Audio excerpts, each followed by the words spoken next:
Before the black box, before satellite relays, before steel was folded by machine and ships were tracked from space, there were only men, the sea, and the silence in between. When something vanished out there, it didn't echo. It was simply gone. No signal, no trace, just the hiss of salt spray, and the long, low breath of the ocean, sealing itself shut. This is not a collection of tall tales. These are not myths, nor legends whispered over whiskey and driftwood. These are real maritime disasters, documented, recorded, mourned. 15 true stories, each pulled from the cold records of naval archives, old radio logs, submerged wreckage, and the empty space between cause and conclusion. Ships that burned without fire, crews that vanished without sound, vessels that never arrived and never sent word.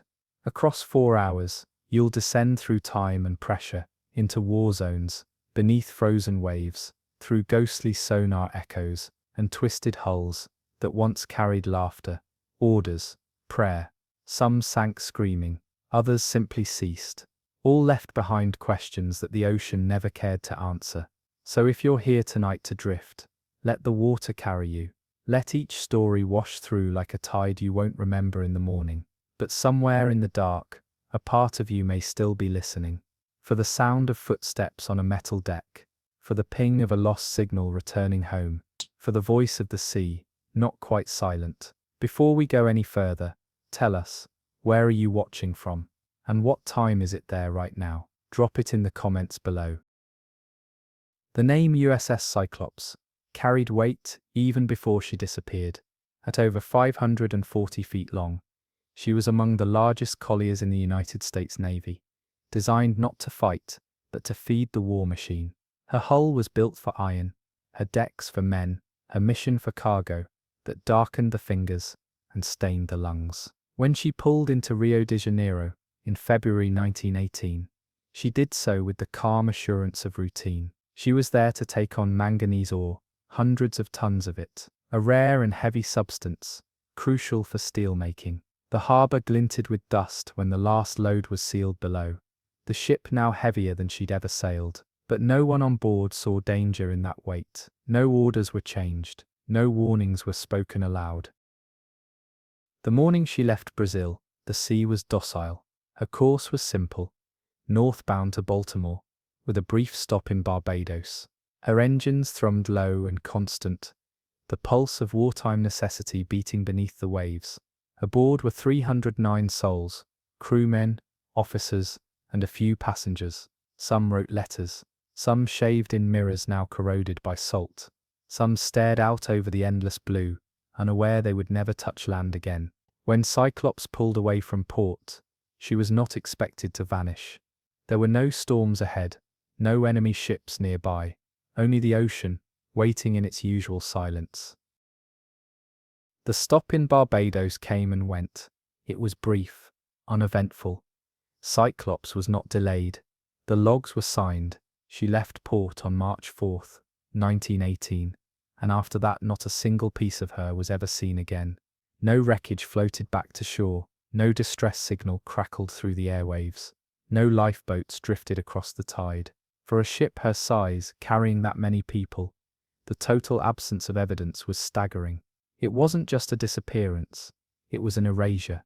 One day she was charted, spoken of, seen. The next she was a blank page on the naval map. The investigation that followed offered more doubt than clarity. Naval Command scoured the known routes between the Caribbean and the eastern seaboard, but the Atlantic held nothing. There were whispers of structural issues. Her heavy load may have weakened her spine. Some said sabotage. Others feared a German U-boat attack, though no enemy vessels reported contact. The war blurred the lines of certainty, but none of these theories explained the silence. Not even a mayday, not even a sputtering signal. Cyclops had a wireless system. She had hours, days, perhaps, of open ocean. And yet, she sent nothing. The captain of the Cyclops, George W. Worley, became a subject of suspicion. German-born, erratic, and deeply private. His command style, had often raised eyebrows among his peers. Some crewmen reportedly feared him, others simply avoided him. But to assign the ship's vanishing to a single man was too easy, too clean. No record suggested mutiny, no intercepted messages hinted at betrayal. If he had turned the ship, where was it? If he had gone mad, why the perfect quiet? Worley may have had his secrets, but even secrets leave shadows. The ocean left nothing. 3 weeks after she was due to arrive, Cyclops was declared missing. Families were notified, telegrams were sent, but without a wreck, without a word. Grief turned vague. Mothers wrote to the Navy, asking if their sons had run away. Wives refused to wear black. A few held seances. Some simply kept dinner warm. The government offered condolences, but no conclusions. Eventually, the headlines thinned. The world moved on. World War I ended months later, but beneath that quiet, the sea still held her, still holds her. Somewhere in the Atlantic, beneath a century of current, Cyclops remains unfound. Decades passed, and the ship became a legend. The Bermuda Triangle, an idea not yet named in 1918, claimed her in retrospect. Writers traced her final route across those waters, and found a pattern that unnerved them. In later years, her sister ships, Proteus and Nereus, would vanish under similar circumstances, carrying the same ore across the same sea. The manganese, some suggested, was cursed. Others pointed to seismic activity, rogue waves, even underwater voids. But the more the theories multiplied, the quieter the truth became. No sonar found her. No expedition marked her grave. The loss of the Cyclops remains the single largest non-combat naval disaster in US history by life count. 309 names, no bodies, no flags, lowered over a known wreck. Even Titanic, even Lusitania, those tragedies gave the world something to bury. Cyclops gave only speculation, and that silence left space for stories. Some believed the crew had been captured. Others said the ship had entered a fold in time, swallowed into another dimension. But none of these tales could explain why nothing, not even a life jacket, ever surfaced. The manganese carried in her hold had a specific density, heavier than coal, less volatile, inert, but in such great quantity, packed tightly and loaded unevenly. Some engineers now believe it could have compromised the vessel's structure. If the keel snapped, if the center cracked under pressure, she may have gone down in seconds, a perfect vertical descent. The hatchways sealed, the weight dragging her straight into the dark. No time for signal, no time for breath, just the cold press of water and the hush of depth. Even still, that doesn't explain the erasure. The Atlantic near the Bermuda Triangle is not bottomless, but it is vast, marked by trenches, folds, and sudden changes in elevation. Wreckage should rise, oil should slick the surface, but nothing did, not then, not in the years that followed. Cyclops is not alone in this. Dozens of ships have vanished in that corridor without a clear cause, but hers was different. Her size, her crew count, her importance to the war effort. This was not a schooner lost in fog. This was an iron vessel, fully staffed and expected, and she simply failed to arrive. Some believe Cyclops lies intact at the bottom of a trench, swallowed whole in a rare underwater landslide. Sediment could have buried her completely. Her wireless may have failed just before descent. Her crew, if any survived the break, may have been sealed inside by pressure alone. The ocean can compress steel like its cloth, and once the silence begins, it holds. Entire civilizations could live at those depths and never be heard. But sonar, advanced and sweeping, has yet to chart her grave. Every deep-sea mission that hopes to find her returns with only darker questions. A few letters from her final voyage still survive.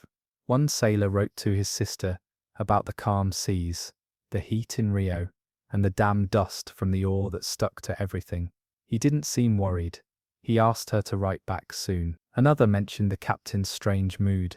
he'd taken to pacing the decks at night, staring into the water. But even that felt more like boredom than omen. Nothing in those letters warned of doom, nothing felt final. They were the kind of notes sent by men who expected to see land again. Maritime historians still list the USS Cyclops as lost with all hands. That phrase is clinical, brief. It does not account for the way the ship was waited for. It does not speak of the mother who left the porch light on for 30 years, or the boy who spent his life designing sonar because his father never came back. Lost with all hands implies a conclusion, but this is not a concluded story. It's an open wound in naval memory, an absence that echoes louder the longer it remains unsolved. In recent decades, deep-sea exploration has begun to illuminate corners of the ocean, once thought unreachable. Sonar has found missing planes, forgotten wrecks, even entire fleets long assumed gone. But not Cyclops, not yet. Her case remains listed under anomalies, and each new expedition carries the ghost of her name, waiting to stumble upon an answer, sealed in rust and silence. Perhaps she lies beneath layers of sediment. Perhaps her bones rest beside others, in a trench too deep for light. Or perhaps, as some still whisper, she passed into a place where steel and signal cannot follow. More than a century has passed since the last known sighting of the USS Cyclops. She remains in every official archive. A mystery, but at sea, mysteries are not rare. They're constant. The ocean is not obligated to return what it takes. It does not apologize for the silence it keeps. Somewhere, below miles of pressure and time, a shape may still rest. Rivets split, oars scattered, boots untouched. Or perhaps even that has dissolved. Perhaps the sea has finished what it started, but the name Cyclops endures, and in the hearts of those who still remember her, there is one question the tide refuses to answer. How does something so vast disappear so completely?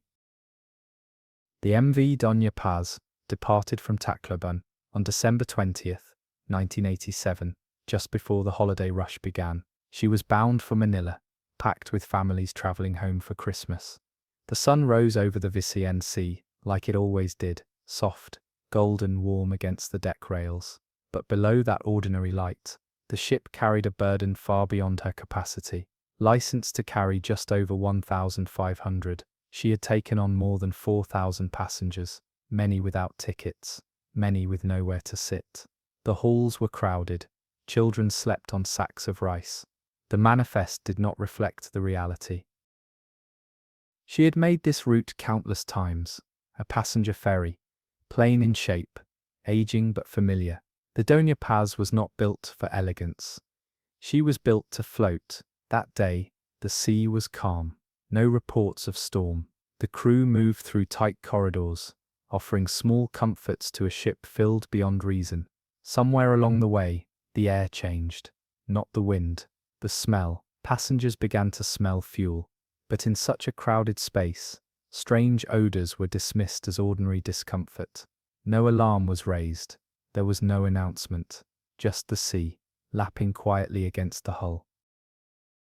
At approximately 10:30 p.m., the MT Vector, a small oil tanker, was traveling in the opposite direction. She carried over 8,000 barrels of petroleum. Her crew was minimal, her navigation poor, and her lights reportedly off. Somewhere off the coast of Mindoro, the two vessels crossed paths. In the dark, without radio coordination, without enough eyes on watch, the inevitable became immediate. The collision tore open the Vector's tank. Gasoline poured across the surface of the sea. Within moments, fire bloomed like a wound across the water, then leapt aboard the Doña Paz herself. There was no time to organize, no time to guide passengers to safety. The fire consumed everything it touched. Flames raced through hallways already thick with people. Families were trapped in sleeping quarters.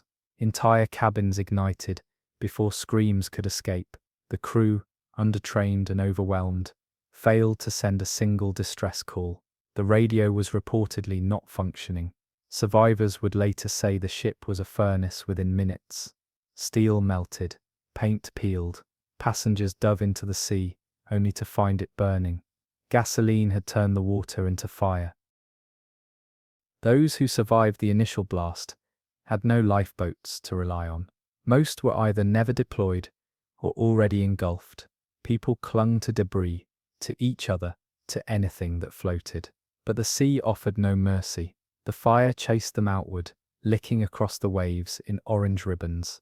Darkness closed around them. Many could not swim.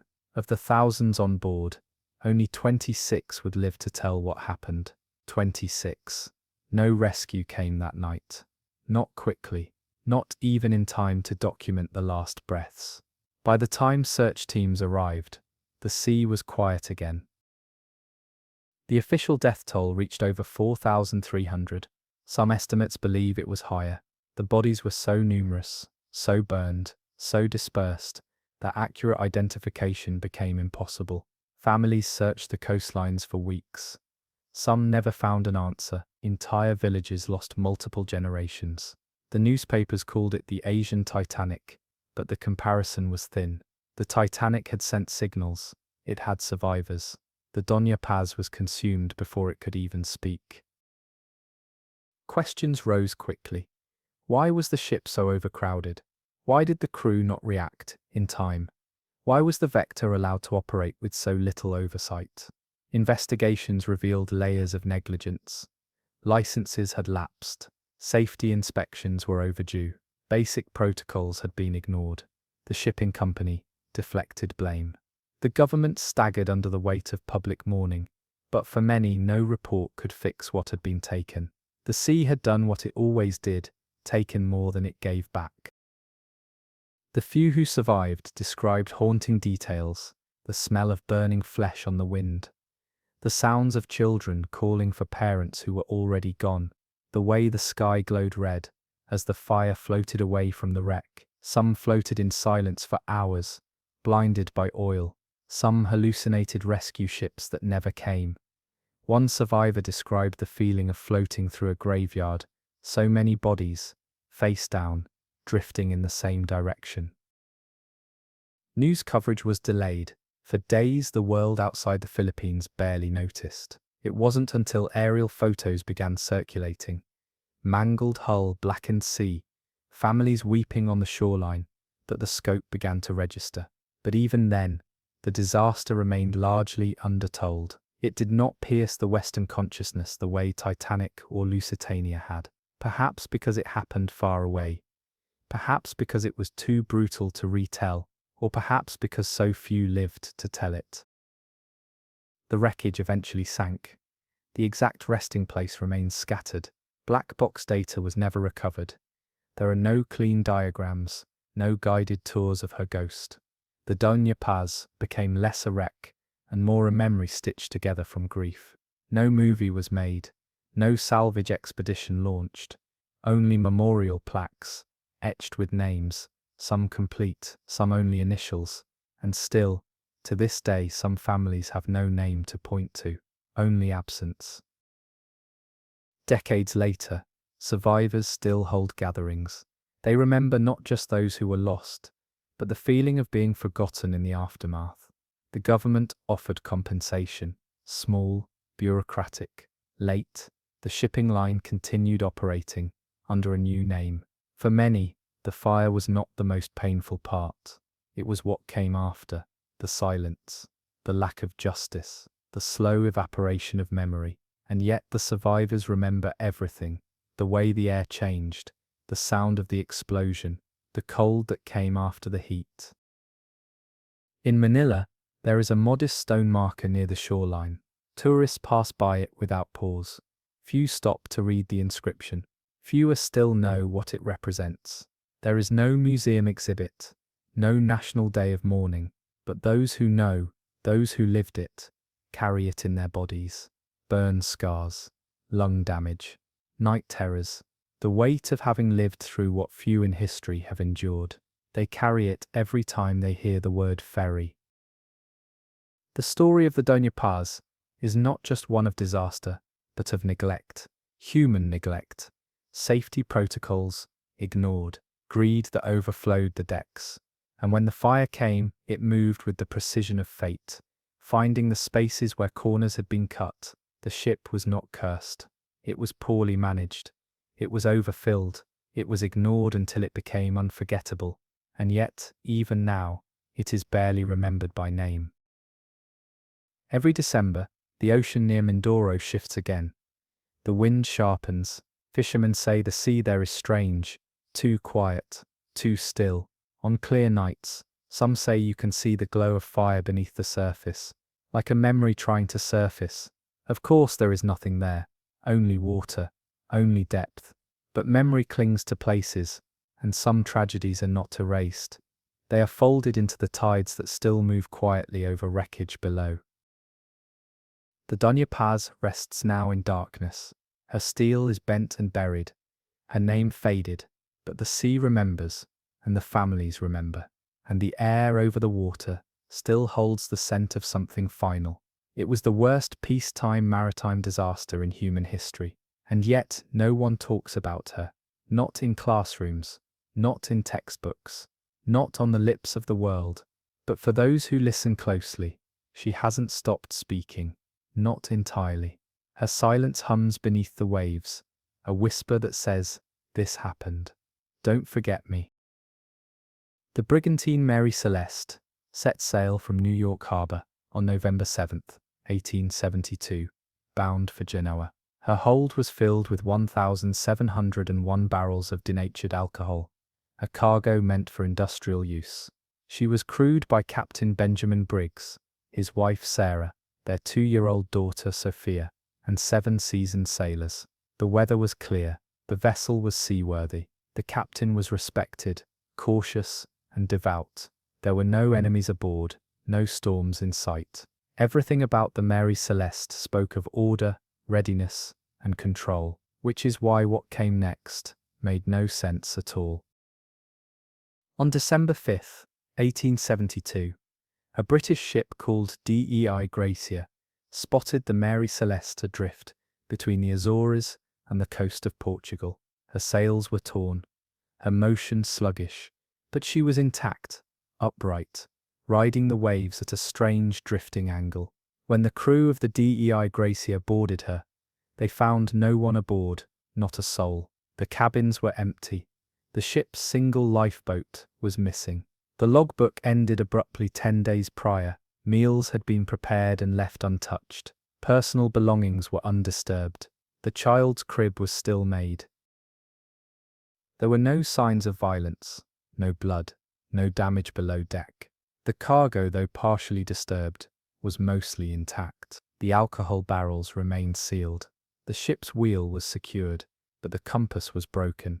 The sounding rod, used to measure water in the hold, was lying on the deck, as if dropped mid-use. The only real clue was waterlogged papers and a partially open hatch. It looked as though someone had left in a hurry, but there was no reason to flee, no fire, no flooding, no attackers, just emptiness. The Mary Celeste was towed to Gibraltar, where British authorities launched an inquiry. Suspicions arose. Was it insurance fraud, mutiny, foul play? But none of those threads held. The cargo had barely been touched, worth too little to be worth murder.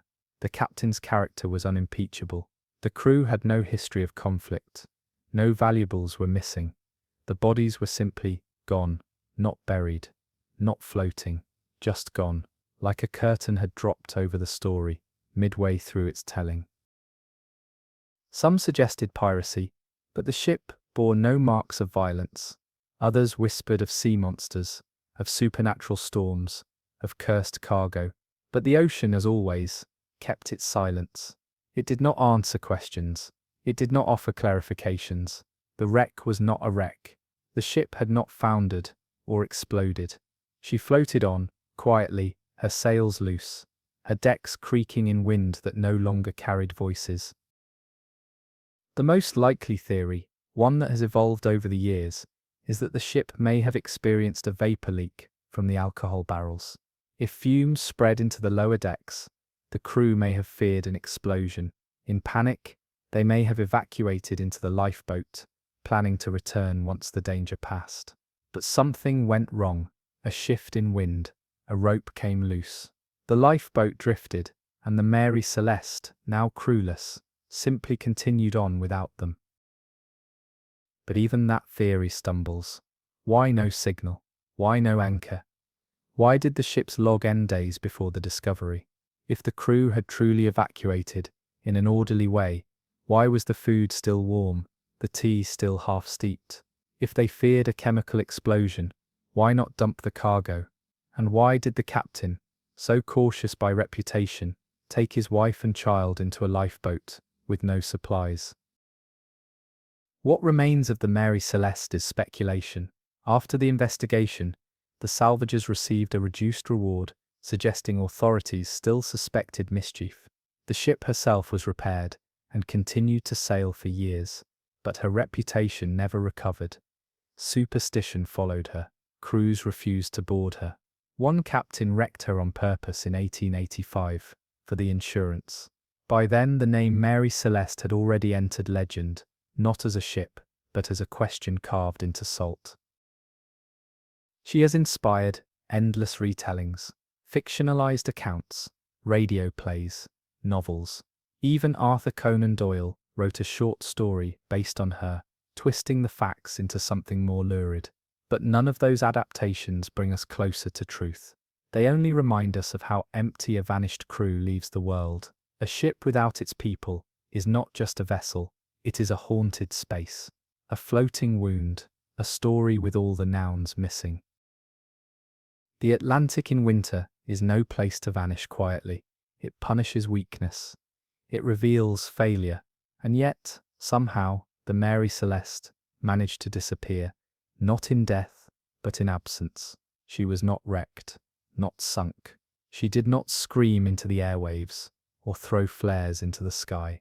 She simply continued on, drifting, waiting, as if her crew had been plucked from her decks mid-step, mid-breath, mid-thought. There were reports, unconfirmed, unsourced, of lifeboats seen days later, half-sunken, far from any coast. But no bodies were recovered, no sailors returned, no one who had seen the inside of the Mary Celeste again walked the earth. Sarah Briggs and little Sophia were lost alongside her father, their names etched only in maritime logs and family headstones without dates of death, and the ship herself continued to float. Today, historians still debate the timeline, weather records, trade winds, the logbook's final entries. Every few years, someone proposes a new theory: food poisoning, a rogue wave, a lightning strike that spooked the crew, but none fully explain what was found or what wasn't. In every attempt to fill the gap, the sea remains the final word. It knows, but it will not say. In a museum in Greenwich, some say there's a sextant, believed to have belonged to Captain Briggs. It's behind glass, labelled with a year and a question mark. There's no proof it's his, but it draws the eye anyway. Visitors pause. They peer into the glass like it might show them what he saw in those final hours. Whether he believed he was protecting his family, or whether he'd already lost them. The Mary Celeste was last seen decaying off the coast of Haiti, run aground by a man trying to cash in on her myth. She broke apart slowly, her timbers rotted, but her story remains fresh. Her name is still spoken, often wrongly. The Mary Celeste, people say. But even misremembered, she survives, in books, in nightmares, in every story of a ship that drifts without hands. The Mary Celeste was last seen decaying off the coast of Haiti, run aground by a man trying to cash in on her myth. She broke apart slowly, her timbers rotted, but her story remains fresh. Her name is still spoken, often wrongly. The Mary Celeste, people say. But even misremembered, she survives, in books, in nightmares, in every story of a ship that drifts without hands. A ghost ship is not a ship full of ghosts. It is a ship emptied too soon. The Mary Celeste was not cursed. She was not evil. She was only a vessel that reached its destination without its soul. And that is perhaps worse than sinking, worse than burning, to arrive perfectly intact, with no one left to claim the voyage, No one left to explain the silence that still clings to her name. The USS Scorpion slipped beneath the waves for the last time on May 22nd, 1968. She was not lost in war. There were no torpedoes, no headlines of battle, only a final, quiet descent into the Atlantic off the Azores, a descent that was not planned. The Scorpion was a skipjack-class nuclear submarine, part of a fleet designed for speed and stealth during the Cold War.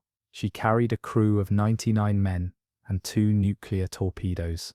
That morning, she sent no distress call. That afternoon, she missed a scheduled transmission.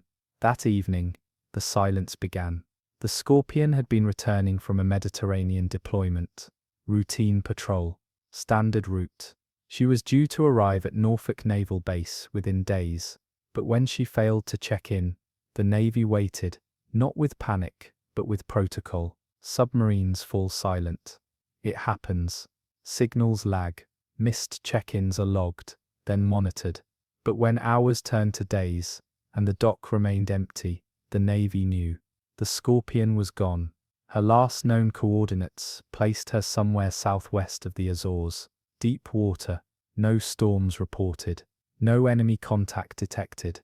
She had reported minor equipment trouble earlier in the patrol, a malfunctioning trash disposal unit. But it hadn't seemed serious. Submariners are used to systems breaking down. They repair as they sail. They trust their steel and their luck. But luck had abandoned them. Somewhere in the darkness, something catastrophic happened. The search was swift and secretive. For weeks the Navy scanned the Atlantic with ships and sonar. Families were told nothing beyond missing. On June 5th, the Scorpion was declared presumed lost. A full week later, the world was told. Even then, details were scarce. Behind the scenes, the Navy had already deployed the deep submergence vessel Mizar to scan the ocean floor. A year later, in 1969, they found her, resting under 11,000 feet of water, broken, crushed. Photos taken by unmanned submersibles showed the Scorpion in pieces. Her sail collapsed, her bow detached. The damage looked violent, but strangely clean. There were no burn marks, no signs of external attack, just compression. Massive, final, and total. The pressure at that depth does not bend, it shatters. Human bones, equipment, the very steel of the hull, all reduced under a force that left no room for struggle, no room for time. Speculation bloomed. The Cold War made everything a shadow. Some said the Soviets had sunk her. Others said she exploded from within. The presence of nuclear weapons made every theory more dangerous. Had the torpedoes detonated? Had the reactor failed? The Navy classified most findings. Public statements were brief, carefully worded. The cause officially remained undetermined. The Scorpion had vanished. She had broken. That was all. Among naval investigators, one theory gained traction. It suggested the Scorpion had attempted to fire a torpedo that malfunctioned, looping back or detonating prematurely. Another pointed to a fault in her hydraulic system that led to flooding. Others believed a battery explosion. Every theory had evidence, and holes. No explanation fit completely. The only truth visible was the wreck itself, suspended in black water, broken in half, its secrets still sealed inside. The families were given the standard condolences, letters, flags, folded with precision and handed off with practiced hands. But many never accepted the unknown. Some held prayer vigils every year on May 22nd. Others demanded declassification of the records. Some believed they had been lied to, that Scorpion's mission had been covert, that her death was covered, not just unexplained. And in some ways, they were right. Later documents suggested the Scorpion had been assigned to monitor Soviet naval activity near the Canaries. Some say she was shadowing a Soviet submarine. Others claim she was hunting one. A few even believe she was targeted in return. Cold War paranoia turned possibility into belief.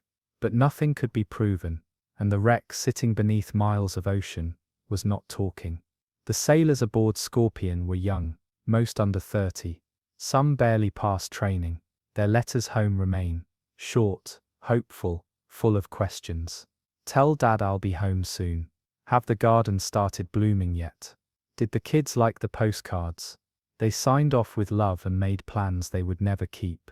In the end, those letters were all that surfaced, paper and ink, kept in drawers long after the uniforms were folded away. The ocean floor where Scorpion rests is cold and quiet. Sonar rarely reaches there. The pressure is absolute. She lies still, her hull rusted, her compartments collapsed. In the years since, unmanned dives have revisited her site. Samples taken, photos archived, but no recovery was ever attempted. She is in effect a war grave, a crypt of steel and silence. Disturbing her would offer no justice, only interruption. The 2 nuclear torpedoes aboard have raised environmental concerns. Could they leak? Could they detonate under pressure? Scientists say no. The reactor remains sealed, the warheads inert. But fear lingers, not of explosion, but of legacy. A Cold War memory, sleeping deep. One day perhaps to be studied again, or forgotten entirely. Other submarines have been lost. The USS Thresher, the Soviet K-129. But Scorpion's death came without explanation, without warning, without enemy fire or storm. Just a quiet end, beneath calm water, during a time of peace that never felt peaceful. And the mystery around her has kept her name alive longer than her service ever did. In Norfolk, there is a memorial to the 99 sailors lost aboard the USS Scorpion, their names etched into cold stone. Every year, families gather. The Navy still honors them, but most Americans don't know their story. The submarine was lost in peacetime, so it was not sung about, not dramatized, just recorded, filed and faded into official memory. But in the dark, she still waits, a steel echo of what once was. The ocean never returns what it takes in full. The Scorpion was not lost in battle. She did not run aground or cry for help. She was simply gone, silently, absolutely, permanently. Her story is a pressure wave, a sealed room, a long breath held just below the surface.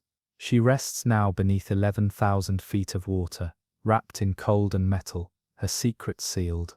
And above her, the surface remains undisturbed, flat, blue, unaware. The SS El Faro departed from Jacksonville, Florida, on the afternoon of September 29, 2015. Her destination, San Juan, Puerto Rico. Her mission to deliver cargo, trailers, cars, retail supplies, to an island she'd visited countless times before. She was a workhorse vessel, built in 1975, retrofitted, weathered, but trusted. A merchant ship, a bridge between coasts. Her crew of 33, veterans, engineers, mariners young and old, boarded with confidence. The sea was quiet then. Joaquin was still just a name in the distance. Weather reports changed quickly. Joaquin, once a tropical storm, had gained strength. By the time El Faro was well into her route, the system had become a Category 3 hurricane, spinning and climbing, churning with 115 miles per hour winds. The ship had received updates. The crew knew it was out there, but Captain Michael Davidson chose to press on. He believed the storm would stay west, that the El Faro would slip past before it turned. It didn't. The morning of October 1st, at 7 a.m., El Faro sent her final transmission. The ship had lost propulsion. She was listing. Water had begun to flood the hull. The cargo hold was breached. Containers shifted, snapped, crushed. The storm howled above. The engine room failed. They were adrift, dead in the water, inside a hurricane. The last words sent from the bridge were clear and calm. We are preparing to abandon ship.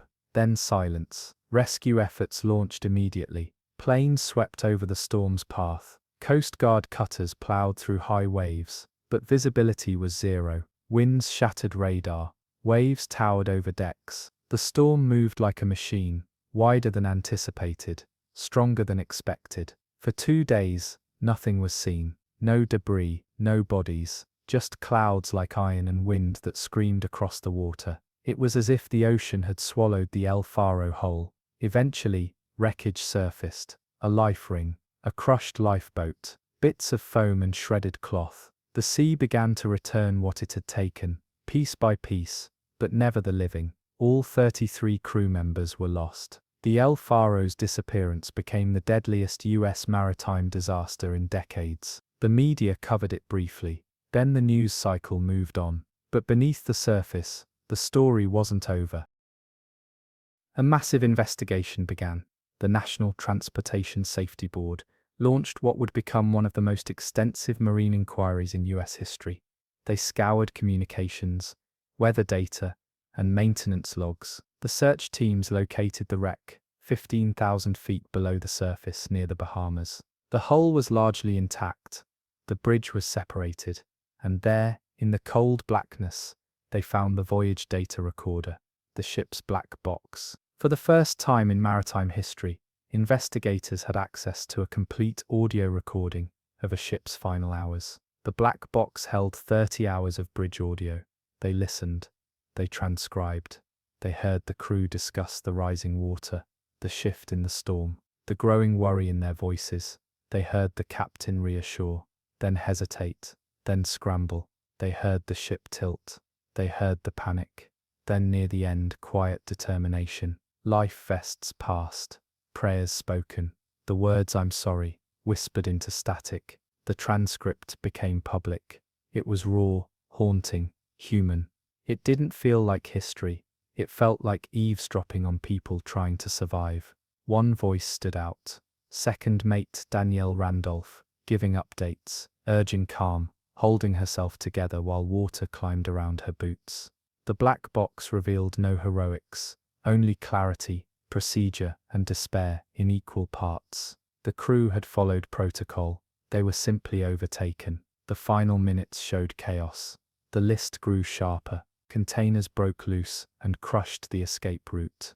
The engine room remained unreachable. Lifeboats couldn't be launched. One crew member was heard shouting that the water was up to his chest. Then impact, crashing sounds. The voices faded, and then in the last seconds just one word, repeated again and again, barely audible under the storm's scream. Lord. Investigators found multiple failures, not of the crew, but of the system. El Faro was sailing with outdated weather data. Her captain relied on forecasts that were hours old. The storm had moved faster than predicted, and the ship itself, over 40 years old, was not built to withstand direct contact with a Category 3 hurricane. The lifeboats were open air, the kind used in fair weather evacuations. Her hull had corroded, her power systems fragile. She was compliant, yes, but barely. Captain Davidson's decision to maintain course came under scrutiny. Why not divert? Why not wait? But the black box revealed his rationale: economic pressure, scheduling expectations, a belief in the ship's resilience. These choices weren't made with malice. They were made in a culture of endurance, a belief that the sea could still be reasoned with. He was wrong, and it cost 33 lives. Families of the crew received calls, letters, compensation. But for many that wasn't enough. Lawsuits followed, legislation changed. Safety standards for merchant ships were revised. Black box retrieval became a new mandate. But grief moved slower than reform. Some families clung to the transcripts. Others refused to read them. Some play the last minutes every year on the anniversary. Others cannot bear to hear their loved ones' voices submerged in static. The ocean where El Faro sank remains a commercial route. Cargo ships still pass above her grave.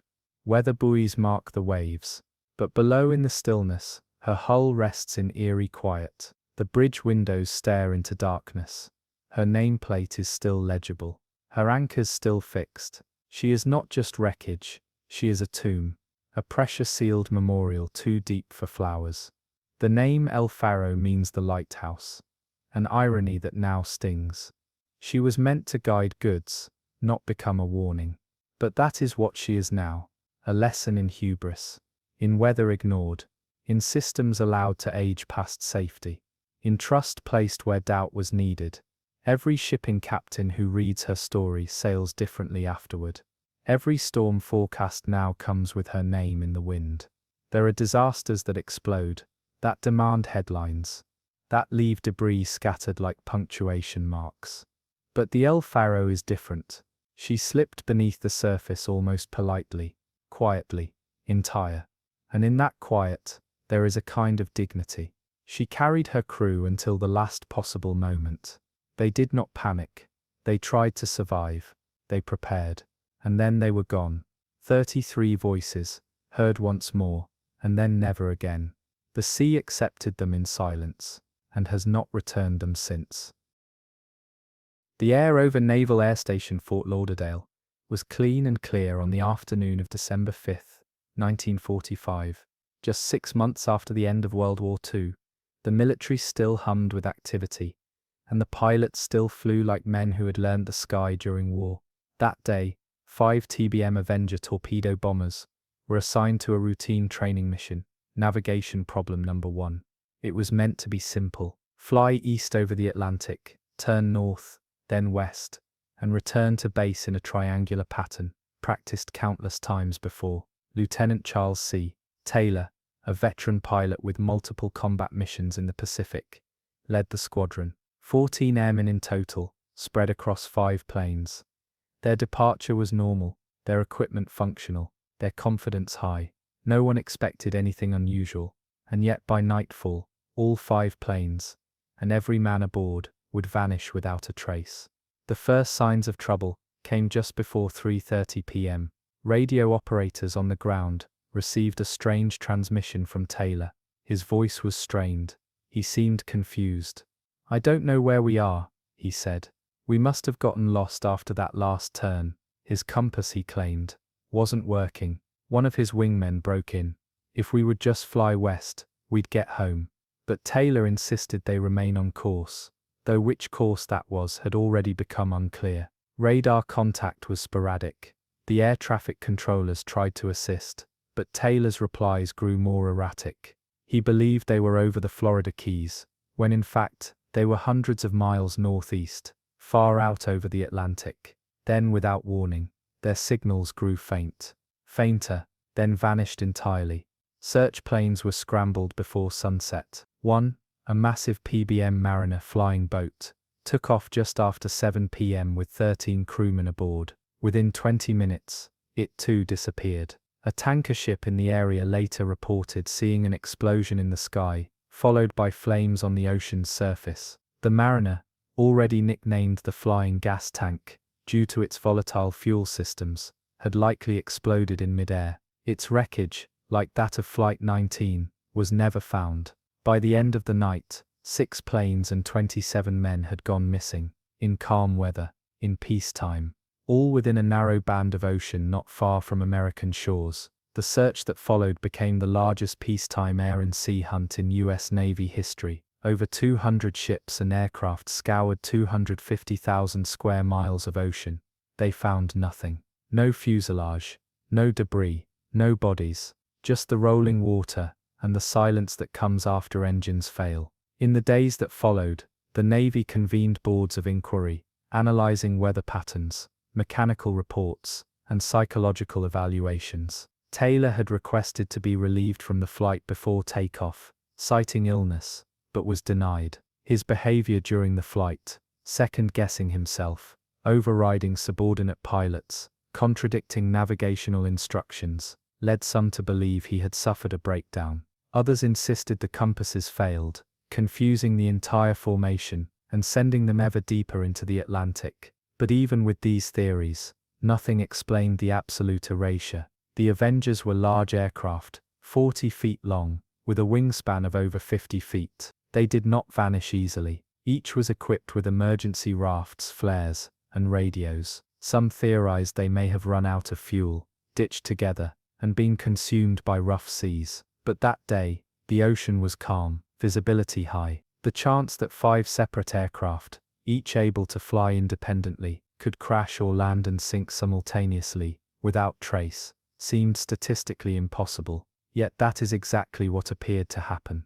And still, perhaps the strangest element was this: there had been no storm, no sabotage, no enemy.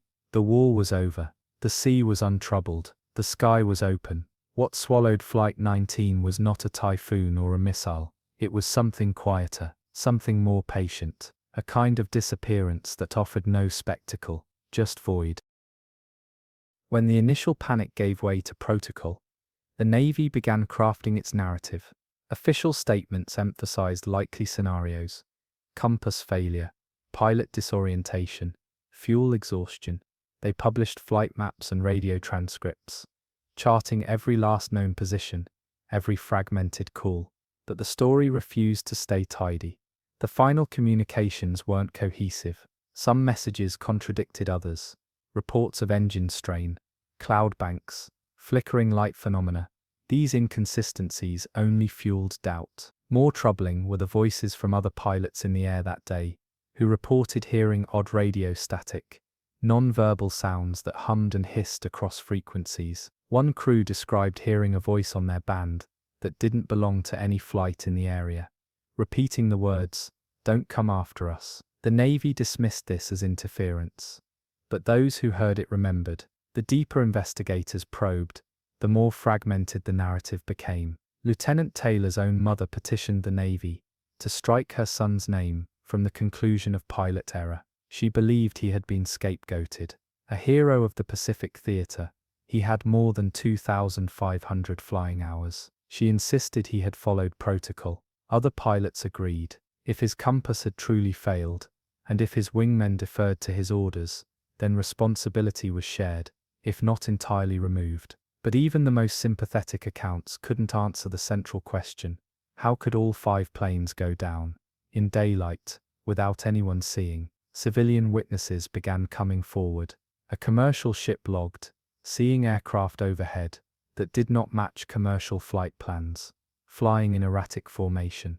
A lighthouse keeper on Grand Bahama reported hearing low-flying engines, and then nothing. Radio operators at various coastal stations picked up fragments, call signs, half-sentences, white water all around, don't know which way is west. Everything looks wrong, but the recordings, if they were even archived, were never made public. The incident became clouded, not just by disappearance, but by classification. By the time the Navy released its final report, the explanation had softened. The official cause of loss, reasons unknown. One phrase in particular caught the public's attention: they flew into the unknown.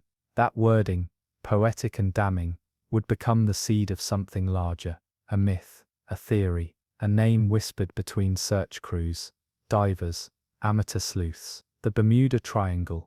Though the term wouldn't enter the mainstream for another 2 decades, Flight 19 became the core of its mythology. 5 military planes, experienced pilots, perfect weather, never returned. The mariner sent to find them also lost. No storm, no enemy, no wreckage. The Triangle, a space between Miami, Bermuda and Puerto Rico, became a shape of fear. Books would follow, documentaries, wild speculation, time portals, magnetic anomalies, UFOs. Theories spiraled into the fantastic, but the foundation always remained the same. 5 men spoke into the air, then never again. The Navy, in its silence, may have done more to cement the mystery than any fiction writer ever could. The archival gaps, the blacked-out records, the unwillingness to reopen the case. They left the public to fill in the blanks. And in a culture desperate for meaning, disappearance became something divine, or cursed, or both. Even today, with satellite tracking and weather prediction tools far beyond what Flight 19 ever had, no firm answer has been given. Sonar surveys of the region have found dozens of wrecks, yes, but none confirmed to be the Avengers. None match the serial numbers, none complete, none clustered together, as if the planes simply separated in the air and drifted into different oceans, different stories, or as if they never reached the water at all. And beneath all of that, beneath the reports and the theories and the monuments, is the simple, brutal silence of 27 lives ending without closure. No last goodbyes, no recovery, just 5 machines, 15,000 gallons of fuel, and the final confused words of men trying to find west, then static. The legacy of Flight 19 exists now in fragments, plaques bolted to museum walls, a few black and white photographs of smiling young men in uniform, and the strained transcripts of their final radio exchanges. For many families, there were no bodies to bury, no caskets to carry, no closure offered by even the small comfort of remains. Parents were left with telegrams and form letters. Wives received pensions and silence. Children grew up asking the same question that history still cannot answer. How do 5 aircraft simply vanish? In Fort Lauderdale, where the flight began, a stone monument stands near the site of the former Naval Air Station. It's modest, often overlooked by tourists. But if you pause, if you read the names, Taylor, Powers, Gurnard, Bossy, and the others, you begin to feel the weight of their absence. Not just the loss of men, but the shape of the silence they left behind. The Navy's reluctance to assign blame, its insistence on ambiguous language, only deepened the wound. Lost in flight, presumed drowned. These are administrative phrases, void of the dread those men must have felt, as the ocean rose beneath them, and their radios faded into nothing. A few years after the disappearance, reports began to surface of wrecks, discovered by deep-sea divers off Florida's coast, bombers, resting beneath sand and coral. The media speculated wildly. Could these be the lost Avengers? But serial numbers didn't match, and the positions were wrong. Some planes found were from different squadrons, different years, other aircraft. The ocean was a crowded graveyard, and nothing confirmed what people hoped to find. Then came the hoaxes. In the 1970s, a supposed survivor of Flight 19 claimed he had been found alive, having aged only days in a place outside time. He appeared on late-night talk shows, wrote a book. He was debunked within months. No record placed him on the manifest. His service number belonged to a man who had died years earlier, in a car accident. But the myth had already taken root. To many, Flight 19 no longer belonged solely to history. It had passed into folklore. Still, for all the fantasy layered onto their story, the core remains grim and real. 5 pilots, 10 gunners and radio men, well-trained, well-supplied, flying aircraft in clear skies, were pulled from the world in unison. And though theories abound, electromagnetic fog, compass interference, even time slips, each one falters against the sheer scale of the event. These men weren't all first-time flyers. They had survived war. They knew emergency protocol. They could have ditched their aircraft and floated for hours. There were flares, life rafts, radios. The weather, while worsening later, had been mild during their last transmission. One plausible theory, proposed decades after the incident, suggests a chain of navigational errors. Taylor believed he was over the Gulf of Mexico and directed the squadron east, deeper into the Atlantic, rather than west toward Florida. His compass was likely malfunctioning, or he simply no longer trusted it. His younger pilots followed his orders. Radio messages confirm at least one dissenter, likely an ensign or junior officer, recommended they turn west. But Taylor was insistent. "We don't know where west is," he was heard saying. "Everything is wrong. Even the ocean doesn't look as it should." The phrase stuck with investigators. What does it mean for the ocean to look wrong? Had the lighting changed? Had the clouds warped the horizon? Or was it a psychological unraveling, a mind pushed to the edge by malfunction and fear? We will never know. The ocean does not preserve mental state. It keeps only metal, salt, and silence. In the decades since Flight 19 disappeared, the world has changed. Radar became satellite. Radio became digital. Flight paths are now tracked by dozens of systems at once, their pings recorded across grids too vast to comprehend.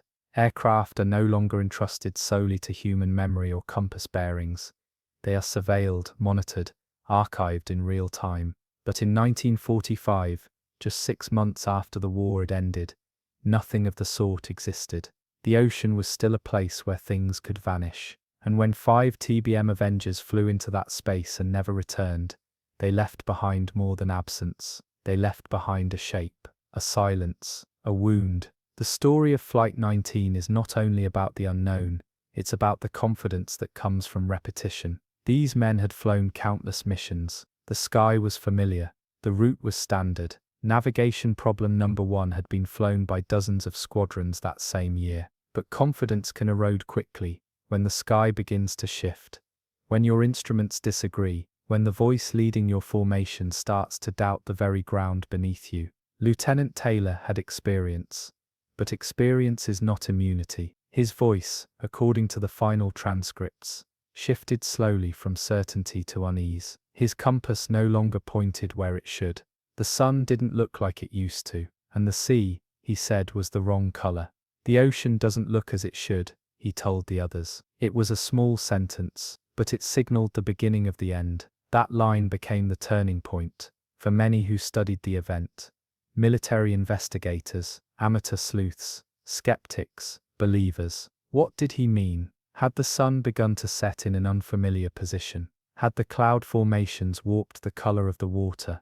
Had reflection, distorted by weather, temperature, or some rare meteorological effect, disoriented the entire group? Or had something else occurred?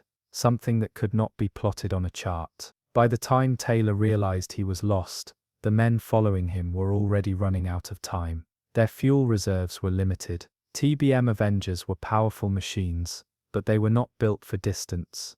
They were tactical weapons, made to drop payloads and return. Once fuel hit critical levels, they would have had minutes to decide. Land in water, hope for flotation, hope for rescue, hope that someone was listening. But even that hope would have been brief. The waters they flew over that day were deceptively calm, waves gentle, winds low, but the ocean floor dropped quickly in that region.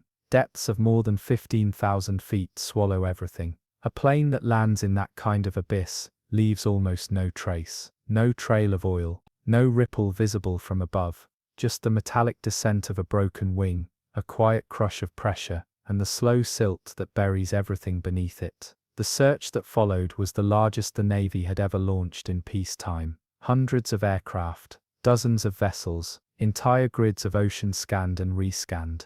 They found other things, driftwood, unrelated wreckage, even long missing fishing boats, but not Flight 19, never the 5 Avengers, never even a single life vest. The ocean gave back what it wanted, and held the rest. There were attempts to move on, reports were filed, the incident was closed, but those who had lost someone aboard could not turn the page so easily. A mother who had once heard her son say he loved flying now sat every night on her porch, watching the sky. A younger brother of one of the radio men enlisted the following year, not for country, he would later admit, but to stand in the place of someone who had vanished too soon. Grief has strange contours. It fills spaces differently when there is no body, no grave, no single place to go and say goodbye. Instead, it spreads out over the surface of the ocean, into the airwaves, down into the memory of all who once believed the sea could be charted. In Fort Lauderdale, the monument still stands,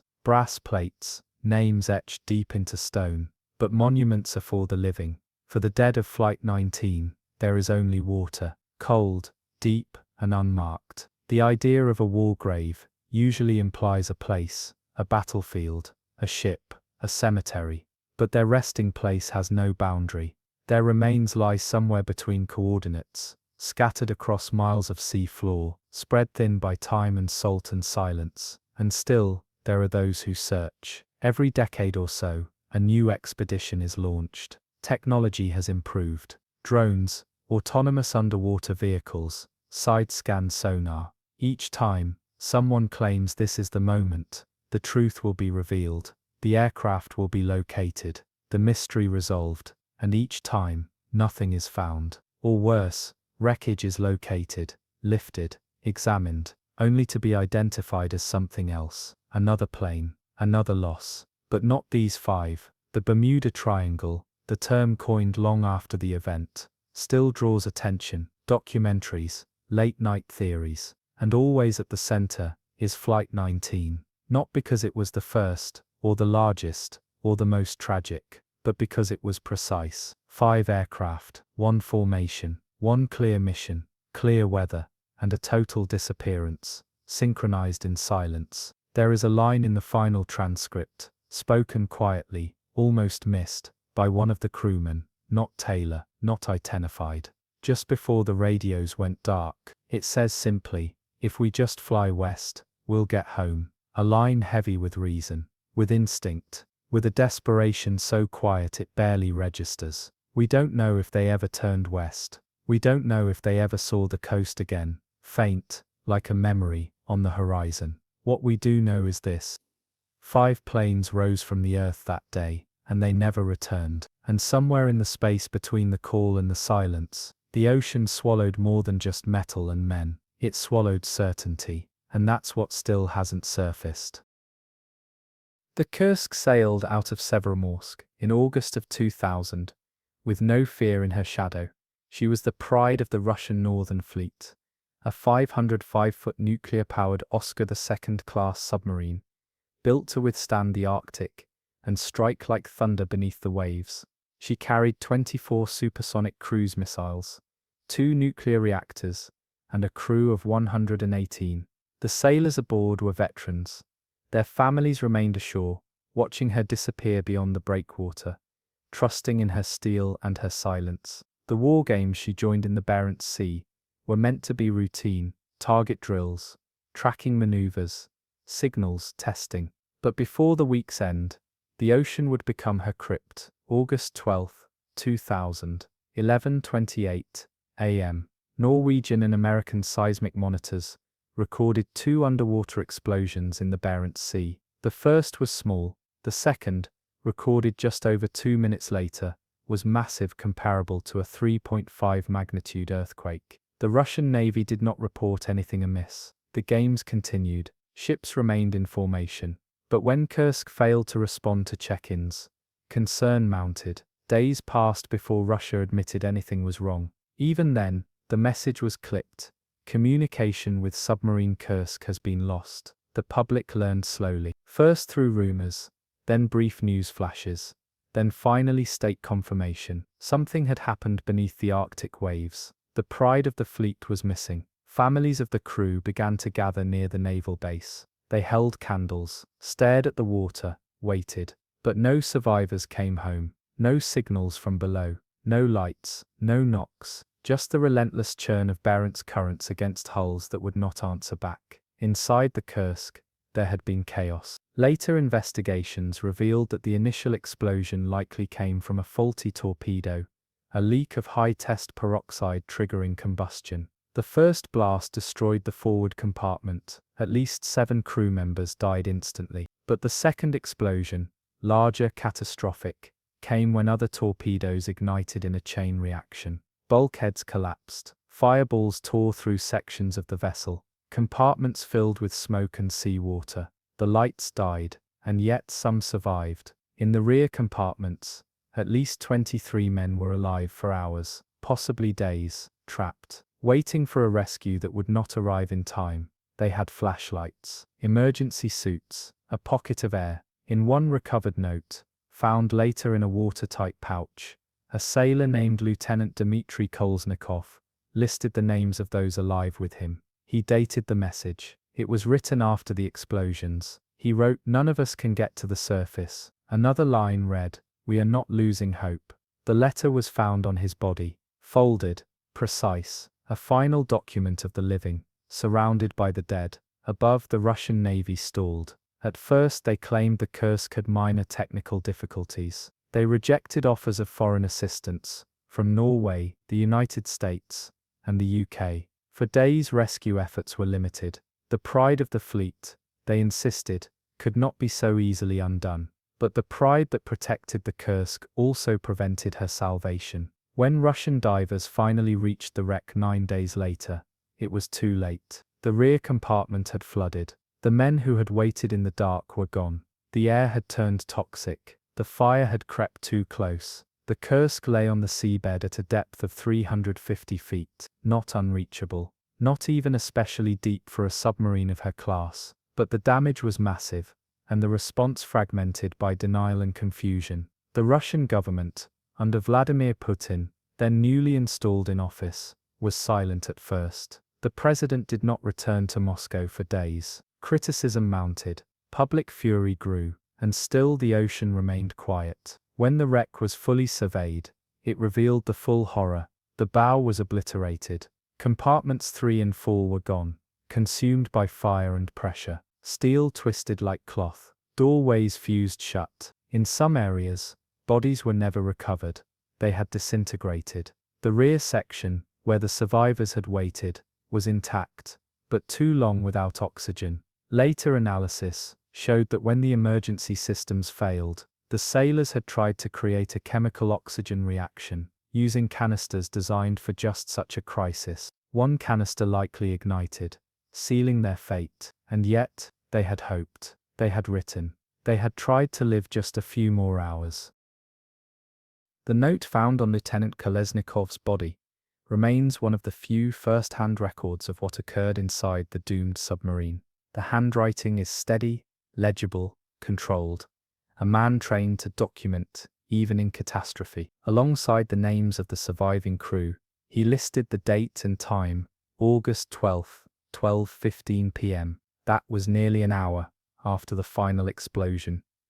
The message gave shape to something otherwise lost, an acknowledgement that for a brief window there was life in the darkness. And perhaps worse than the explosions, worse than the fire and the steel torn apart, was the waiting. 23 men, sealed in a chamber of flickering flashlights and creeping damp, knowing help might come, or that it might never arrive. Their final hours remain a matter of forensic reconstruction. Oxygen levels would have dropped slowly. Batteries on flashlights would have dimmed. Emergency rations, if they were accessed at all, would have been shared in silence. One man, likely the last to die, remained close enough to the exit hatch that rescuers believe he had attempted to cycle through the final compartment, hoping for a way out. It failed. No exit attempt was recorded.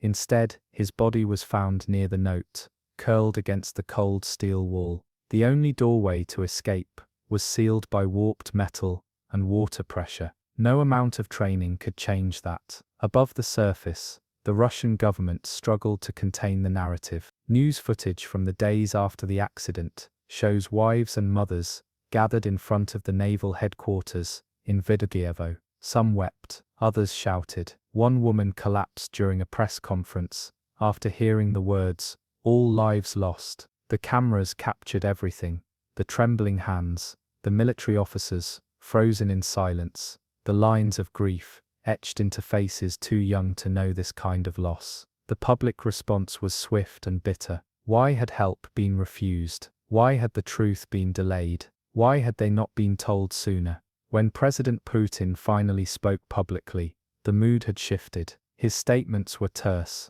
vague. The Kremlin released edited updates, trimmed press conferences, and narrow official narratives, but the pressure mounted. Eventually, Russia allowed foreign divers from Norway to assist. When they entered the wreck, they confirmed what many had feared.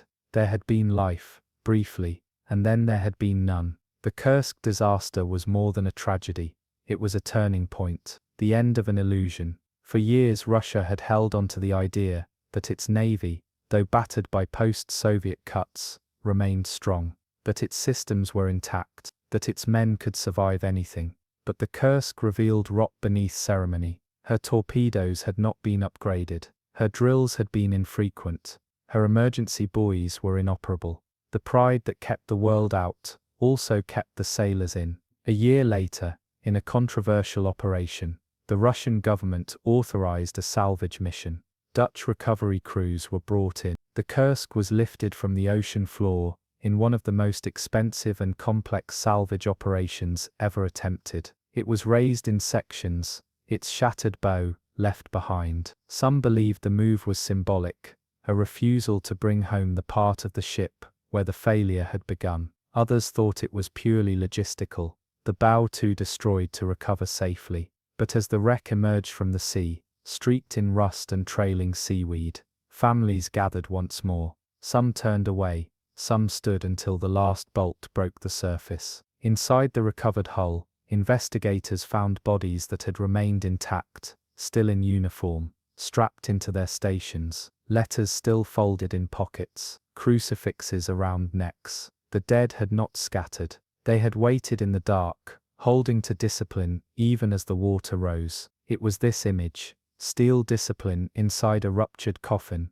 that would haunt Russia for years to come. The Kursk's final hour was not an explosion, or even the last collapse of oxygen. It was a slow decay of air, of light, of certainty. And in that decay, something deeper was revealed. Not just failure, not just grief, but the unbearable weight of silence. For days those men may have believed they could be saved. They may have listened for footsteps above, may have knocked, may have waited for a sound that never came. What kills in the deep isn't always pressure. Sometimes it's time, sometimes it's hope extended just long enough to wither. The waters above the Barents Sea, where the Kursk came to rest, are cold even in summer. The sea rolls there in slow steel-colored waves that reflect no warmth, only sky. In that part of the world, light has a different tone, flat, endless, brushed with grey. Sailors have long known its temperament.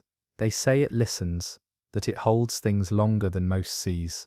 And in August 2000, it held 118 men in its mouth, and did not let them go. For 9 days, it was uncertain whether those men might still be alive.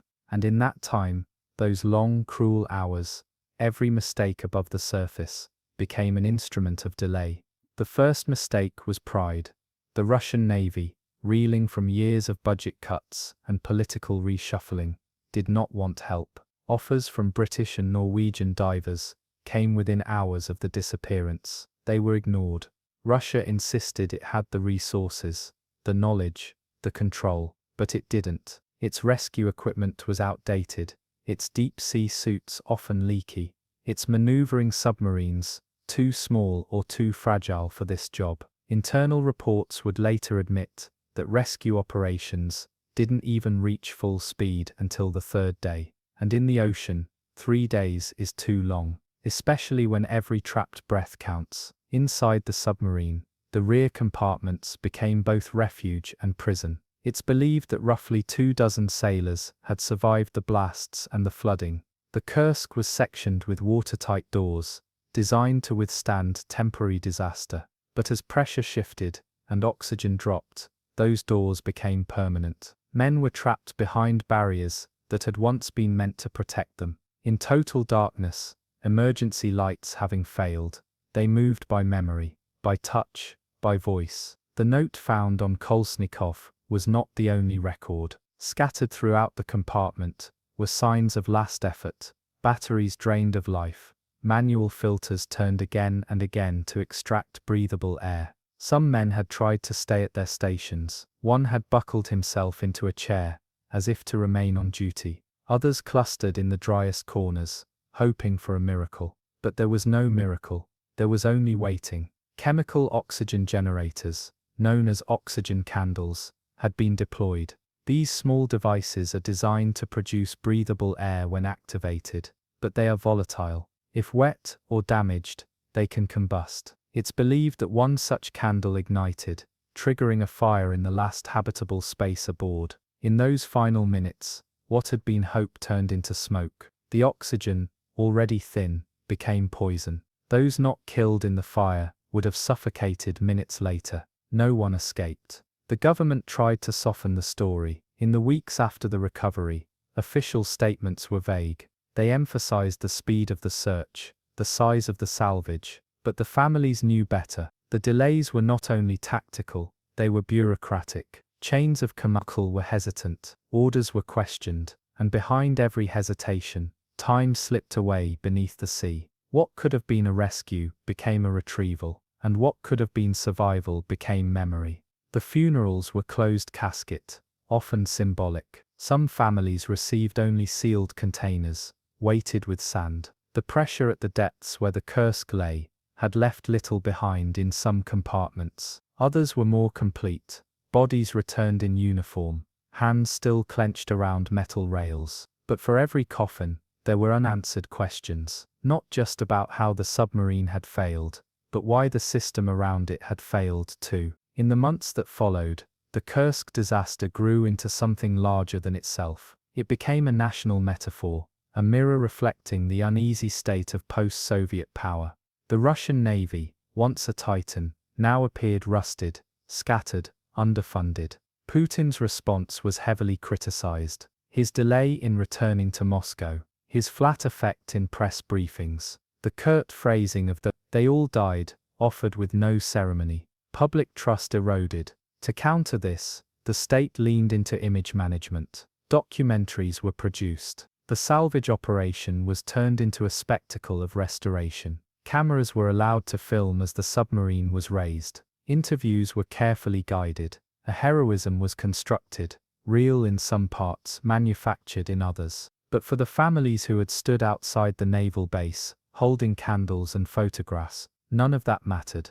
Their sons and husbands were gone, and nothing that rose from the water would bring them back. There was also anger, quiet at first, then sharp. Some families filed lawsuits. Others demanded investigations. A few simply refused to participate in any state-sponsored memorials. They built their own modest plaques in small villages, church services without uniforms. A woman in Murmansk kept a journal of her son's letters, reading one aloud each year on the anniversary. She said his handwriting helped her remember his voice. Another father, a former naval officer, never spoke publicly again. He walked the same path to the sea every Sunday, alone. Meanwhile, the Kursk itself was dismantled, its missiles removed, its nuclear reactors defueled. The bow, unrecoverable, still rests on the seabed. A monument marks the site, but it is rarely visited. The sea there is rough, hard to anchor near.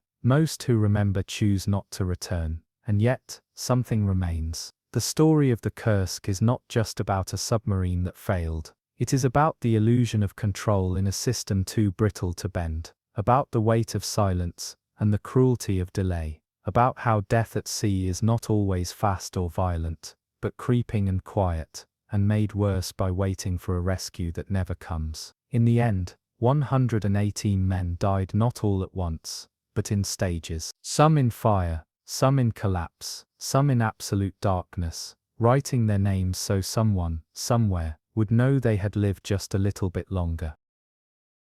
The final chapter of the Kursk story begins not with noise, but with stillness, steel sealed in cold black, suspended just above the seafloor.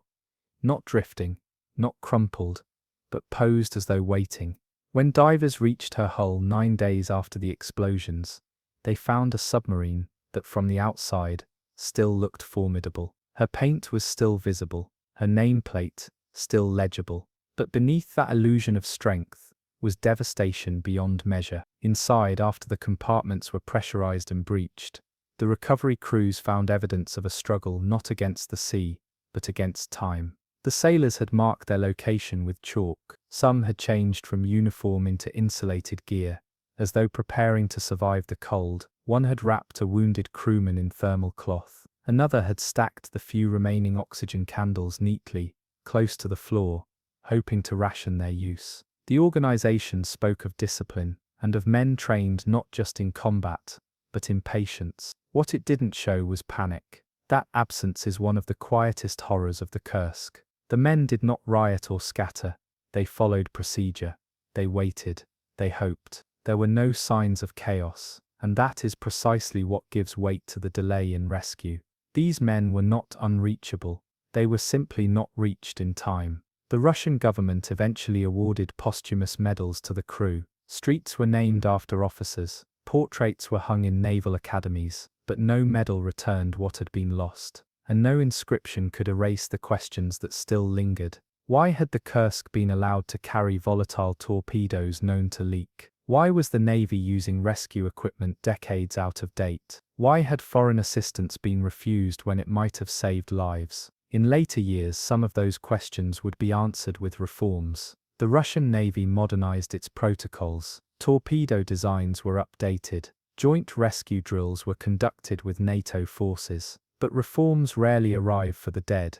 They are delivered to the living, late, bitter, and often too little. The families of the Kursk crew received compensation. Some accepted it. Others refused. A few continued to speak out, holding the government responsible not only for the loss, but for the silence that followed.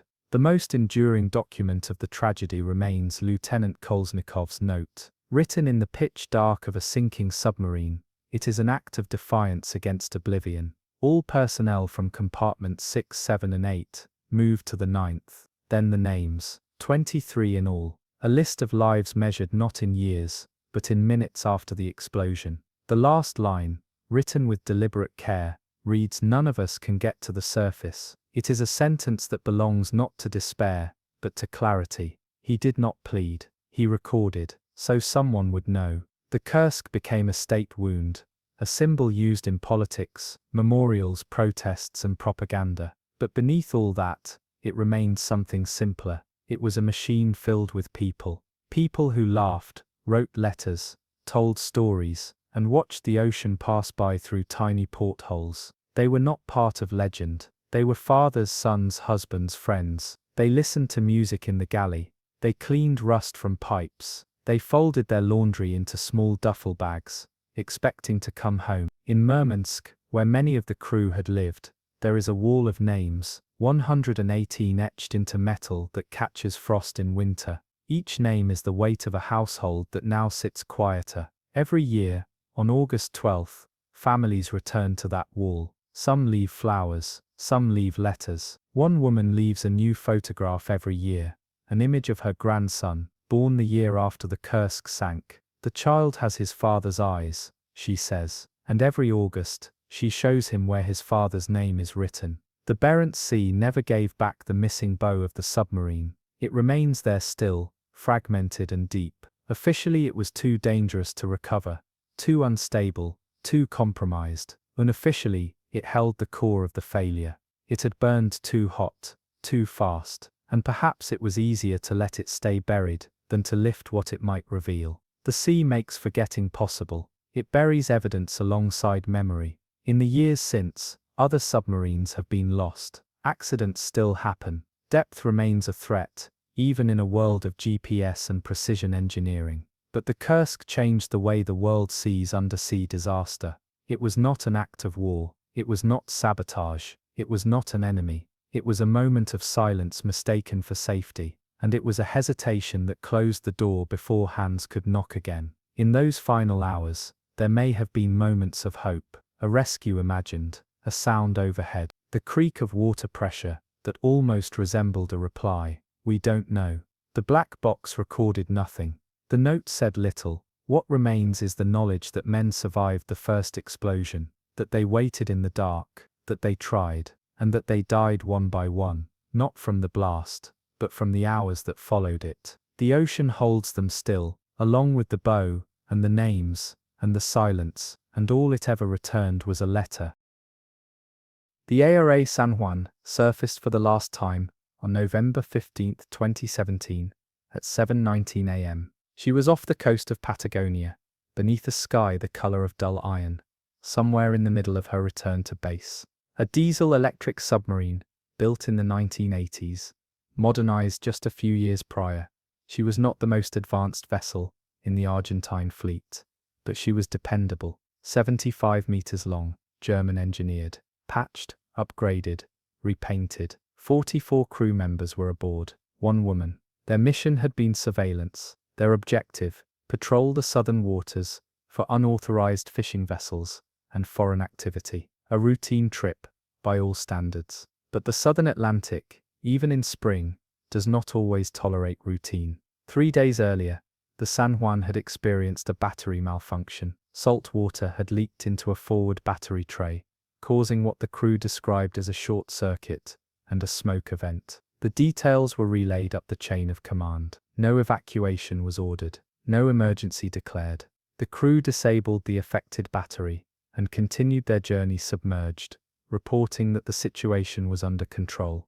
But the final message sent on November 15th hinted at complications. Entry of seawater through the ventilation system, it read. Short circuit and start of fire in battery compartment. There was another line, submarine in vertical descent. Then nothing more. It took hours before anyone ashore realized that San Juan had gone dark. The Argentine Navy waited.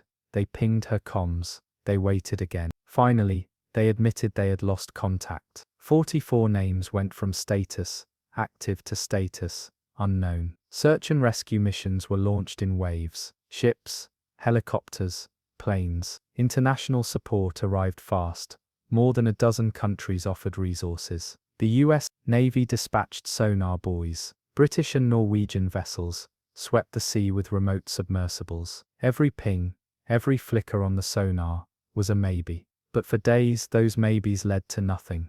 Then, a seismic anomaly was detected. It had occurred just hours after San Juan's last transmission. The signal was sharp, sudden, brief, consistent with an implosion. Analysts at the Comprehensive Nuclear Test Ban Treaty Organization identified the coordinates. The explosion had been underwater, non-nuclear, but massive. It was registered as a hydroacoustic event, the sound of a steel hull collapsing inward at impossible speed. If San Juan had descended uncontrollably, the pressure would have crushed her in milliseconds. Her hull would have shattered like ceramic, collapsing in on itself with a force that did not scream, but simply erased. Even with that data, no wreckage was found, not for a year. The ocean floor in that region is rugged and largely unmapped. Mountainous ridges, sharp valleys, trenches carved by time and tectonics. Even with advanced sonar, locating a vessel the size of San Juan was like searching for a lost needle in a slowly shifting haystack. The search turned into mourning. Then the mourning became political. Protesters gathered outside the naval base in Mar del Plata. Families demanded answers. Mothers wept on live television. The Navy released timeline briefings, partial, filtered. Confidence in the military began to erode. One by one, the crew members' names were read aloud in makeshift vigils. 44 chairs were set out on the pier, each one draped with a flag, each name whispered, then spoken again for those who couldn't believe it. But even as grief settled like fog over the country, the mystery remained. What exactly had gone wrong? How could a refitted submarine simply implode, so suddenly, so completely, without time to send even one final message of distress? In interviews, former naval engineers raised concerns. The San Juan had undergone a complex refit several years before. Pressure tests had been delayed. Certain components replaced with older parts. Political pressures had cut budgets, forced substitutions, delayed drills. While the official report suggested the fire and subsequent flooding were the main culprits, many believed it was deeper than that. Systemic, structural. The kind of failure that builds quietly over time, until a single drop of seawater finds its way in and becomes fatal. Yet despite everything, the families did not stop hoping. For months after the explosion was detected, some held on to the idea of survivors, of an air pocket, of an emergency surfacing, of a beacon not yet triggered. One father said he dreamed of his son standing at the edge of a dock, waving. Another mother refused to remove her son's boots from the doorway. And while the world began to move on, those left behind stood still, waiting not for miracles, but for truth. And truth would not come quickly. By the time the wreck of the ARA San Juan was discovered, 367 days had passed, an entire year of searching, grieving, doubting, and demanding. It was found by a private US-based company, Ocean Infinity, operating out of the search vessel's seabed constructor. Their technology, a fleet of autonomous underwater vehicles, swept a massive search zone using side-scan sonar. In the cold hours just past midnight on November 17, 2018, one of those vehicles returned a ping that was different. It showed a shadow that was longer than expected, oddly shaped, lying at a depth of 907 meters. The next day, confirmation came. The ARA San Juan had been found, crushed, twisted, broken in 3 main sections. The ocean had given her back, but not gently. The discovery site was over 600 kilometers from the Argentine coast, just east of the Patagonian shelf. Photos were released sparingly. Grainy images of hull fragments, scattered debris, a rudder warped beyond recognition. The pressure at that depth had not merely collapsed the vessel, it had collapsed time. Objects had lost shape, paint had peeled, one propeller blade was bent inward like soft metal. The bridge was buried in sand, the conning tower cracked wide like a broken jaw. This was not a wreck waiting to be salvaged, it was a grave, and yet it was the only truth the families had been given in over a year. Public reaction was immediate. Some felt relief. Finally, proof. others were furious. Why had a private company found the submarine after the government's best resources had failed? Where had the promises of transparency gone? Why had it taken a civilian contractor to locate what should have been discovered months earlier? These questions were not merely political, they were personal. Every delay had been measured in sleepless nights, unopened letters, and names called out at vigils where no one answered back. The aftermath of the discovery deepened existing fractures. The Argentine Ministry of Defense offered to retrieve the wreck, but many families opposed the idea. The San Juan was now sacred, a final resting place. To disturb it would be to disturb the last moments of 44 lives. Others disagreed. They wanted the ship recovered, examined, dissected. To them the metal held answers. Somewhere inside its crushed corridors was proof of what failed, and who should be held accountable. The act split even the closest communities. Grief had no single form. Government commissions were launched. Naval officers testified. Logs were released, some with redactions. The official conclusion was cautious. A sequence of failures, a leak in the snorkel system, a battery fire, human error in handling, delayed maintenance, misjudged severity. The report stopped short of naming villains, but its silence was not exoneration. It only left space for more speculation. Among those lost aboard the San Juan was Eliana Maria Kursk, the first female submarine officer in Latin America. Her presence aboard had been celebrated during missions past. She had appeared in interviews, in parades, in national spotlights. After her death, she became a symbol of progress, of inclusion, of the future the Navy had promised to build. And yet in death, even her name became politicized. Her brother gave a quiet interview, weeks after the wreck was found. "They talk about honoring her," he said, "but they never told us the truth. They waited until the noise was too loud to ignore." No one aboard the San Juan left a final note. No voice recorder captured their last words. Unlike the Kursk or the El Faro, there were no messages retrieved from pockets or floating hard drives. There were only the last radio logs, the line about seawater, the fire, and the descent. But even that was enough to conjure an image: a corridor darkening, crew moving fast but without panic, hatches sealed, emergency lights flickering, and finally, a lurch, a sensation of weightlessness as the nose dipped, the hull groaned, and the sea accelerated its grip. Experts say the final moments were likely instantaneous. Once past crushed depth, the submarine would have imploded at over 1,200 kilometers per hour. The energy released in that collapse was equal to several tons of TNT. There would have been no sound, no awareness, just steel folding into itself, and then nothing.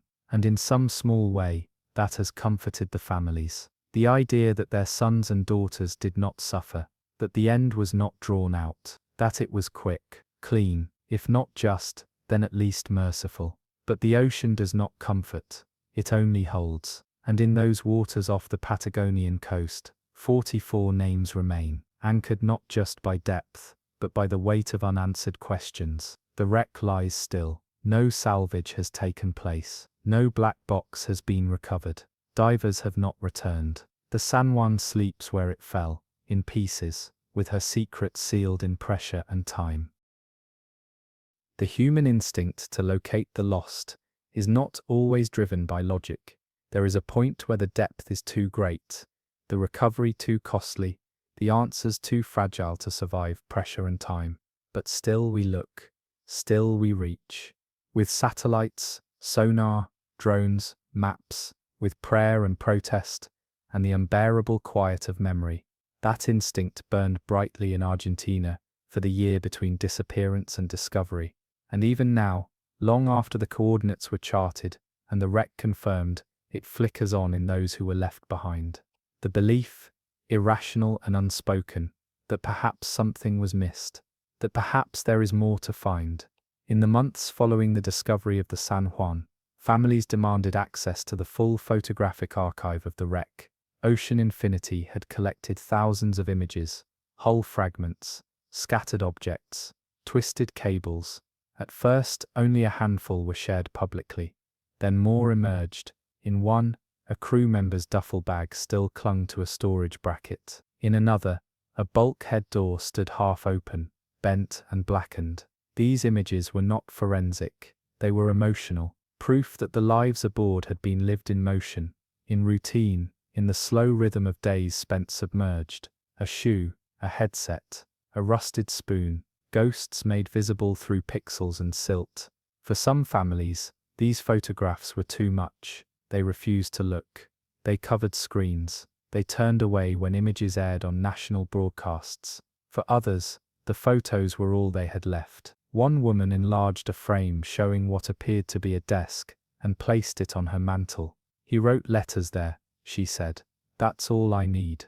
In these responses, grief divided again, into silence and memory, into preservation and refusal. What remained undisputed was the enduring uncertainty. The official reports cited water intrusion through the snorkel mast as the triggering event, salt water dripping down into the forward battery compartment during snorkeling at periscope depth. From there, a chemical reaction likely created hydrogen gas. The gas could have ignited with a spark. A fire may have followed. Smoke, heat, confusion. It is likely the compartment was sealed off, isolating the damage.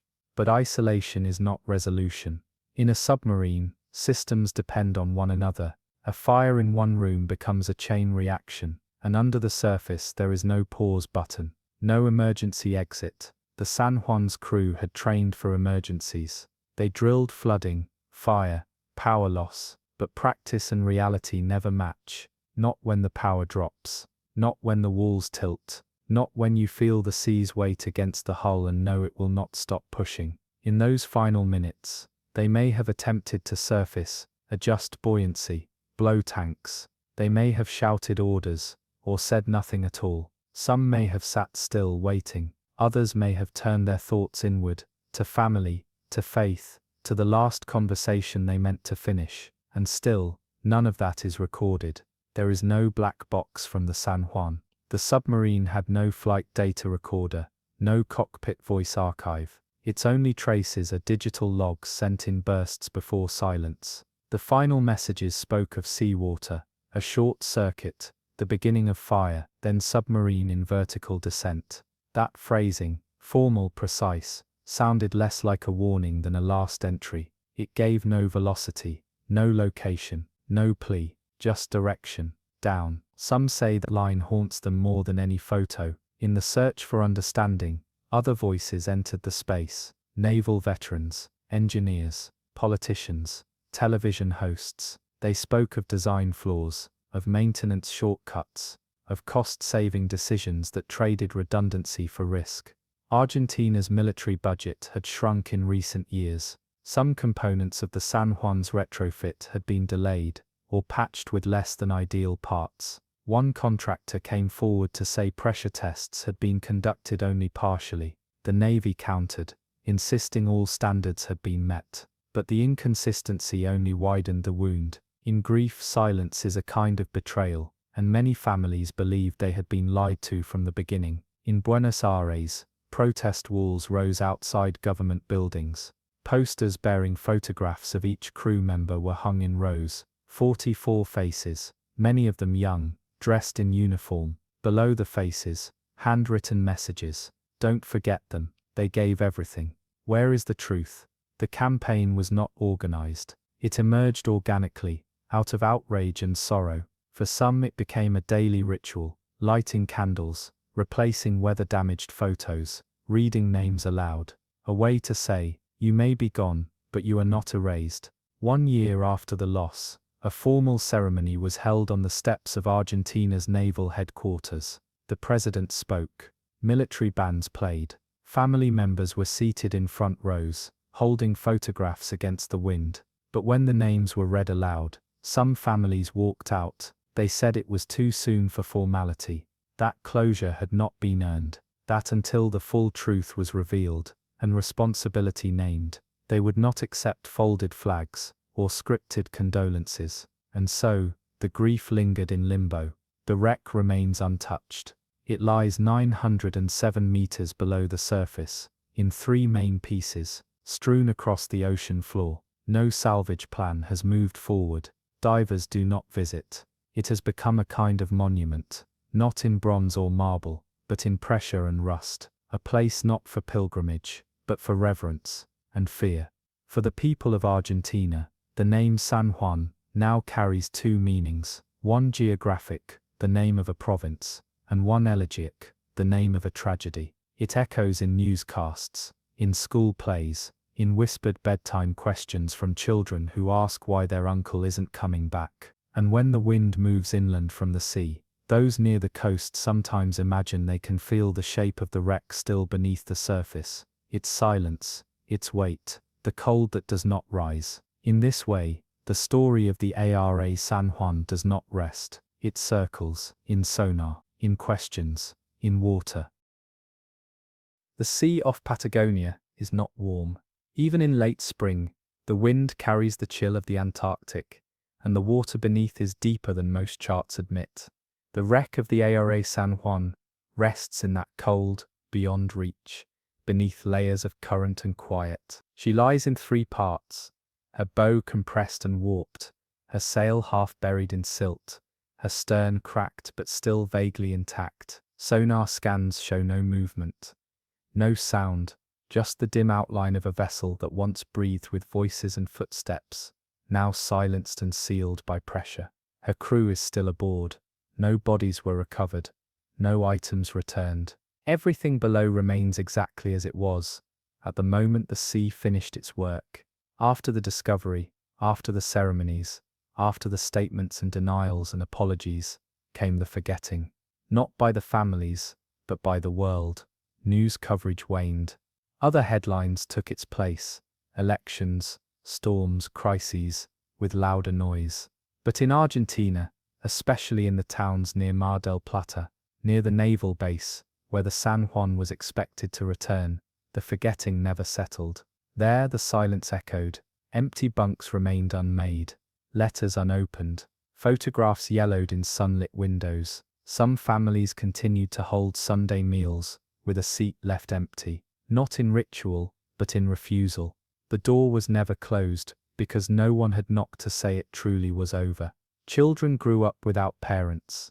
Parents aged with questions. One woman wore her son's navy cap every day for a year, refusing to take it off even for church.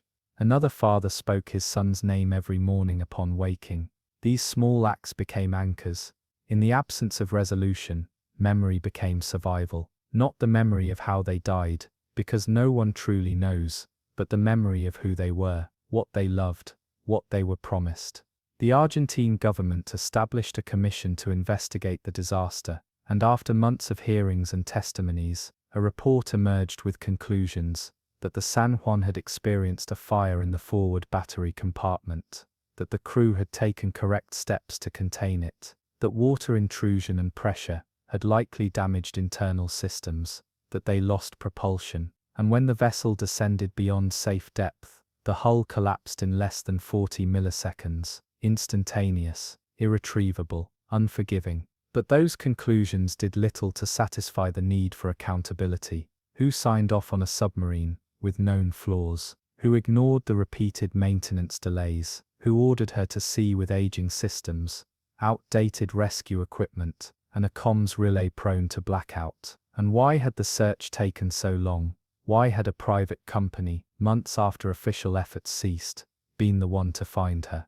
These were not conspiracy questions. These were practical ones, born not from suspicion, but from care. Yet answers remain sealed. Much of the Navy's documentation has not been made public. Certain internal communications were deemed classified. The manufacturer of one of the batteries involved in the suspected leak never released a statement. Those responsible for long-term oversight were quietly reassigned, and so even in death, the crew of the San Juan bore the burden of silence, not just from the deep, but from the living. In the years since the loss, the name ARA San Juan has become a kind of soft scar in Argentine consciousness. It is referenced with restraint, invoked with reverence. It appears on plaques and walls, on the backs of soccer jerseys during commemorations, on white ribbons pinned to naval jackets. But in private, it is spoken with grief that still hasn't dried.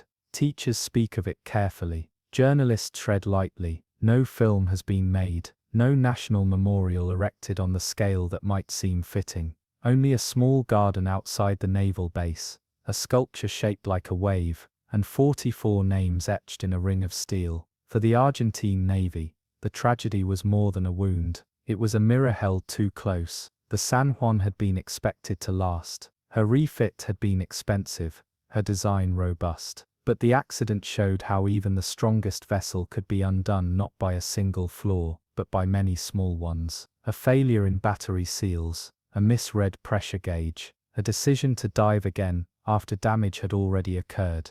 And in the end, the weight of the ocean found every crack. Submariners know this. They know the margin is thin, that when submerged, the difference between life and death is measured not in hours, but in moments. One missed sound, one flicker ignored, and still they go, they train, they descend, they trust in each other and in their ship, knowing the sea has no obligation to return what it takes. The crew of the San Juan understood this better than most, and they went anyway. Among the 44 was a sailor named Fernando Mendoza. His sister, speaking on the second anniversary of the loss, said, he knew the risks, but he also believed the ship would hold, and he believed the command would protect him. Then she paused. The ship didn't hold, and no one protected them. It wasn't spoken with rage, just with the slow weathered truth of those left behind. Today, if you sail over the place where the San Juan rests, there is no marker, no buoy, no signal. But sometimes the waves move differently there, like they remember.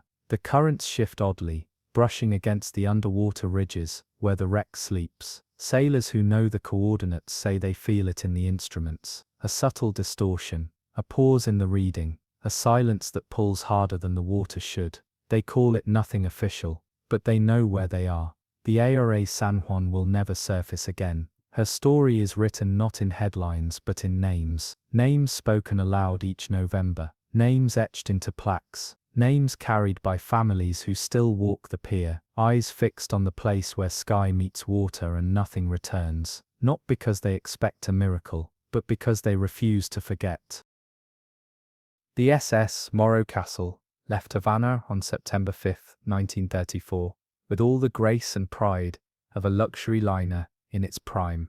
She was a floating palace of American opulence, painted bright white, trimmed in polished brass, with velvet lounges and a ballroom that could hold 100 guests swaying beneath crystal lights. Her route was simple, Havana to New York, a journey she had made dozens of times since her maiden voyage in 1930.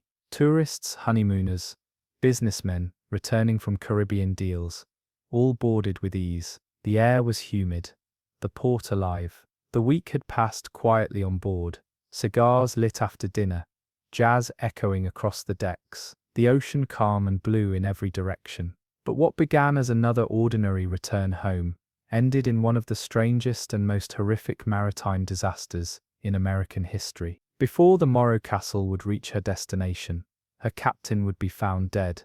The ship would burn almost entirely to her steel skeleton, and over 100 passengers and crew would perish, some by smoke, some by fire, some by decisions made far too slowly, or not at all. The trouble began quietly. On the evening of September 7th, as the ship steamed northward, Captain Robert Wilmot took ill. He retired to his cabin complaining of stomach pains. By the next morning, he was dead. The official cause, a heart attack. But even then, some on board found the death strange. Wilmot had no prior heart issues. He had not been particularly stressed, and he had dined normally the evening before. No autopsy would ever be conducted. His body was quietly removed and locked away. The ship's chief officer, William Worms, assumed command. Storms began to form off the Jersey coast as the Morro Castle neared the end of her journey. Heavy rain and high winds pushed against her starboard side, and passengers, who had been expecting a final day of calm seas and celebration, were forced below deck. Lightning flared in the distance. The ship's hull creaked in the wind, but still the crew remained calm. This was not their first storm. The vessel was built for Atlantic waters, and the guests, lulled by the routine of the journey and the luxury of their surroundings, retired early, some with nightcaps, some with books, some with the faint unease of weather in their ears. Sometime around 2:50 a.m. on September 8th, smoke was seen wafting from a storage locker in one of the writing rooms near the aft of the ship. Within minutes, flames erupted from the walls. The fire spread fast, far faster than it should have. By 3:10 a.m., the ballroom was engulfed. The upper decks began to glow orange. Thick oily smoke poured down stairwells and across hallways, and then the electricity failed. The ship, once glittering with lights, went black. In the sudden dark, passengers began to scream. The ship's wood-paneled interior, combined with newly varnished furniture and flammable insulation, became fuel. The fire moved like a living thing. It consumed without pause. Panic surged. Many tried to reach the lifeboats, but found them tangled, jammed or locked. Crew members struggled to coordinate a response. Some vanished entirely. Others gave conflicting orders. Few had practiced for this. Fire hoses failed to produce pressure. Communication lines were down. And by 3:30 a.m., the entire midsection of the Morro castle was an inferno. The ship's distress call, when finally sent, came too late. Radio equipment was damaged. The call was faint, confused. The Coast Guard would not be notified in time to prevent the worst. Lifeboats finally began to drop, but many passengers had already begun to leap into the sea, preferring the black water to the blistering heat. Some jumped from 5 stories up. Some drowned beneath, others landing atop them. Some burned as they fell. The sea, once the ship's path, became its only mercy. Dawn revealed the wreck, in full horror. The Morro castle, once radiant and regal, was now a charred hulk, drifting off the coast of Asbury Park, New Jersey. Her white paint blackened. Her decks melted, smoke still curled from her hollowed midsection. Burned bodies floated in the surf, bobbing gently between pieces of scorched wood and half-submerged luggage. The smell of char and salt hung over the water. Survivors, many in nothing more than nightgowns or torn uniforms, clung to debris or crawled ashore barefoot, their hands raw from salt and splinters. The Atlantic that morning was calm again, but nothing else was. In total, 137 people died in the fire. Dozens more were badly burned or permanently injured. Children were among the dead. So were elderly passengers who never made it above deck. Some crew members jumped early, leaving others to navigate the chaos alone. Others stayed until the flames reached them. There were accounts of passengers helping strangers into life jackets, of waiters carrying women up ladders, of radio operators refusing to abandon their post until the final transmission had been sent. And then there were stories of those who vanished, who left their stations, who failed to deploy lifeboats, who ignored calls for help. The line between hero and coward blurred in smoke and screams. The public wanted answers, and the questions came fast. How had the fire spread so rapidly? Why had no sprinkler system worked? Why had the lifeboats been so poorly managed? Why had Captain Wilmot died so suddenly the night before? What had really happened aboard the Morro castle in those final hours before dawn? Investigators descended on the wreck, which had run aground just 500 feet from shore. Crowds gathered on the beach. Children pointed at the blackened hull. Reporters snapped photographs of the twisted decks and gaping windows. The ship, silent now, her smokestacks leaning like broken spires, became a spectacle. Souvenir hunters stole charred wood and melted railings. Vendors sold postcards of the disaster, and the mystery deepened. Attention soon turned to a man named George Rogers. He had been the ship's radio officer, a decorated veteran of early maritime communications. He was among the last to leave the vessel, and had been hailed briefly as a hero for staying at his post. But inconsistencies in his story began to emerge. He had inserted himself into post-disaster interviews. He lingered at the site longer than necessary, and he had a past, sealed court records, whispers of instability, prior service marred by disciplinary notes. Years later, after taking a job as a radio technician in a school, Rogers would be arrested for planting a firebomb and attempting to murder his co-workers. In his apartment, authorities found blueprints of the Morro castle and evidence he may have kept components from her systems. Many now believe Rogers set the fire.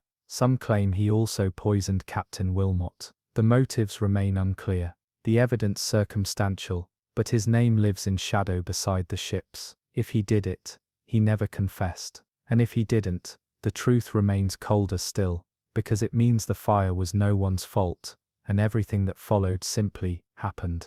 Regardless of its origin, the fire exposed staggering gaps in maritime safety. Fireproofing was virtually non-existent. Escape routes were poorly marked. Fire drills were rare. After the Morro Castle, these gaps could no longer be ignored. New laws were drafted, new standards enforced, ships were redesigned. It took the loss of 137 lives to spark the change, but that change became permanent. And the Morro Castle herself, she remained aground for months. The wreck was a constant presence, visible from the boardwalk, her black ribs jutting out against the skyline like the bones of something ancient and cruel. At night, when the tide was high, the waves made the metal groan. Locals swore the sound was like a voice, low, pained, distant, a reminder of what had burned, and what had never been explained. The wreck of the Morro Castle sat half buried in sand for half a year, a constant and decaying silhouette along the New Jersey coast. Her presence became more than a spectacle. It was a wound laid bare. People came to gawk, some came to pray, others came to see where their loved ones had burned. Every high tide shoved her deeper into the shoreline, each wave peeling back more paint, revealing steel that had blistered like skin under a blowtorch. Children stood on their fathers' shoulders to peer through binoculars. Journalists hired small boats just to get close enough to photograph the scorched decks. The beaches of Asbury Park, once known for picnics and surfside charm, became the backdrop of a floating mausoleum. The shipping company that operated the Morro Castle offered public condolences, but little else. There were legal defenses, complicated insurance claims, and fierce debates over liability. The company denied wrongdoing. They blamed the weather, the crew, an act of sabotage. Anything but themselves.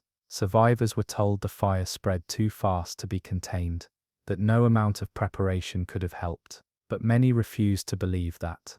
They had smelled fresh varnish in the corridors, seen lifeboats strapped too tightly, watched as doors failed to open when it mattered. One passenger who survived by clinging to a life ring for hours later said, "They built her like a temple and burned her like an offering." As investigations continued, so too did the theories.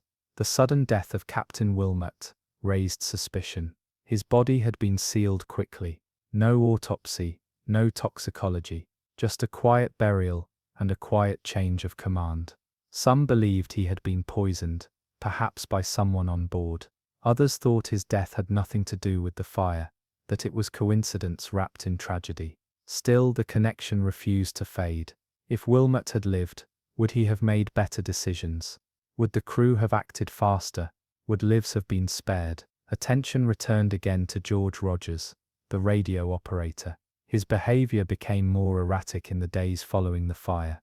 He seemed to insert himself into every conversation, offering commentary that felt rehearsed.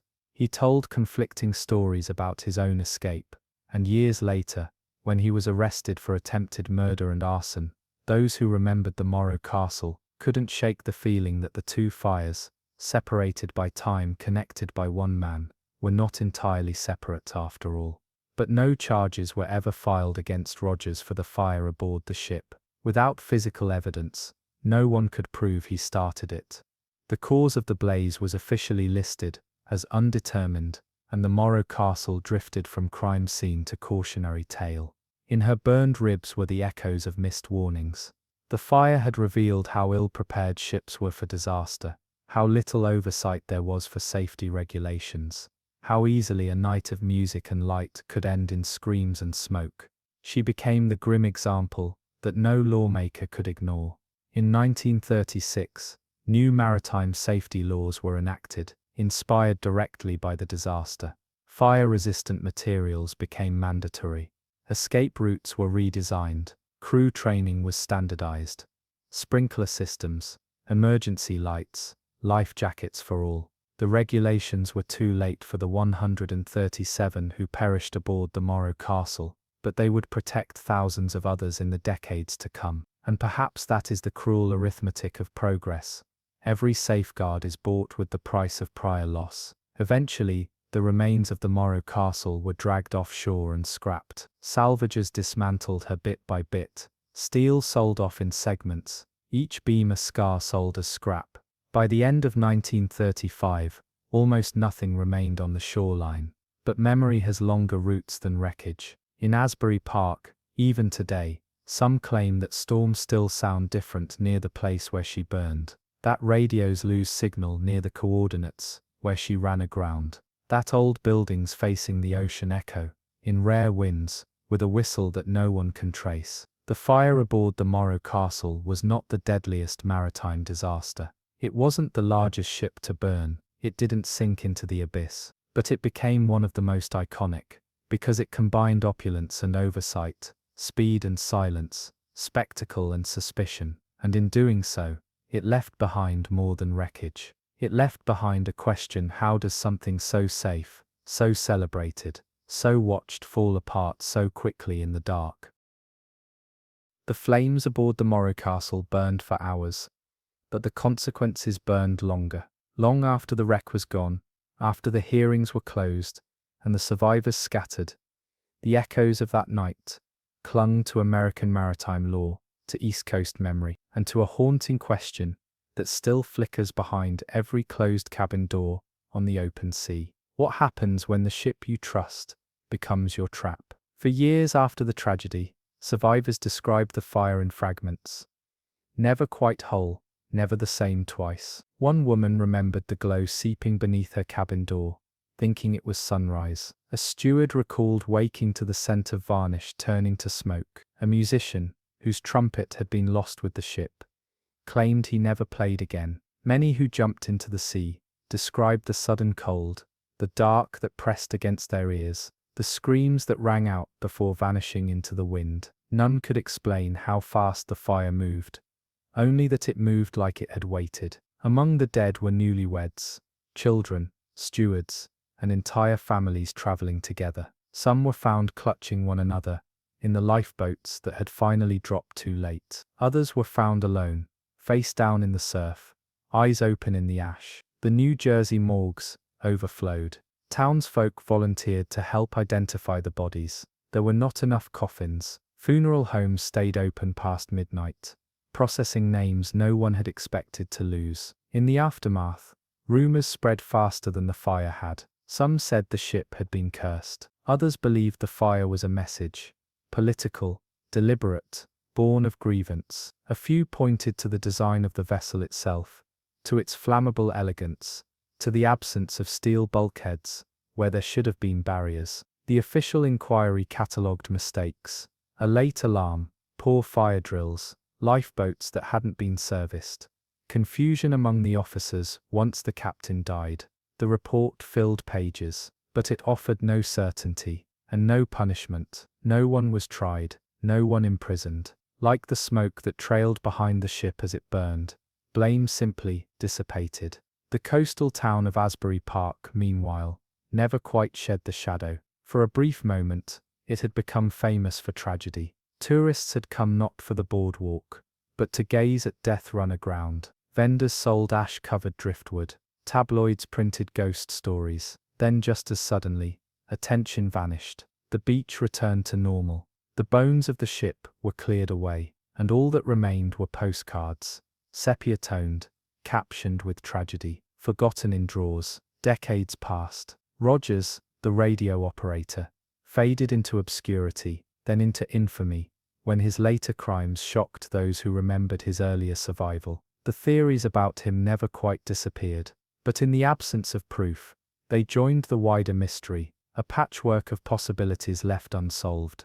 And the name Morro Castle, it survives now only in maritime history books and the hearts of descendants. Occasionally, a documentary replays her story, darkened images set to mournful strings. Occasionally, someone stumbles upon a fragment of her metal, washed ashore by some distant storm. But mostly her name is whispered, as warning, as memory, as a story too strange to feel real, and yet too tragic to forget. She burned, Not because of one thing, but because of many, and she stayed afloat, just long enough for the world to watch.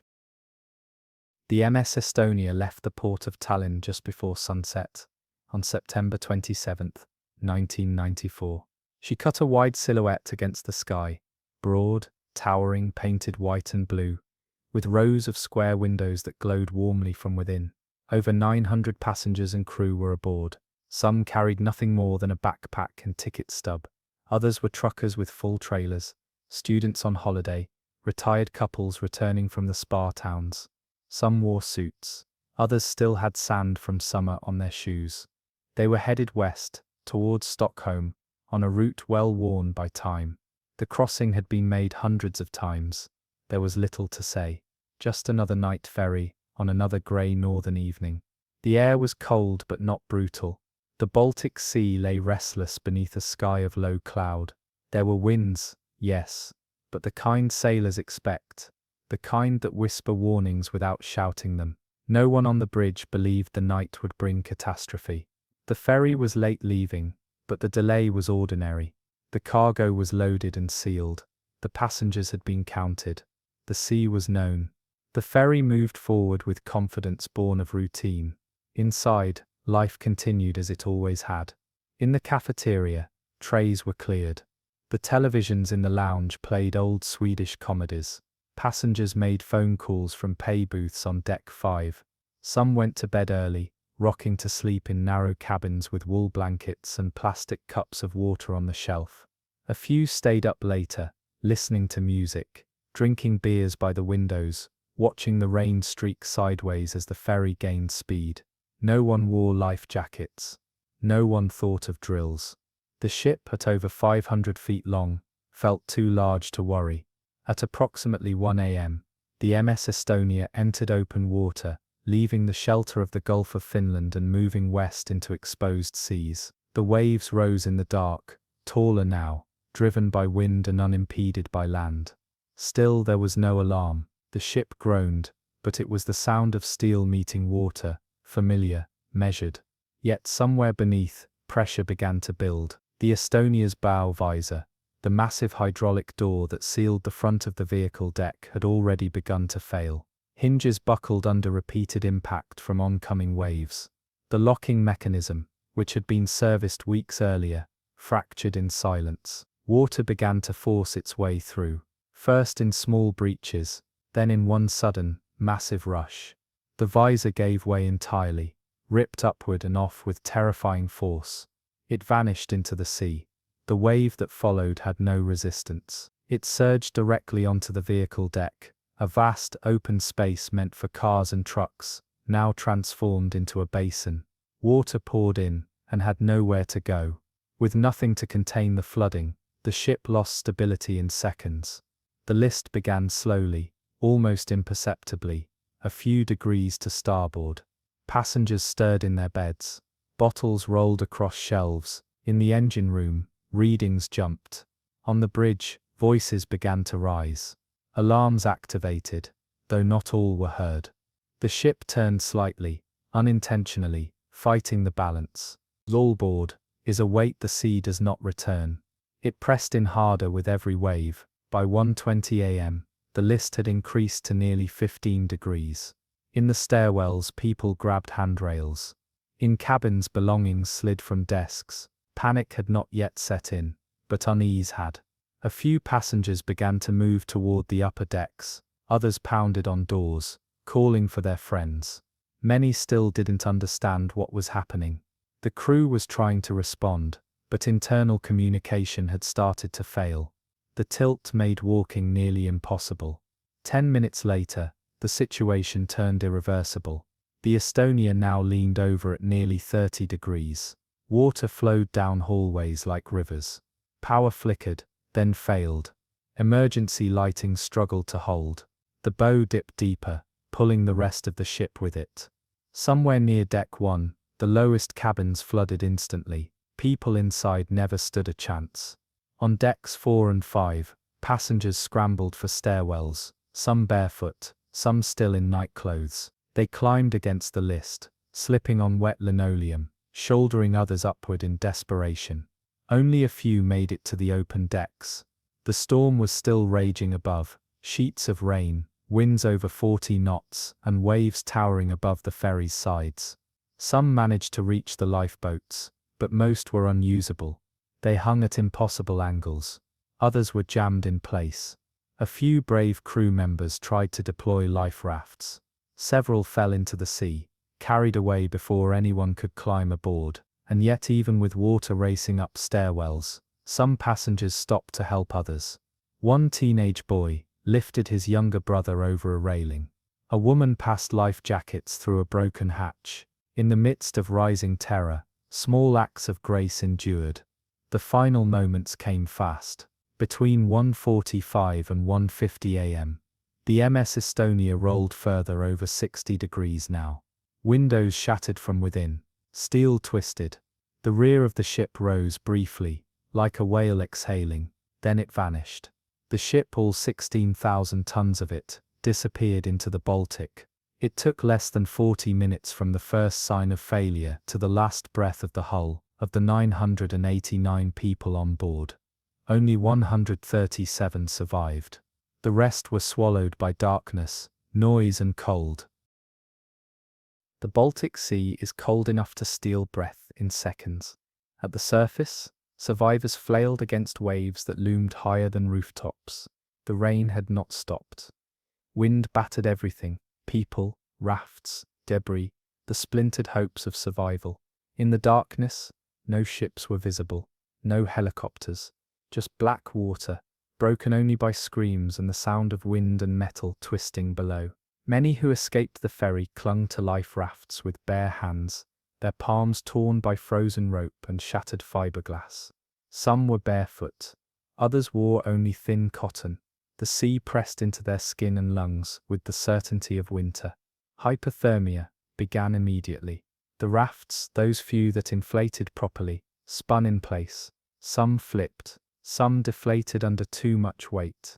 Others carried only one or two survivors, drifting apart from one another with every wave. The silence came slowly, first from those who couldn't speak, then from those who slipped beneath the surface.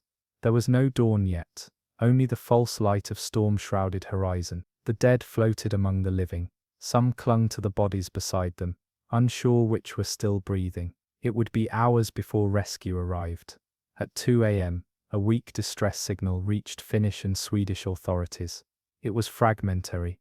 The Estonia had not given coordinates, only panic and half-heard phrases. Ships were dispatched, search planes deployed, but the sea was vast, and the Estonia had gone down in an area with minimal tracking coverage. No exact position, no signal beacon, just a vanishing. The first rescuers arrived after 4 a.m., 2 hours too late for most. They found overturned rafts, floating wreckage, and bodies tangled in life jackets. A handful of survivors were pulled from the water, fewer than 30. Some were barely conscious, their skin blue. Others had no memory of how they escaped. A few clutched plastic seat cushions like sacred relics. One young man repeated the same phrase over and over, unable to stop. A crewman who survived reported seeing a stairwell fill with water so fast, people were trapped mid-step. He would never return to sea. Helicopters circled the wreck site. Boats searched until dusk. In total, only 137 people were saved. The rest, 852 souls, were never recovered. Some bodies were pulled from the sea in the following days. 104 in the sea in the following days, but most remain entombed in the ferry, lying in the quiet black silt of the seabed, 80 meters down. The ship lies on her starboard side, torn open along her car deck, the bow visor torn completely off, and resting meters away like a discarded mask. The response was swift, but the questions came faster than the waves ever had. Why had the visor failed? Why hadn't the ship been retrofitted with better barriers on the car deck? Why were lifeboats unusable? Why did the crew not issue a clear mayday earlier? And why were so few rescued, even when many survived the initial sinking? The official investigation took months, led by Swedish, Finnish and Estonian authorities. It concluded that the visor failure was the root cause, but it also revealed a list of shortcomings too long for coincidence. Maintenance issues, structural weaknesses, inadequate lifeboat procedures, unsecured cargo that may have shifted in the chaos. The Estonia had been operating within regulation, but the regulations, it seemed, had not caught up with reality. Some survivors claimed the ship began to sink before the visor failed. Others suggested the ramp behind the visor had never been sealed properly. These contradictions gave rise to suspicion, and with suspicion came silence. The Estonian government classified key parts of its investigation. Sweden proposed burying the wreck site under concrete to discourage future exploration. Divers were banned from entering. Cameras were turned away from critical compartments. To this day, the wreck remains untouched. The official story accepted by some, contested by others. In Estonia, the loss was not just maritime, it was national. The country had regained independence from the Soviet Union only 3 years earlier. The Estonia had been a symbol of freedom, of connection to the West, of possibility. Her sinking felt like a curse. Nearly every town lost someone. Photographs of the missing lined church walls. In the capital, candlelight vigils filled the city square for weeks. For a generation, the word Estonia no longer meant just a country. It meant a night that would never end. Among the dead were musicians, athletes, entire families, a popular Estonian band returning from tour, a bride and groom who had celebrated their honeymoon on the ferry's decks, a mother who had called her husband just an hour before the sinking, saying, "It's rough, but we're all right." That was the last anyone heard from her. Survivors tried to rebuild their lives, but many carried the cold with them. One woman who escaped through a broken window was later hospitalized for frostbite so severe, parts of her fingers had to be removed. A man who held onto a seat cushion for 4 hours said he still hears waves when the room goes quiet. Another survivor never spoke publicly again, her family saying only that she returned, but not fully. In the weeks that followed the tragedy, the Baltic Sea became a graveyard patrolled by politics, sorrow, and silence. Naval vessels circled the area. Recovery ships moved carefully, collecting what they could. Life jackets were retrieved by the hundreds, tagged and catalogued. Rafts were dragged from open water, some still bearing the marks of clawed hands on the rubber. Divers reached the wreck, confirming what many feared: the ship had torn open in her midsection right along the vehicle deck. The bow visor lay on the seabed, like a jaw broken off in one last scream. Debate ignited across 3 nations. Families of the dead demanded answers, but governments offered only fragments. The joint investigation released its findings: mechanical failure, insufficient safety standards, outdated design, but some details seemed too vague, too neat. Survivors insisted there were explosions. One man claimed to have seen water entering from below, not from the bow. Another insisted he heard the ship shudder before the list even began. These weren't isolated claims, they echoed across testimonies. Yet each was folded quietly into the official report, marked as inconsistent memory, stress-distorted perception. The story was fixed, the visor broke, the sea rushed in, the ship sank. But grief makes poor company for certainty, and certainty is rarely so smooth. By October, Sweden had proposed sealing the wreck in a sarcophagus of concrete, an underwater tomb that no diver could access. It was framed as a gesture of respect, of protection, but to the families it felt like concealment. Journalists began to dig. They uncovered maintenance logs that hinted at past visor problems. Former crew members admitted that locks had occasionally malfunctioned. Engineers noted that the ship's design made it vulnerable to bow impact in heavy seas. None of it was illegal, but none of it should have gone unnoticed. Controversy deepened when the Estonian government signed an agreement with Sweden and Finland, banning all future dives to the wreck. No exploration, no recovery, no inspection. The agreement passed quietly, turned the site into a legal black box. Even grieving relatives were barred from organizing private memorial dives. And so the Estonia sat in darkness, silt gathering over her decks, seaweed curling around broken railings, sealed by law as much as by pressure. In Stockholm and Tallinn, funerals blurred together, churches overflowed, coffins without bodies were buried beneath names engraved in stone. A memorial wall was built, etched with all 852 who had died. At its center stood a steel sculpture in the shape of a torn circle, meant to resemble both a life ring and a wound. People left flowers, photos, scarves from sports teams, candles flickering in northern wind. Every anniversary, families gathered again. Silence always came first, then hymns, then tears. And always behind it all, the echo of that central question: why? Why had a modern ferry, in service for only 14 years, collapsed so completely? Why was the bow door, the ship's most critical barrier, built with a locking system that could fail under strain? Why were life rafts not reachable? Why was no call for help issued clearly until it was too late? And why, in the years that followed, were so many voices, those who remembered things differently, who felt the water come too fast, who saw hatches burst open before the list began? Why were they dismissed? Some answers surfaced in quiet places: confidential reports, lost interviews, footage filmed by divers in later, unauthorized expeditions. One documentary team, operating covertly in 2020, found new holes in the hull, gashes previously undocumented, suggesting possible collision damage. The revelations triggered a renewed investigation. Swedish authorities reopened the case. Experts returned to the site with new equipment. But as with all things long buried, the truth had hardened. The damage was real, the questions were real, but the timeline between cause and consequence remained clouded. Among survivors, belief had long since fractured. Some accepted the official version, grateful to have lived through what others had not.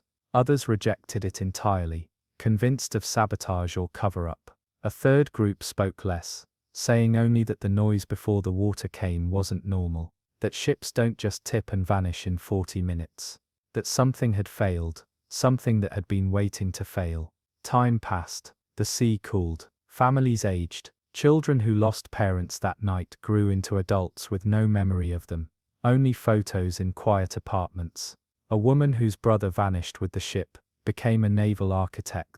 A man who survived the sinking stopped taking ferries altogether, choosing instead to drive for hours around the Gulf, even in snow.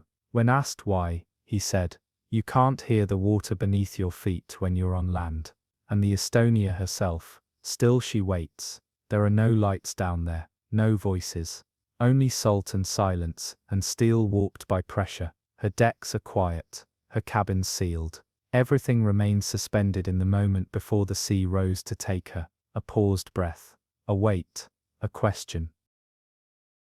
On the anniversary of the sinking, the wind over Tallinn carries a different kind of hush. Not just silence, but the weight of something withheld. Survivors gather beneath iron-grey skies. Some lay wreaths along the seawall, their colours bleeding into the rain. Others stare across the water, as if trying to see past its surface, to reach down, if not with hands, then with memory. Nearby, the memorial still stands. 852 names, carved without flourish, without title. Just names, the echo of them still caught in cold stone.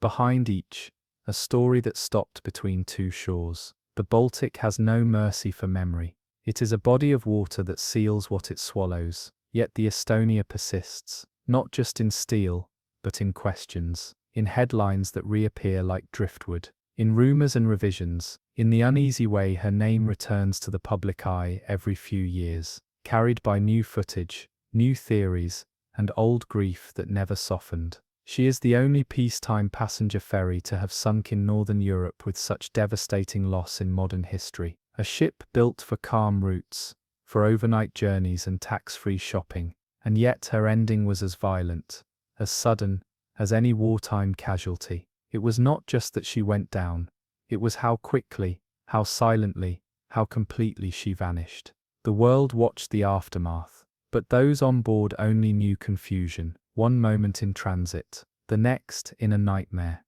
The testimonies, when gathered, formed a mosaic of horror. One man described being asleep and waking underwater. Another remembered crawling up a wall that had once been the floor. A stewardess recalled the lights flickering red as people screamed in every language. Some described children screaming for their parents. Others, parents calling for their children, their voices muffled by rushing water. Every escape was a miracle threaded through chaos. Rescue teams reported that the survivors they found were nearly all from the upper decks. No one below had time. The tilt of the ship, the flooding, the collapse, it moved faster than human instinct. More than 500 people never even reached the stairwells. Some remained in locked cabins, unaware. Others were pinned by shifting cargo. The sea moved with too much force, too quickly. Even those who tried to help were swept away. There are no clean endings in water, only vanishing points. In the years that followed, the Estonia became more than a wreck. She became a warning, a catalyst, a line in maritime law between what had been tolerated and what could no longer be. International regulations changed. Bow visors were redesigned. Crew training was upgraded. Evacuation routes rethought. Life rafts re-engineered. The disaster forced progress, but the cost was unbearable. Yet progress, as always, is selective. Not every ferry adopted the lessons. Not every country enforced the reforms. In remote corners of the sea, old risks still slumber. And the truth about what happened to the Estonia, all of it, remains elusive. Not for lack of evidence, but for the weight of conflicting accounts, for the pressure of politics, of diplomacy, of economies that profit from forgetting. The wreck itself lies in international waters, sealed by agreement. No photography is allowed inside. No public expedition has been permitted to enter her hull. She is treated not as a site of inquiry, but as a grave. Some say this is right, that the dead deserve stillness. Others argue silence is a kind of theft, that answers once buried must be brought back to light. But the debate remains unresolved. Like so much else about her, still she lies there, bow tilted, side crushed, corridors filled with silt and broken furniture. In the passenger decks, watches have stopped, curtains no longer move, time ended, and in the metal, rusted but intact, are the final impressions of a night that unraveled faster than anyone could record. Every rivet, every dent, every closed door, a sentence in a language we no longer speak. Above, life continued. Ferry lines resumed. Tallinn and Stockholm traded passengers again. The sea became background. But for those who lived through the Estonia, or lost someone within her, every ferry ride carries a shadow. Every wave holds memory. The sound of footsteps on deck, the scent of diesel and salt, the quiet before the first unnatural tilt. And so we remember, not just the ship, or the number, or the scandal, but the space where normal ended.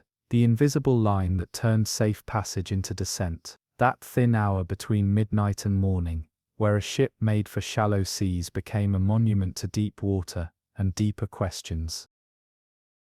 The Andrea Doria left Genoa in July of 1956, bound for New York with the polished confidence of a ship that had made the journey many times before. She was the pride of Italy, a floating cathedral of design and elegance. 10 decks high, adorned with frescoes, sculptures, and grand staircases. The vessel was less a ferry and more a palace set to sea. Her passengers were the children of summer, diplomats, actors, honeymooners, immigrants, musicians. Some had never crossed an ocean, others had crossed it too many times to count, but none suspected that this voyage would be her last. She slipped through the calm Mediterranean, climbed past Gibraltar, and into the North Atlantic, where waves rose and the sky dimmed. But the Doria was made for this. She carried more than style. She carried lifeboats for all aboard, the latest in radar, and a steel hull tested against winter storms. Her speed was confident, her officers experienced. Every inch of her hummed with Italian ambition. On July 25th, she was nearing the American coast. Just one more night at sea. The cabins were packed, the dining rooms full. Families played cards. Tuxedos rustled near the ballroom. Children fell asleep to the vibration of engines below their bunks. Beyond the windows, a fog had begun to gather, thick, slow-moving, the kind that swallows light and blurs distance. Visibility dropped. Radar became everything. The Swedish liner Stockholm was approaching from the opposite direction, smaller, slower, and built with a different philosophy. Her bow was sharp and armored, designed for strength rather than grace. Both ships knew of each other. Both had radar. Both adjusted course. But somewhere, in the math of collision avoidance, and the art of reading screens, something went wrong. At 11:10 p.m., without warning or warning bell, the bow of the Stockholm emerged from the fog like a blade through fabric. It struck the starboard side of the Andrea Doria with sickening force, just below the bridge, between the fourth and fifth decks. The impact tore through cabins, corridors, steel. 5 decks were instantly gutted. Sleeping passengers were thrown from bunks. Walls collapsed inward. The sound was like a bomb going off beneath the ocean. Then came silence. Then the screams. The Stockholm's bow crumpled inward, killing several of her own crew. But she stayed afloat. The Doria, grievously wounded, began to list within seconds. She was taking on water. The lights flickered, but did not fail. Emergency doors slammed shut, locking the flooding behind them. But the list, more than 20 degrees, meant that half the lifeboats were now unusable. They hung too high above the sea, unreachable. The other half were deployed quickly, but panic had begun to spread. Passengers poured into corridors, confused, barefoot, clutching coats and children. Some couldn't find their rooms again in the tilt. Others slipped on wet staircases, or were trapped behind jammed doors. A steward tried to shout orders, but his voice was swallowed by alarms. One man wandered the deck calling for his wife, his shoes lost, his eyes glazed with disbelief. Another family tied their hands together with napkins, to avoid being separated. And yet, somehow, order did not vanish. The crew of the Doria, trained, swift, desperate, began guiding people to the functioning lifeboats. They signaled other ships. The Stockholm, wounded though she was, stayed to help. Other vessels diverted course and arrived over the following hours. The sea was calm, and the fog began to lift. A few helicopters circled, their rotors slapping the air with urgency. In the dim morning light, survivors could see the Andrea Doria listing far to starboard, her painted hull now streaked with rust and salt. She looked stunned, half drowned, but still afloat. Her light still burned, her flag still fluttered weakly above the stern. For those in lifeboats, the sight was surreal. A floating dream ship, brought low not by storm or war, but by one split second in a fog bank. Of the 1,706 passengers and crew aboard the Andrea Doria, 46 died that night, most in the cabins torn open by the Stockholm's bow. Miraculously, over 1,600 were saved. The evacuation became a model of coordination, a rescue hailed as extraordinary. But the ship herself could not be saved. She remained afloat for nearly 11 hours after the collision, drifting with the tilt growing steeper. By 10 a.m., the next morning, her decks were nearly vertical. Water lapped at her railings. The last helicopter lifted away, and then quietly, with a final groan of broken steel, the Andrea Doria rolled over and disappeared into the Atlantic. She lies there still, 330 feet below, resting on her side, sealed by rust and current. Her chandeliers gone, her murals dark, her staircases choked in silt. In the stillness that followed the collision, time fragmented. Survivors aboard the Andrea Doria moved in slow, uneven currents, some with purpose, others in dazed confusion. The ship's elegant interior, once likened to a floating museum, was now a maze of tilted hallways and dim corridors. Velvet chairs had become hazards. Chandeliers swung like pendulums. Water dripped steadily from broken pipes and burst seams. The list had frozen the ship into an unnatural posture, angled staircases like cliffs, doors that refused to open, windows that stared back with nothing but fog. In cabin 52 on B deck, a young woman named Pierrette awoke in darkness.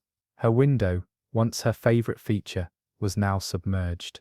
She felt the tilt first in her gut, an unnatural weight that told her something had shifted.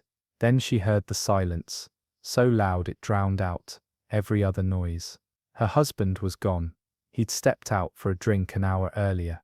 She called his name into the hallway and received no answer. The hall itself was at a cruel angle. She slipped twice trying to climb toward the upper deck. By the time she reached the lounge, other passengers were there too, some barefoot, some crying, none fully aware of what had happened. On the bridge, Captain Calamai remained at his post. The impact had not killed him, but it had left him with a ship slowly dying in his hands. He gave the order to abandon ship shortly after midnight, but the practicalities were punishing. With the starboard boats inaccessible, and the list growing more severe by the hour, evacuation became a geometry of desperation. Lifeboats were loaded beyond capacity. Children were passed down by hand, arms trembling, voices calling out names that vanished on the wind. Many passengers didn't understand English or Italian. The fog distorted commands, panic translated fluently, and yet rescues began. The French line's Ile de France, a massive passenger liner inbound from Europe, turned sharply off course and made full steam toward the site. She arrived in the dark, her searchlights slicing through the mist. Without hesitation, her crew began launching their own lifeboats, navigating them across open water toward the stricken Daria. The Stockholm, damaged but afloat, had already begun pulling survivors from the sea. 2 cargo ships also joined. A flotilla of rescue was forming in the fog.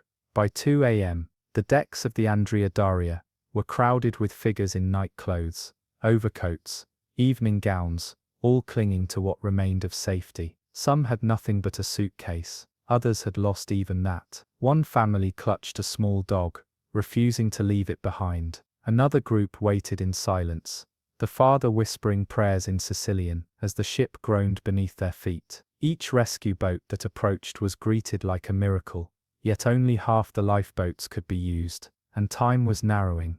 Below decks, rescue crews made final searches. A steward broke open cabin doors with a metal pipe, calling into each room. Some were empty, some still held the injured, some held the dead. He found a boy wedged between a collapsed bed and the wall, eyes wide but alive. He pulled him out and carried him up 6 decks in near total darkness, through a corridor now tilted nearly sideways. When he reached the rail, a lifeboat was waiting. The boy never spoke. Other stories never reached the surface. In the cabins crushed by the Stockholm's bow, entire families died together, unaware, unawake, unprepared. Some had no chance to run. Others were asleep seconds before the steel tore through their walls. Later, divers would report that the walls in those areas were peeled back like paper.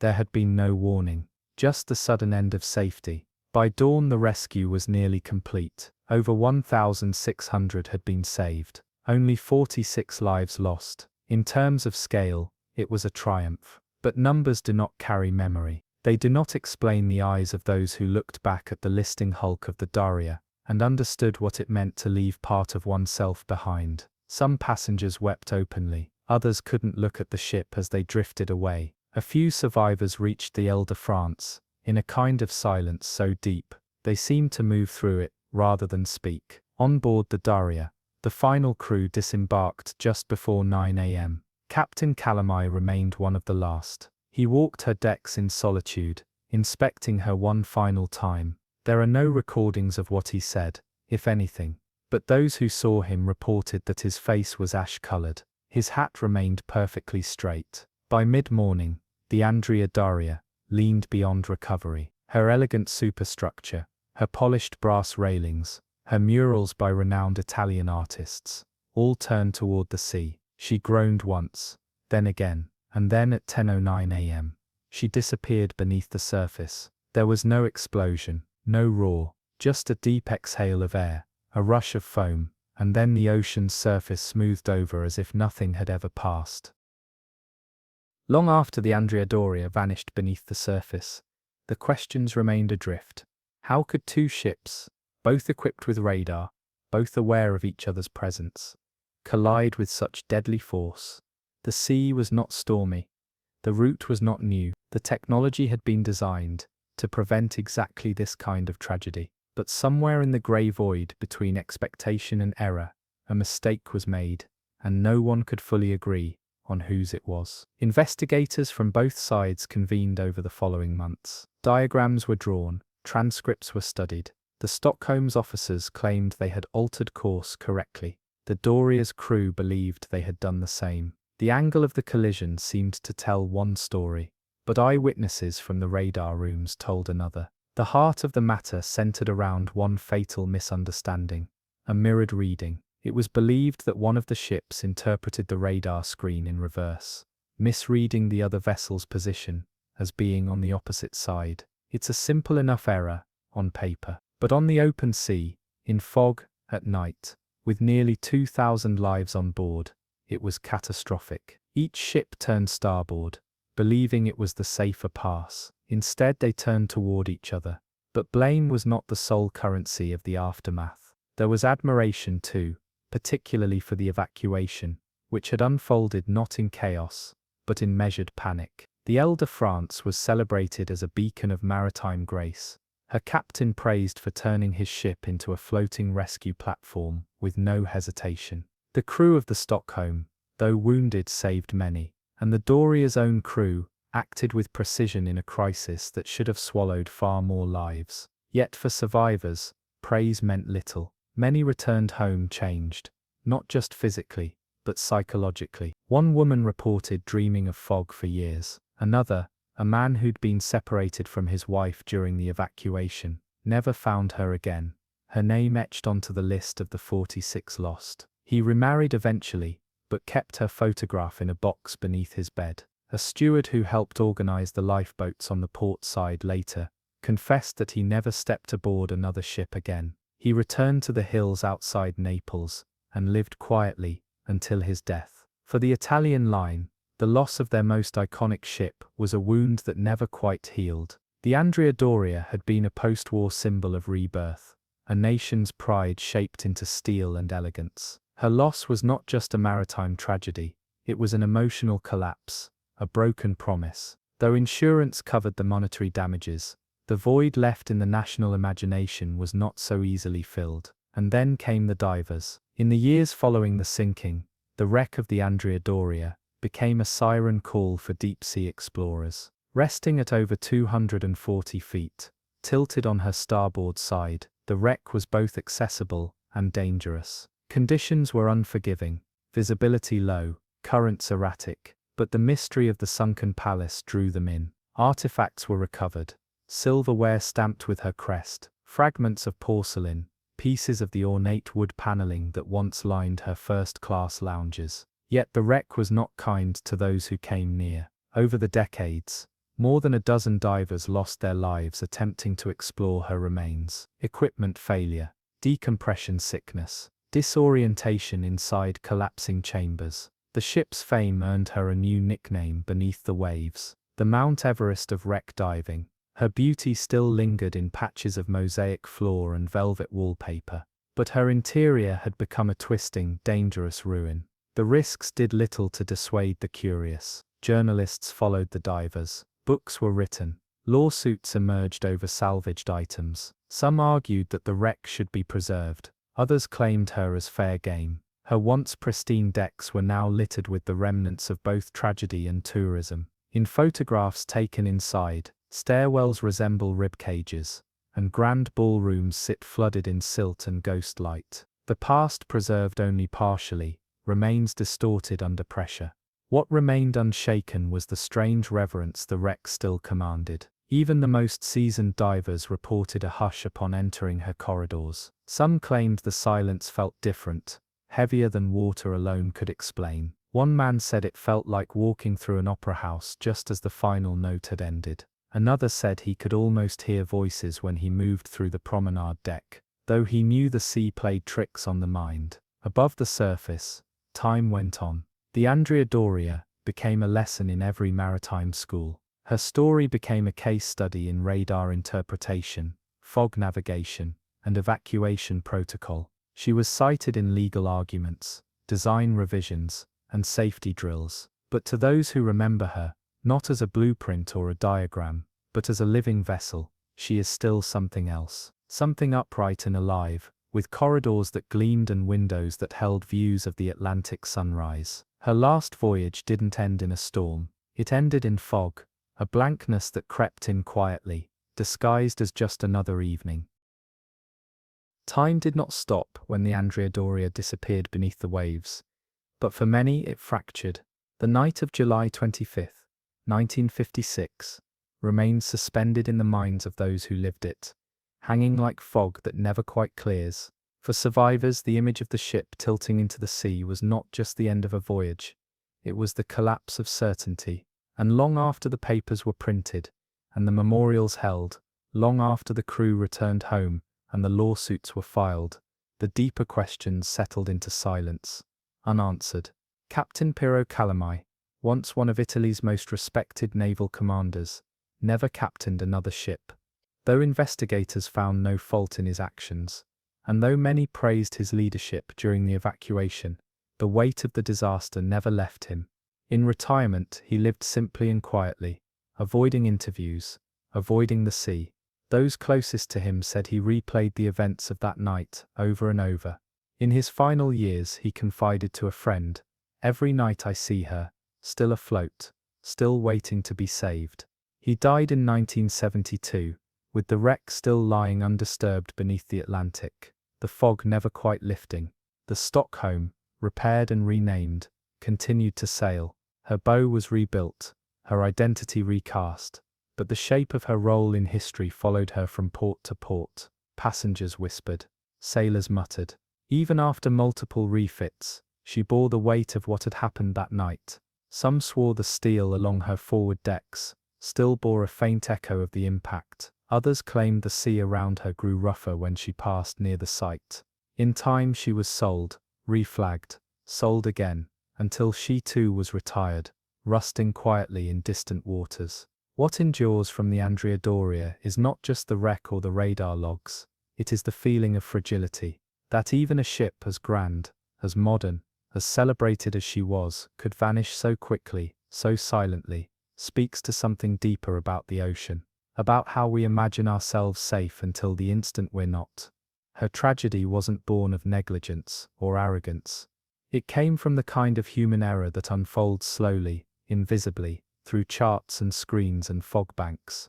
A misread bearing, a wrong turn, a belief that the other vessel would turn just a little more. In the aftermath, shipping protocols changed. Radar interpretation training was updated. Fog procedures revised. Maritime academies began teaching the Doria as a cautionary tale, and perhaps that is part of her legacy, the way her loss prevented others. But that legacy doesn't comfort the children who grew up without parents, or the parents who lived with empty rooms. Nor does it explain why so many details of that night, timing, bearing, exact angles, remain just ambiguous enough to make conclusions uncomfortable.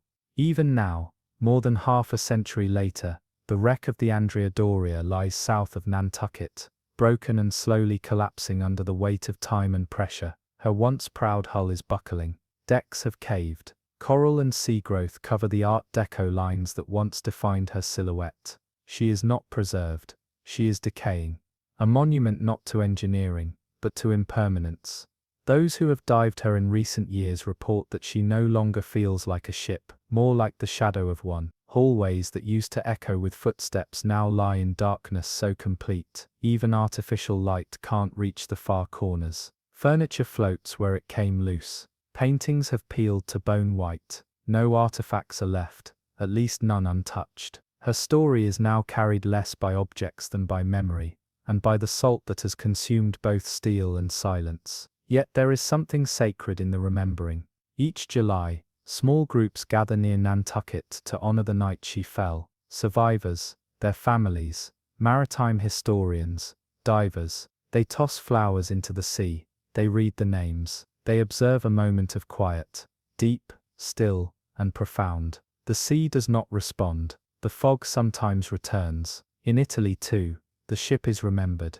Her model sits in museums. Her photographs line the walls of maritime offices. But her story isn't told with pride. It's told with a pause. The way one might speak of a brilliant child lost too young. She was not just a ship.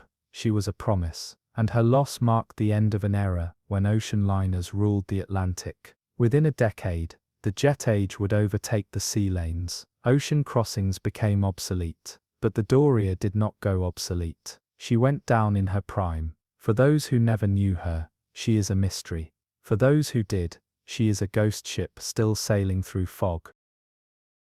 The MV Doña Paz. departed from the port of Tacloban, Leyte, on December 20th, 1987, with little fanfare and no suspicion. The sea was calm, the weather clear. It was the kind of departure that passed without ceremony, routine, expected, unremarkable. She was scheduled to reach Manila by the next morning, cutting through the waters of the Tablas Strait, as she had done many times before. Official records state that 1,583 passengers and 58 crew were aboard that night. But those who saw her decks before she vanished say the number was far higher. Entire families boarded without tickets. Street vendors climbed aboard with baskets of fruit and never disembarked. Babies were wrapped in blankets and tucked into corners between suitcases. Schoolchildren sat cross-legged on the floor, drawing shapes in the condensation of windows. Holiday crowds filled every corridor, stairwell, and bench. She was built in Japan in 1963, originally christened the Himyuri Maru, and later purchased by Sulpicio Lines. Renamed the Doña Paz, she had become one of the most heavily trafficked inter-island ferries in the Philippines. Her structure was solid, but aging, her maintenance records sparse, her crew stretched thin by volume and routine. Safety drills were rare, lifeboats were present but difficult to access. Fire extinguishers, where they existed, were largely ornamental. But the people who boarded her that December didn't board her for luxury or trust. They boarded her because they had to, because ferries connected islands, and the sea was the only road. As darkness fell and the lights dimmed, many passengers settled into sleep. Mothers nursed their children. Teenagers with cassette players shared headphones. A few men played cards on the upper deck, laughing between rounds of cheap rum.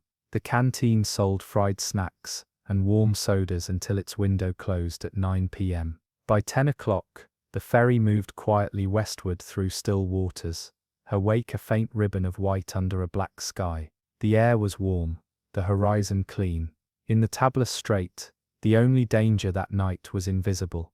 Approaching in near darkness, from the opposite direction, came the MT Vector, a tanker loaded with over 8,000 barrels of petroleum, gasoline, and kerosene. Her crew numbered 13, her hull was aging, and she was operating illegally, with no license, no proper lookout, and no functioning navigation lights. She had departed Bataan, bound for Masbate. Her captain was reportedly asleep. On board the Doña Paz, no one knew she was near, no radar warning, no visual alert, just distance closing silently. At 10:10 p.m., the Vector rammed into the Doña Paz's starboard side. The collision was sudden and brutal. Steel crushed steel. A groan like thunder echoed across the strait. For those who heard it, it came from everywhere at once. Some were thrown from their feet. Others were crushed where they slept. But it wasn't the impact that doomed them. It was the fire that followed. Barrels of fuel aboard the Vector ruptured on contact. Gasoline poured into the sea like blood from a wound. The water around both ships shimmered, then ignited. Flames spread not just along the Vector, but across the surface of the sea itself, fast, flat, and unstoppable. Fire climbed the sides of the Doña Paz, pouring through windows, curling along corridors, devouring everything in its path. The lights blinked once, then failed. The scream of heat overtook the night. There was no alarm, no captain's voice, no coordinated evacuation. The crew of the Doña Paz was nowhere to be found. Many passengers never made it to the decks. Some awoke already coughing, their bunks flooded with smoke. Others sprinted through flame-lined staircases, barefoot, disoriented. A few jumped directly from the upper decks into the sea, only to find the water itself on fire. One man, a school teacher traveling with his nephew, managed to force open a sealed life vest cabinet. The jackets inside were locked with wire. He broke his knuckles trying to cut them loose. He threw two to the floor and disappeared into smoke. His nephew was never found. A mother of 3, pinned between collapsing railings, handed her baby to a stranger just before a second explosion tore open the galley behind her. The stranger held the child as he leapt overboard. He swam for an hour, burning with salt and fire. He never saw her again. Some passengers, drenched and blistered, clung to flaming debris for hours. burned too severely to swim, too afraid to let go. The water itself betrayed them. Diesel floated in a thin layer along the surface, reigniting as it drifted. Flames moved like oil across a pan, jumping from log to limb to face. There were no lifeboats in the water, no flares, just the sound of people trying not to drown in silence and smoke. The Vector capsized first, her hull split and burning. The Doña Paz burned longer, engulfed, illuminated, a lantern of horror drifting slowly into death. And yet no call was made for help, no mayday, no distress beacon. The Coast Guard was unaware anything had happened until fishermen, hours later, pulled charred bodies from the surf. When the sun rose, the water was black. The first reports were confused: a fire, a ferry incident, maybe 200 dead. But as the lists were reviewed, as names were compared to families waiting on docks with garlands and Christmas sweets, the truth emerged. Of more than 4,300 estimated passengers, only 24 survived. By morning, the sea near Mindoro was no longer blue. Patches of scorched slick floated like ink upon the tide. Wreckage drifted in slow procession. Burnt planks, warped tin sheets, shoes without owners, the twisted metal husks of handrails. There were no flocks of gulls, no circling fish, only silence. Fishermen in wooden boats, drawn by the smoke still lifting faintly on the horizon, found the first bodies floating face down. Most were unrecognizable, blackened, bloated, motionless. Children wrapped in blankets had become indistinguishable from driftwood. Arms curled in positions that betrayed the final moments of panic. The water, warm and glassy, carried them in. The Philippine Coast Guard arrived hours later, still unaware of the full scale of what had unfolded. Initial reports were vague. A ship may have caught fire. Survivors might have swum to nearby islands. The identities of the vessels were not confirmed until late afternoon. Even then, the names Doña Paz and Vector held little meaning for the world beyond the strait. It wasn't until journalists began calling local officials, asking about the ferry that didn't arrive, that the truth began to gather shape. The Doña Paz hadn't been delayed, she had vanished. Only a few survivors remained to speak of what had happened. A 14-year-old boy, his arms covered in burns, recounted jumping from the top deck into the flames below and kicking his way through patches of burning oil. He clung to a piece of timber until a passing cargo ship spotted him 10 hours later. He never saw his parents again. A man in his 20s, traveling home for the holidays, told of carrying his niece through a corridor filled with smoke, only to lose her when the ceiling collapsed. He found himself alone in the water, drifting in the dark, surrounded by screams that faded too quickly. His legs were blistered raw. He was found clinging to a tire. The survivors were scattered, plucked from the sea by fishermen, recovered by chance from island shores, or picked up by commercial vessels that happened to be nearby. They arrived in ports without belongings, without shoes, sometimes without names. Their accounts were not dramatic retellings, but quiet recollections, halting, confused, spoken in low tones as if to keep from waking the sea again. And even then, the government hesitated to acknowledge the magnitude. Official passenger manifests listed just over 1,500 on board, but eyewitness accounts made it clear the ferry was overcrowded well beyond capacity. Boarding procedures had been lax. Some crew took cash under the table, others waived on entire families without logging names. Children rode for free, carried by parents who didn't know the rules. Forensic reconstruction of the wreckage, and the sheer number of bodies recovered, confirmed it. The actual death toll was over 4,300.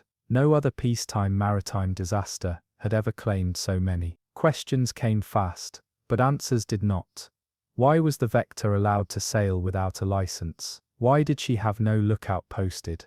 Why were her lights off? Why did the Doña Paz's crew not send a single distress signal? Why were life jackets inaccessible, locked away behind metal grates? Why was there no drill, no emergency plan, no order given? The Philippine government launched an inquiry, but much of what might have been learned had already burned with the ships. Both the Doña Paz and the Vector were total losses. Their final positions, mid-strait, engulfed, offered little evidence that could be recovered. Black box recorders were not required aboard ferries of that class. Radar logs, if they existed, were gone. The captains of both ships were never found. Most of the crew perished. Those who might have testified were ash and water. What remained were fragments, a melted wristwatch, frozen at 10:12 p.m., a child's sandal fused to a deck plate, a life preserver never thrown, bodies buried hastily, some never identified. In one case, a woman was found still clutching a train ticket from months before,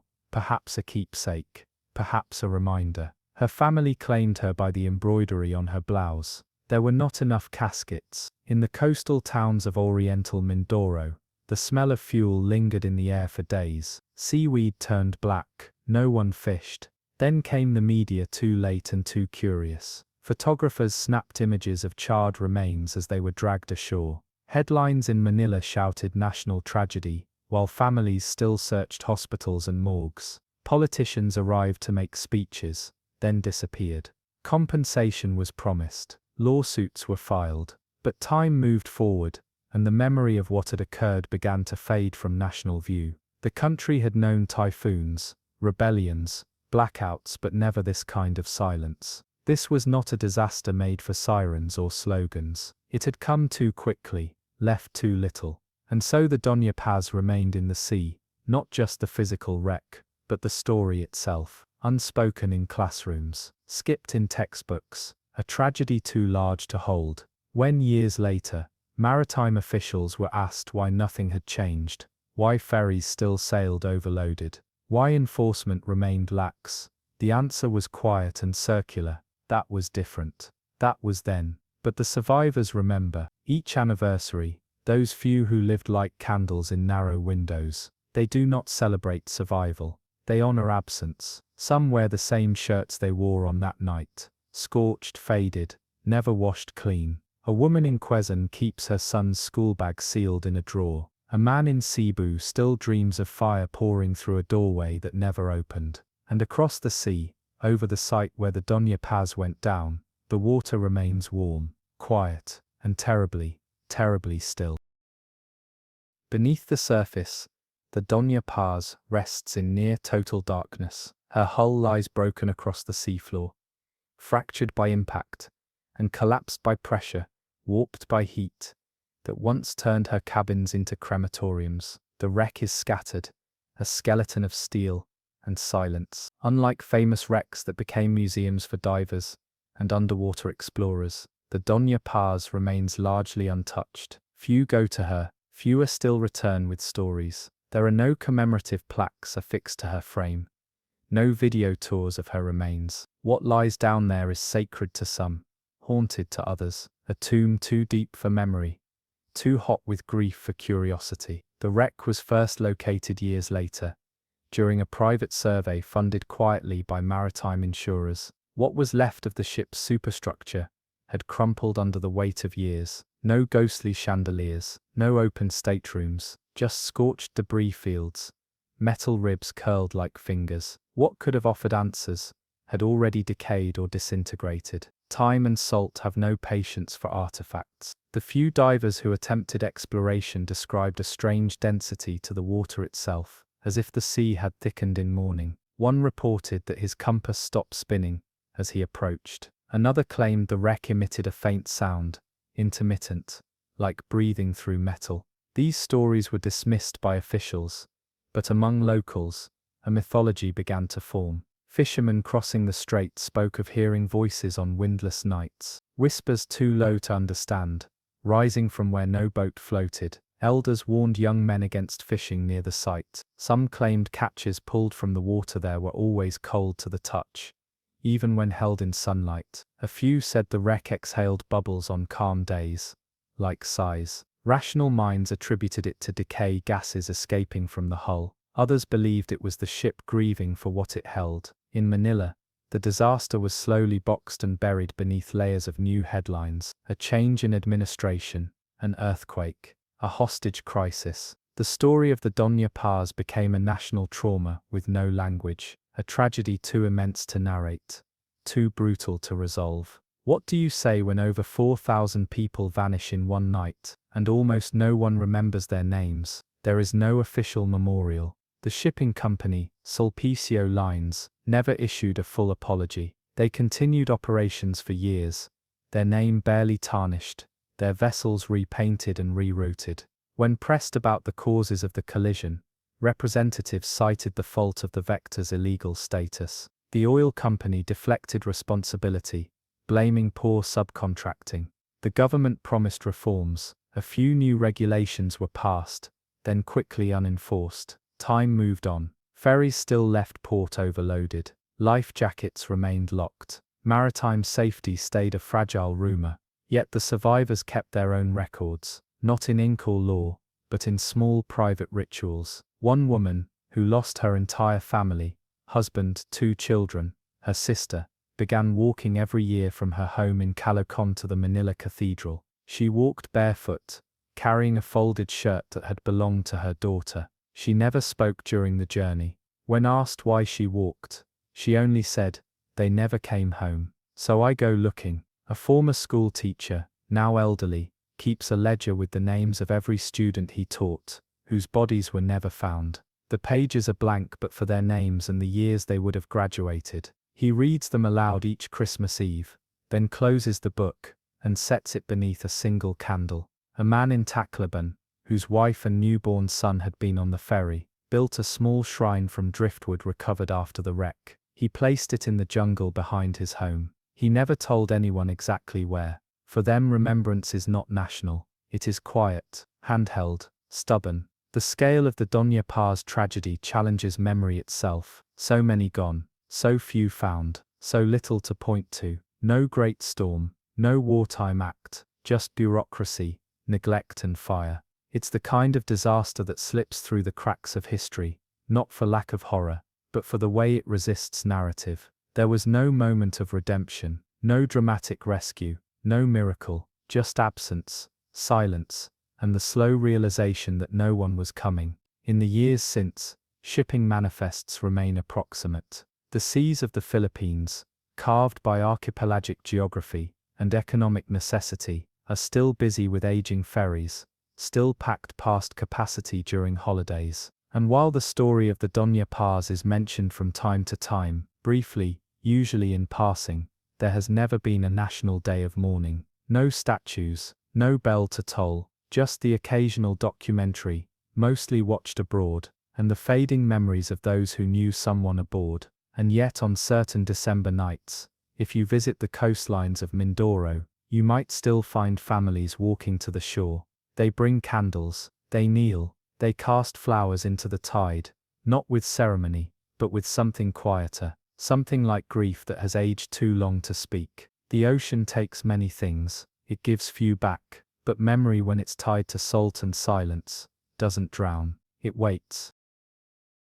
When the Doña Paz left the port that night, no one imagined it would be remembered as the deadliest peacetime maritime disaster in history. There were no omens, no sudden shifts in wind, just a ship filled with laughter, quiet prayers, children asleep beside plastic suitcases, and the weightless hope that accompanies every journey home.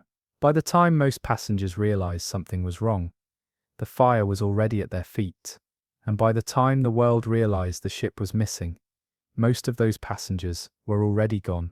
In the months following the tragedy, the Philippine government commissioned multiple investigations, each more hesitant than the last.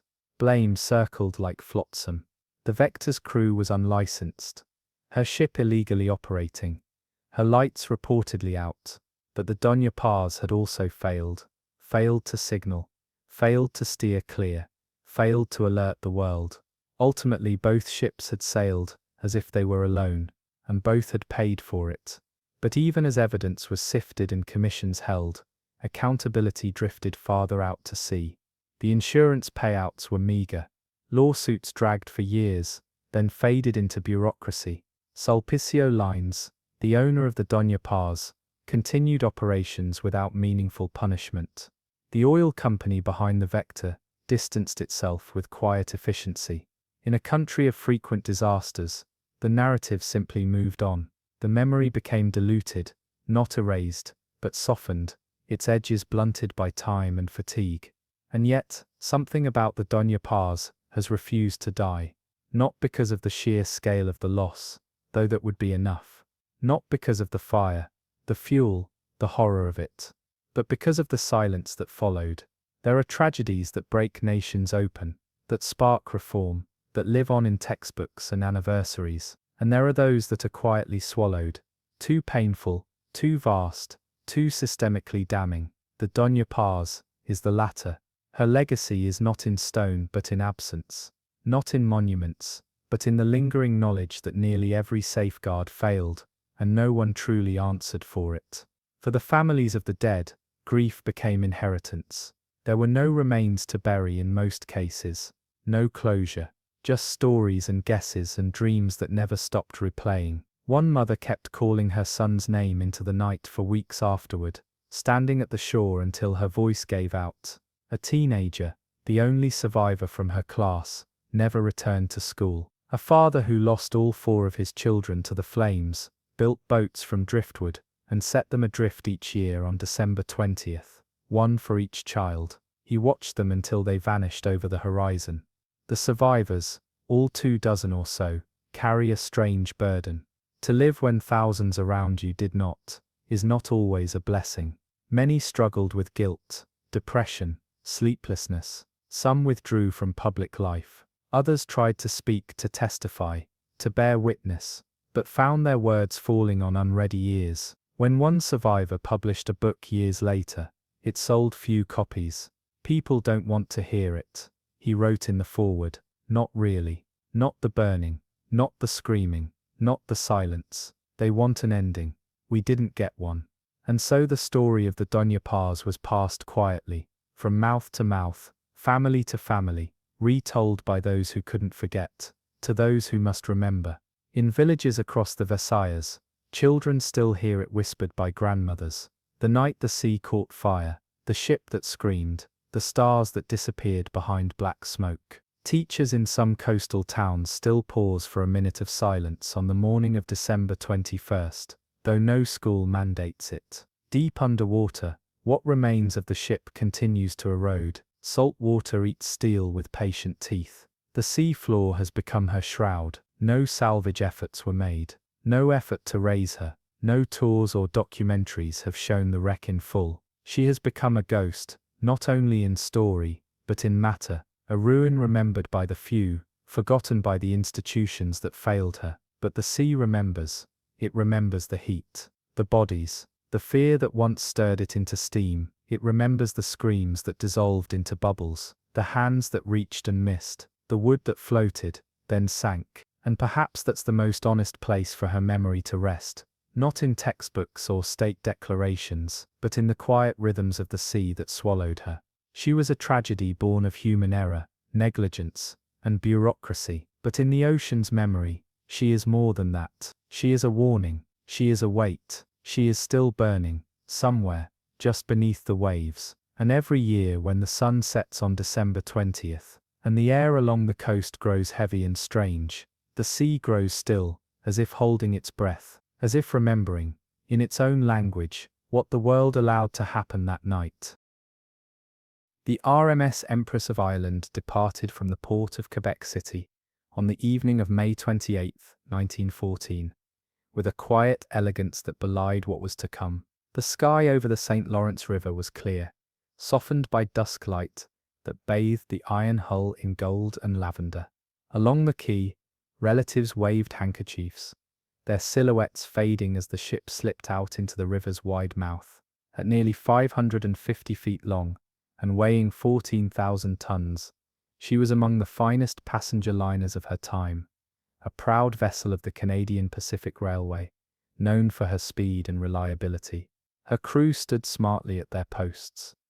Her passengers settled in for the crossing, and her captain, Henry George Kendall, a man newly promoted, stood on the bridge with pride and caution in equal measure. The voyage to Liverpool was expected to be swift, 6 days of smooth passage across the Atlantic, beginning with a 2-day journey down the St. Lawrence. On board were 1,477 people, a mixture of first-class elites, third-class immigrants, Canadian clergy, and over 170 members of the Salvation Army en route to an international conference in London. They boarded with hymn books and uniforms, with violin cases tucked under arms and prayer leaflets pressed between gloved hands. Entire families huddled together in shared cabins, some sleeping two to a bunk, others gathered on the decks, faces tilted to the wind, speaking in a dozen tongues of hope, home, and the promise of arrival. Children explored the corridors, running between polished handrails. Lovers sat beneath electric lights on the promenade deck, whispering about Paris and the ships they would see docked in England. Waiters in white jackets served cold beef and jelly in third class, and in first class menus boasted oysters, roast duck, and French wine. The engine room thrummed below, the bow sliced cleanly through darkening waters. No one watching from the deck that night suspected they had stepped into one of the most lethal passages in maritime history. As the sun dipped beyond the tree line and the ship passed Farther Point, the temperature began to fall. Passengers in shawls and coats moved below decks. The stars emerged, glimmering faintly above the river's slow current. A few men on the bridge commented on the rising mist. Captain Kendall gave the order to reduce speed. Fog was common in this region, born where the cool river met warmer coastal air, rising without warning in sheets so thick they swallowed sound. By midnight, visibility had deteriorated so sharply that the ship's horn began to cry out in warning, long, low blasts echoing through the emptiness. Unseen ahead, the Norwegian coal steamer Storstad was also navigating the channel, her hull heavy with thousands of tons of coal, her officers scanning the dark for lights or sound. She too had slowed, unsure of the position of other vessels, the fog pressing in like velvet. Her captain had glimpsed the Empress's lights once before losing them again. On both ships, men made judgment calls based on instinct, shadow and memory. Each attempted slight course corrections. Each believed they were veering away, but they were not. At 1:55 a.m., the Storstad emerged from the fog and struck the Empress of Ireland with a shattering force. The collision was immediate and catastrophic. The Storstad's reinforced bow tore a 30-foot gash into the starboard side of the Empress, just below the waterline. Water surged in with violent speed, flooding boiler rooms and lower decks. Passengers were flung from beds. Lamps swung wildly in cabins. Some thought it was an explosion. Others believed they had run aground. But in the engine room, steam hissed and gauges burst. The chief engineer ordered an evacuation within minutes. The ship had begun to list. Captain Kendall, thrown from his bunk, rushed to the bridge and gave a series of frantic orders: reverse engines, sound the alarm, wake the crew. But it was too late. The water had already breached vital compartments. In less than 10 minutes, the liner began to tip hard to starboard. Hallways canted at steep angles. Doors jammed shut. Within cabins, suitcases tumbled and struck sleeping children. People screamed. Some never left their rooms. The Empress of Ireland was not equipped with watertight doors across all lower sections. The damage was fatal. As she leaned farther, lifeboats on the starboard side became impossible to lower. A few on the port side were launched, but most capsized before reaching the water. Only 6 were successfully deployed. The rest remained in their cradles, lashed down or unreachable. Some passengers leapt into the water fully clothed, dragged under by the weight of woolen boots. Others tried to scale the steepening deck, clutching at railings, praying aloud.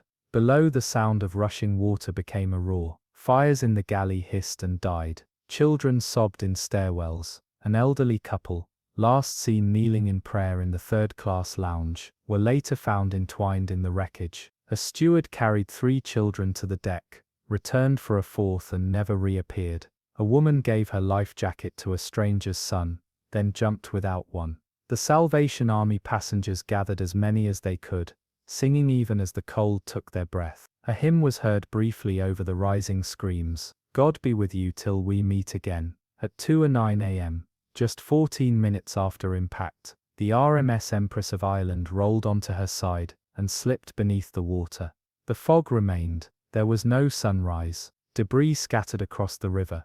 The cries of survivors echoed briefly, then were swallowed by current. Of the 1,477 aboard, Only 465 were pulled from the freezing water. The rest vanished into the dark. By first light, the fog had lifted, revealing a glassy expanse of river strewn with flotsam. The Storstad floated nearby, her bow bent inward like a broken jaw, streaked with rust and black oil.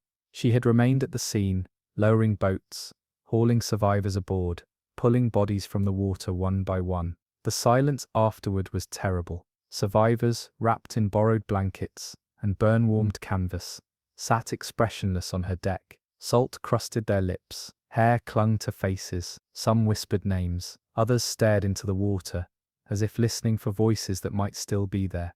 The rescue was slow, clumsy, and fragmented. Messages were relayed by Morse lamp and telegraph from the Storstad, who herself was damaged and operating under duress. The first nearby steamer to respond was the Eureka, whose crew found men clinging to oars, women floating in life rings, a baby wrapped in canvas drifting beside an empty crate. Fishermen from nearby towns joined in, pulling bodies from the water using boat hooks, laying them gently across nets, once meant for mackerel. The first responders did not speak. There was nothing to say. In Rimouski, a small port town 200 miles downriver, word reached the telegraph station in fragments. Collision, fog, foundering, hundreds missing.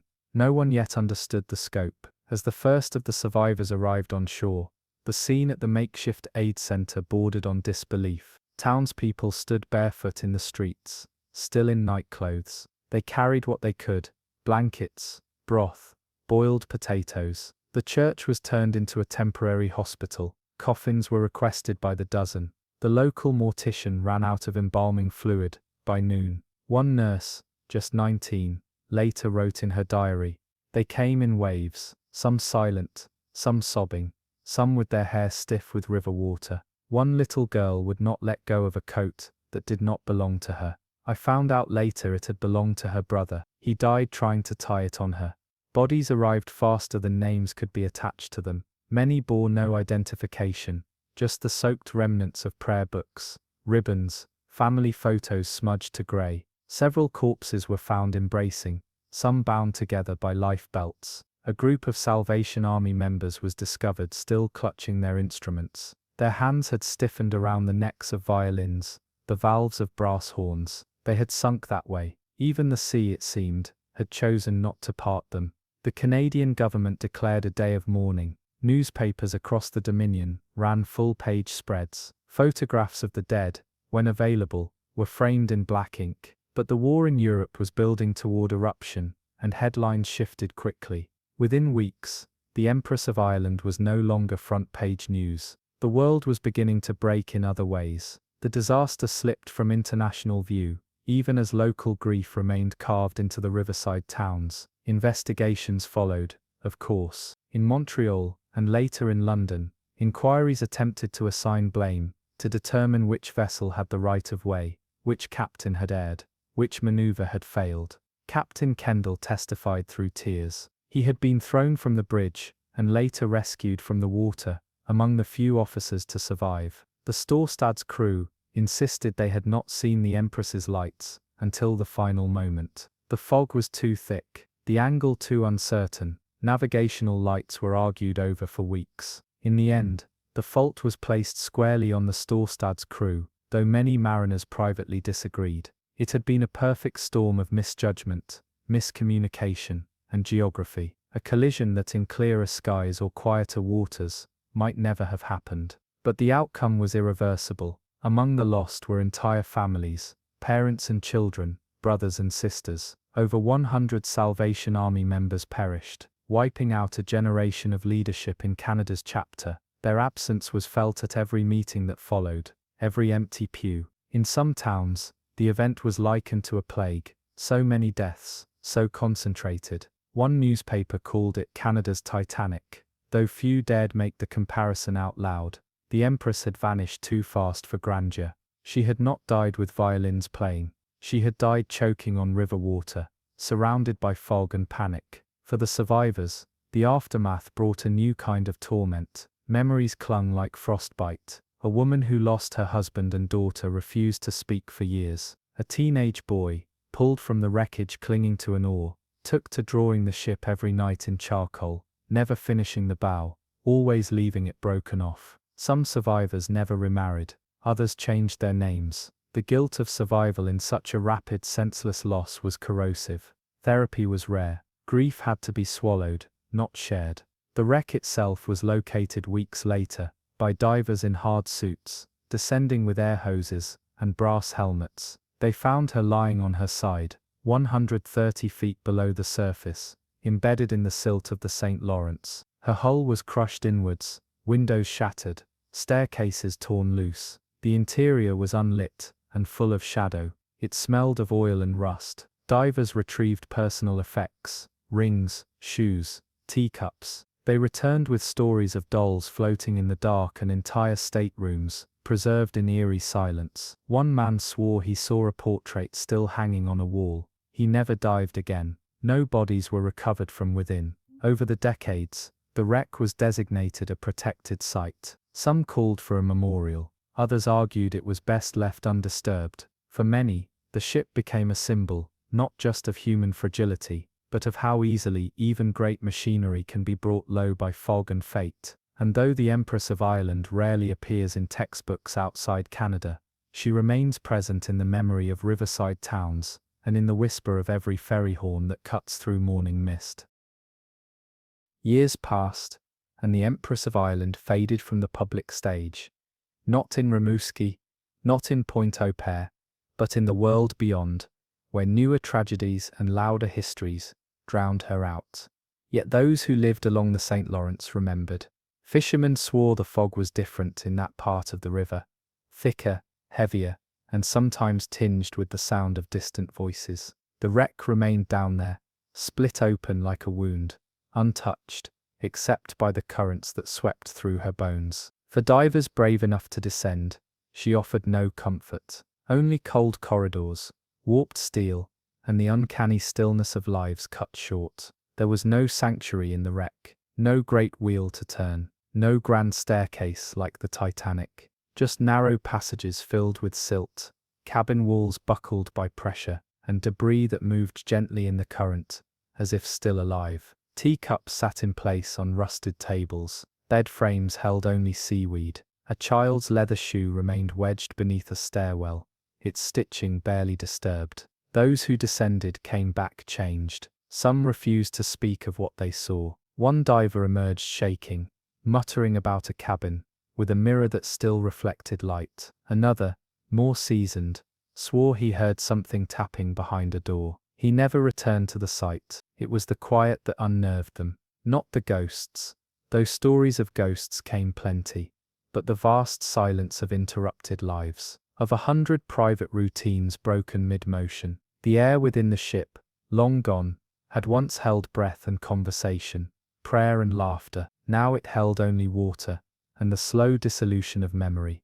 Despite the scale of the loss, the Empress was not declared a maritime grave by international authorities. The designation came later, piecemeal, through local activism and the pleas of descendants. Some wanted the wreck preserved, others believed it should be buried in silt, sealed off from further probing. In 1999, the Canadian government officially recognized the site as a heritage wreck under the Cultural Property Export and Import Act. It was too late to protect everything. By then, scavengers had already stolen countless artifacts, porcelain, brass railings, navigational equipment. Some of these items appeared later in private collections, others vanished entirely, but the river held on to the rest. In local schools, children were once taught the story each spring, taught to stand in silence for 1 minute at 2:09 a.m. on the 29th of May. But in recent decades, the tradition has waned.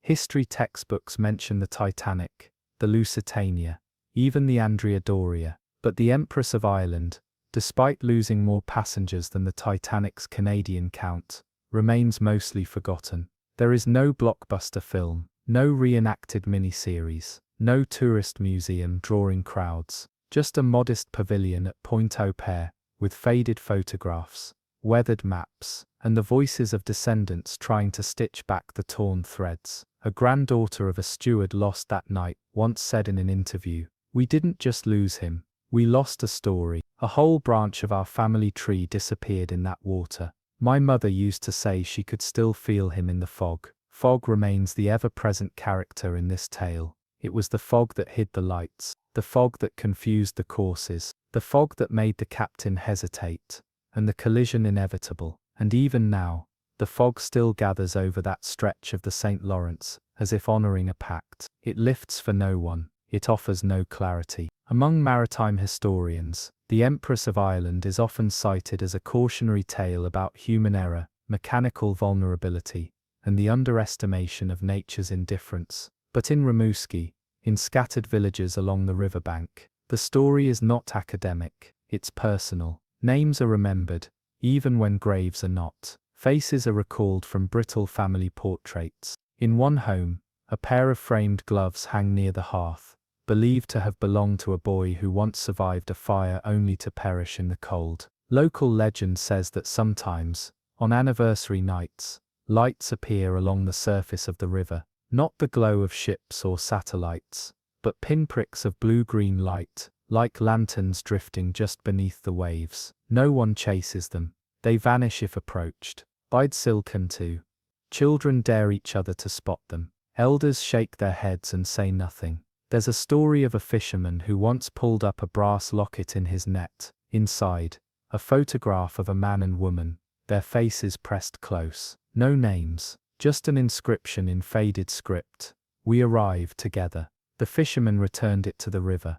To speak of the Empress here is not to recite a tragedy. It is to reopen a wound. That she sank so quickly, so silently, without storm or war, without the benefit of radio distress calls or widespread media sympathy, left her victims adrift in history. But in the cold breath of the St. Lawrence, in the weight of its waters and the memory carried in its current, they remain. In the way the fog hugs the shoreline, in the hush that falls before dawn, in the current that runs deep and dark, even on windless mornings. In all these quiet places, the Empress waits. There are places along the St. Lawrence where the land leans inward, where trees grow bent as though leaning into the river's voice. One such bend lies just east of Point Au Pair, where the shoreline is a quilt of jagged rock and pine. It was here, long before any heritage centre was built, that the families first gathered. Survivors, widows, children too young to remember the crossing. They came not to witness, but to speak, to cast flowers into the current, to trace the horizon and wonder how, in only 14 minutes, the world could fold in on itself. Even today, the names echo differently here. Empress, Storstad, Rimouski. They don't feel like ship names and town names anymore. They feel like shadows passed between generations. The Empress of Ireland was more than an accident. It was a fracture line in the memory of a people, a wound so sudden that even the water didn't have time to reflect. In the years that followed, small relics washed ashore, a boot sole, a comb, a violin bridge, softened and split. Each item carried its own ache. There were those who tried to sell them, to profit off the dead. Others returned them to the river, whispering apologies. For every item recovered, another 10 were lost, not just to depth but to the failure of story. Names not written down, faces not photographed, those travelling under false names, those fleeing debts or seeking new identities. Not everyone aboard had a history waiting for them on land. For some, the Empress was both beginning and end, and then came the long silence, not the silence of water but of forgetting. During World War I, just months after the sinking, Canadian headlines turned to conscription and trench warfare.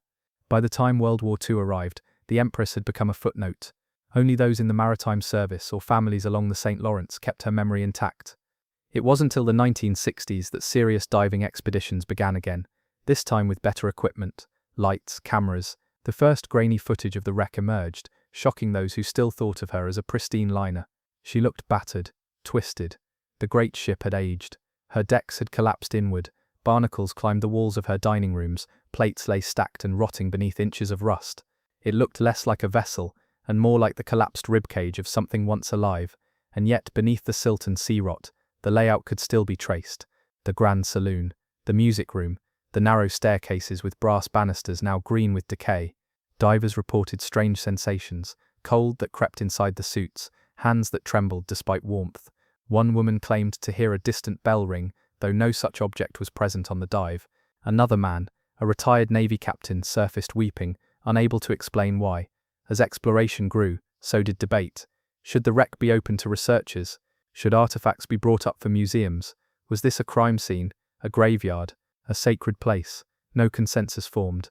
Each new diver carried their own answer, and most brought nothing back. What had seemed like discovery soon became communion. The more they entered the wreck, the more they felt they were trespassing. The Empress, it seemed, was not meant to be salvaged, she was meant to be listened to. And she did speak, not in voice, but in absence, a void that rang louder than any bell.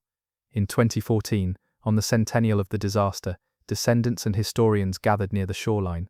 Some came from as far as Australia and Scotland. Candles were lit, names were read aloud. At exactly 2:09 a.m., the hour of her death, a single ship's horn broke the night. Then silence again.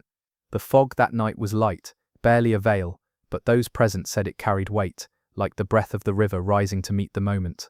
Among those attending was an old man who had spent decades researching the Empress.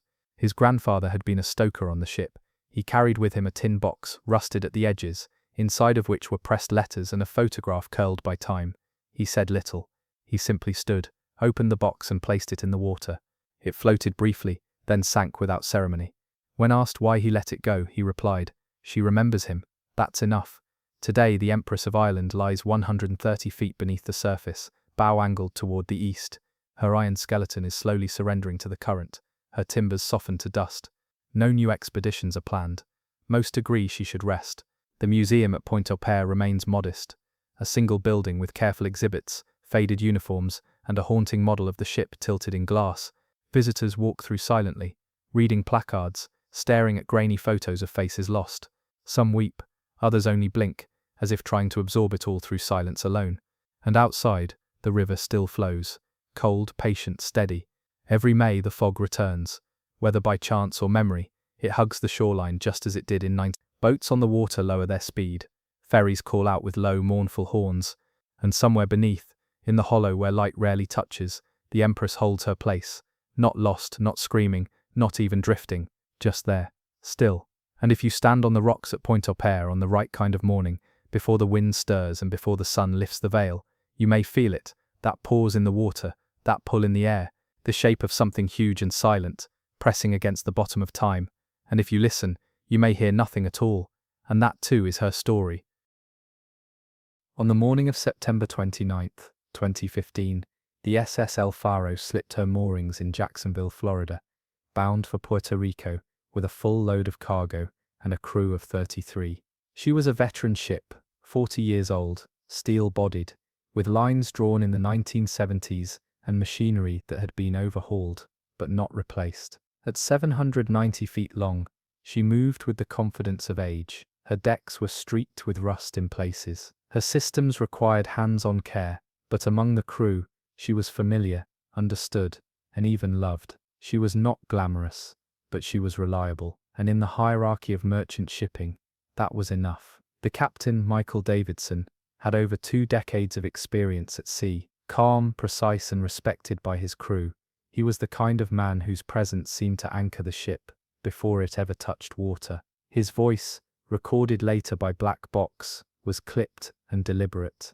The voice of someone who believed that storms could be studied, managed, survived. That morning, the crew followed the usual rhythms: pre-departure checks, engine tests, cargo manifests confirmed. Containers were stacked high, including refrigeration units, automobiles, retail goods, more than 400 containers in total, plus trailers and vehicles packed below deck. But off the southeastern US coast, something was already stirring. Tropical storm Joaquin had formed days earlier, and by the time El Faro cleared the coastline, it was already strengthening, its trajectory uncertain, its rotation intensifying over unusually warm Atlantic waters. The storm's path had been forecast to veer north, but storms, like ships, do not always obey. As El Faro steamed southeast toward the Bahamas, the wind began to pick up. At first nothing out of the ordinary: gusts, whitecaps, a bit of spray across the bow. Mariners are taught not to panic at the first signs of pressure drop.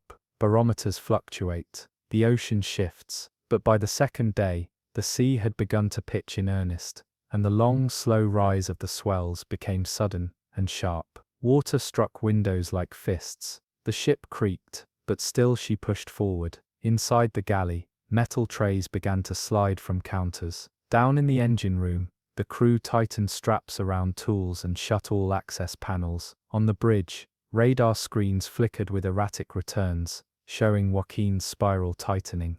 The captain altered course slightly, intending to skirt the storm's western edge. But Joaquin, no longer just a storm, had become a full hurricane, and it was growing faster than anticipated. Within hours, its winds would exceed 140 miles per hour. By October 1st, El Faro was sailing into the jaws of a Category 4 hurricane. Her final position placed her near the eye wall, a place no ship should ever be. On the bridge, Davidson tried to thread the needle, adjusting bearings to avoid the worst of it. But every adjustment was too small, and the storm too vast. The El Faro was not a fast ship. Her top speed barely exceeded 20 knots in perfect conditions. In gale-force winds and heaving seas, she moved like a tired animal, resisting, groaning, sliding sideways, as waves hammered her flank. At 5:43 a.m., El Faro sent her first distress call. She had lost propulsion. Water was flooding in. The ship was listing. The storm had her.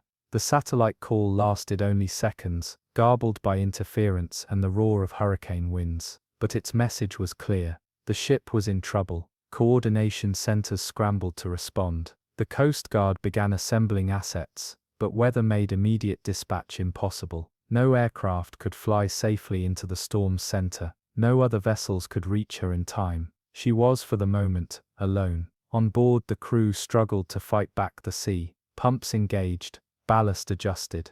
But with propulsion lost, they were at the mercy of wind and wave. Containers began to break free on deck, crashing into one another like dice in a tin cup. One refrigeration unit exploded, spraying ammonia. Cargo straps snapped. Water poured into the hull through open vents and hatches that couldn't be sealed in time. The list grew worse. First 5 degrees, then 10, then beyond what the designers had intended. The tilt made movement impossible. Crew members crawled along walls. Doors became traps. Lights flickered. The wind outside howled at over 120 knots. At 7:39 a.m., Davidson made his final call. "We're going down." Then the line went dead. There was no explosion, no final flare, no beacon, just silence and sea. For 2 full days, the ocean held its breath around the coordinates, where El Faro disappeared. Planes searched the skies above Joaquin's wake, flying low over whitecaps that still rose like hills. Helicopters circled with infrared sensors. C-130 said, dragged long contrails across the edges of the storm, scanning for oil slicks, life rafts, any indication of a vessel torn apart, but still breathing through its wreckage. But there was nothing at first. Only churned water and scattered debris, insulation panels, wood splinters, plastic sheeting, a few shoes. When the first lifeboat was found, capsized and empty, it was marked as a turning point in the mission, from search and rescue to search and recovery. On October 4th, the Coast Guard located a second lifeboat adrift. It had clearly been deployed manually. Its canopy had been shredded, its tether torn. Inside lay an unidentifiable mass of waterlogged equipment, and a single unoccupied survival suit. That suit became the first and last physical confirmation of human presence recovered from the sea. None of the 33 crew members were ever found. The search zone eventually expanded to over 70,000 square nautical miles. Hundreds of flight hours were logged. Crews reviewed weather data, current models, wind drift, all to map where the ship, or its pieces, might have drifted. But the ocean is vast, and hurricanes do not scatter wreckage evenly. By the time sonar picked up a mass on the seafloor at a depth of over 15,000 feet, days had passed. A submersible was deployed. The grainy video feed that followed showed a silhouette few could deny, an upright hull, largely intact, its name just barely visible in ghost white letters. El Faro. The wreck had come to rest in 2 pieces. The main body of the ship stood upright on the ocean floor, the stern buried in silt. The navigation bridge had sheared off, and lay several hundred meters away. Most of the containers were gone, swept off by the storm or ripped loose during descent. The metal looked buckled and stressed, but there were no signs of fire or explosion, just trauma, deep, crushing trauma from water pressure and collapse. It had gone down fast. No time for evacuation, no time for farewell. Investigators knew this would not be a simple case. The age of the ship, the strength of the storm, the breakdown of communication, and above all the human element, decisions made in real time, under impossible conditions. The National Transportation Safety Board commissioned multiple dives to recover the ship's Voyage data recorder, a black box located in a reinforced casing. It took 3 missions before the device was recovered from the debris field near the bridge. When it was finally brought to the surface, wet and dented, hopes for data were dim. But when the audio was restored, what emerged was staggering.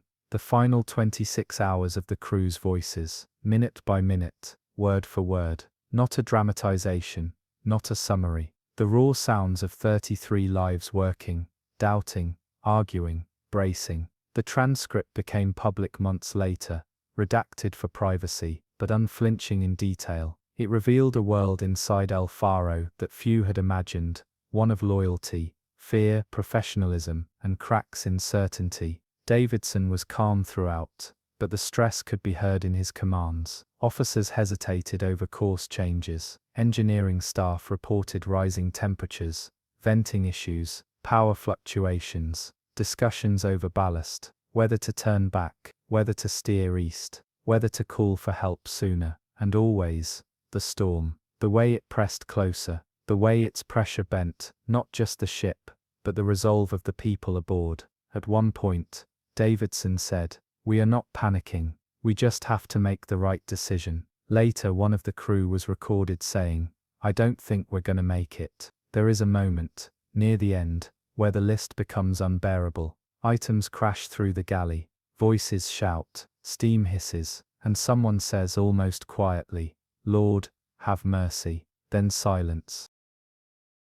In the months that followed the discovery of the wreck and recovery of the black box, investigators pieced together a narrative, not just of mechanical failure, but of systemic silence.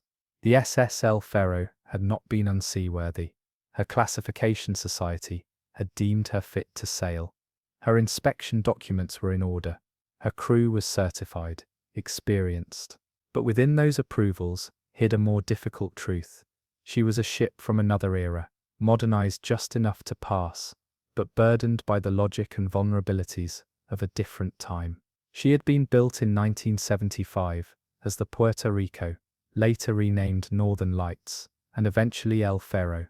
Her propulsion system was single screw, steam turbine powered, an outdated configuration by modern standards, complex to repair and slower to respond. And in the center of a Category 4 hurricane, when speed and agility meant survival, El Faro's machinery failed her. Investigators would later find that the lube oil systems were vulnerable to a list, meaning once the ship tilted past a certain angle, the engine's lubrication could fail, resulting in a shutdown. That's exactly what happened. Water entered through open ventilators, shifted the balance, and the engine starved itself mid-storm. But the technical cause was only part of the story. There were decisions incremental, seemingly small, that added up to catastrophe. The decision to maintain course rather than reroute earlier. The decision to trust forecasts that underestimated Joaquin's rapid intensification. The decision not to activate the distress beacon sooner. Even the decision not to call for help until propulsion was lost. At each point, judgment had to be exercised in real time, with imperfect information, and the burden of reputation. Davidson had sailed through storms before. His crew had trusted him. But nature is not a system that respects tenure. The deeper analysis came in the form of the NTSB's final report, over 300 pages, detailing failures in communication, management oversight, weather routing systems, and vessel design. It outlined how El Faro's weather data was delayed by nearly 6 hours, meaning the captain was working with outdated information at the moment of his most critical decisions. It also noted the absence of centralized weather tracking on the bridge, the stress placed on junior officers, who doubted the course but did not speak up, and the lack of automated watertight doors in certain sections of the ship. The findings were damning not in their drama, but in their realism. Because everything that happened on the El Faro had precedent. Every system failure, every communication breakdown, every misjudged storm, all had occurred before in other forms, on other ships. But here, they converged. In a single night, in a single storm, and 33 lives were the cost. The maritime industry responded slowly. Recommendations were made: improved forecasting tools, better access to real-time satellite updates, modernized lifeboats, and mandatory training on dynamic weather routing. Some shipping companies began installing EC-DLS displays with live weather overlays. Others revised their safety drills and command protocols. But the deeper question, how do you change a culture that prizes stoicism, authority, and pushing through, remained largely untouched. Among the families, grief took on many shapes. Some turned to activism, others to silence. A few launched lawsuits, attempting to hold the ship's owner, Tote Maritime, accountable. Settlements were reached. No criminal charges were filed. For many, the absence of bodies made mourning even more abstract. Memorials were built, a cenotaph in Jacksonville, a plaque in San Juan, a garden in Maine, where one of the engineers had grown up. But the sea had kept the final say. The families had no graves to visit, only coordinates, only weather charts, only the transcript of the final hours, which they read through clenched teeth and shaking hands. One mother said she listened to the black box recording over a dozen times, not for closure, but because it was the last time she could hear her son speak, even indirectly. Another widow said she kept dreaming of the list, of furniture sliding, of the smell of oil and ammonia, of footsteps that never reached the lifeboats. He never had a chance, she said. None of them did. And still, the merchant fleet sails. Around the world, cargo vessels like El Faro continue to ply rough waters, carrying goods between ports, mostly without incident. But every now and then, a storm rises too fast, a decision lingers too long, a ship falls silent, and in those moments, El Faro speaks again. Her name is engraved not just on plaques, but in policy papers, in training manuals, in whispered warnings passed between captains during rough crossings. Her story is told in simulators now, where trainees must decide when to change course, when to challenge a superior, when to abandon a route before the weather turns. But even simulations have limits. No storm obeys the textbook, no ship sails twice into the same sea, and no voice, once lost beneath 15,000 feet of water, ever comes back the same. There is something about a modern shipwreck that feels harder to accept than those of centuries past. We imagine disaster belongs to old maps and black and white photos, to steamships and semaphore, to riveted hulls and smoky engine rooms. But the El Faro was not ancient. She had computers, satellite comms, GPS, email. Her crew spoke in casual tones, not stiff naval protocol. They texted family before departure. One engineer uploaded a photo of sunrise from the deck just 2 days before she vanished.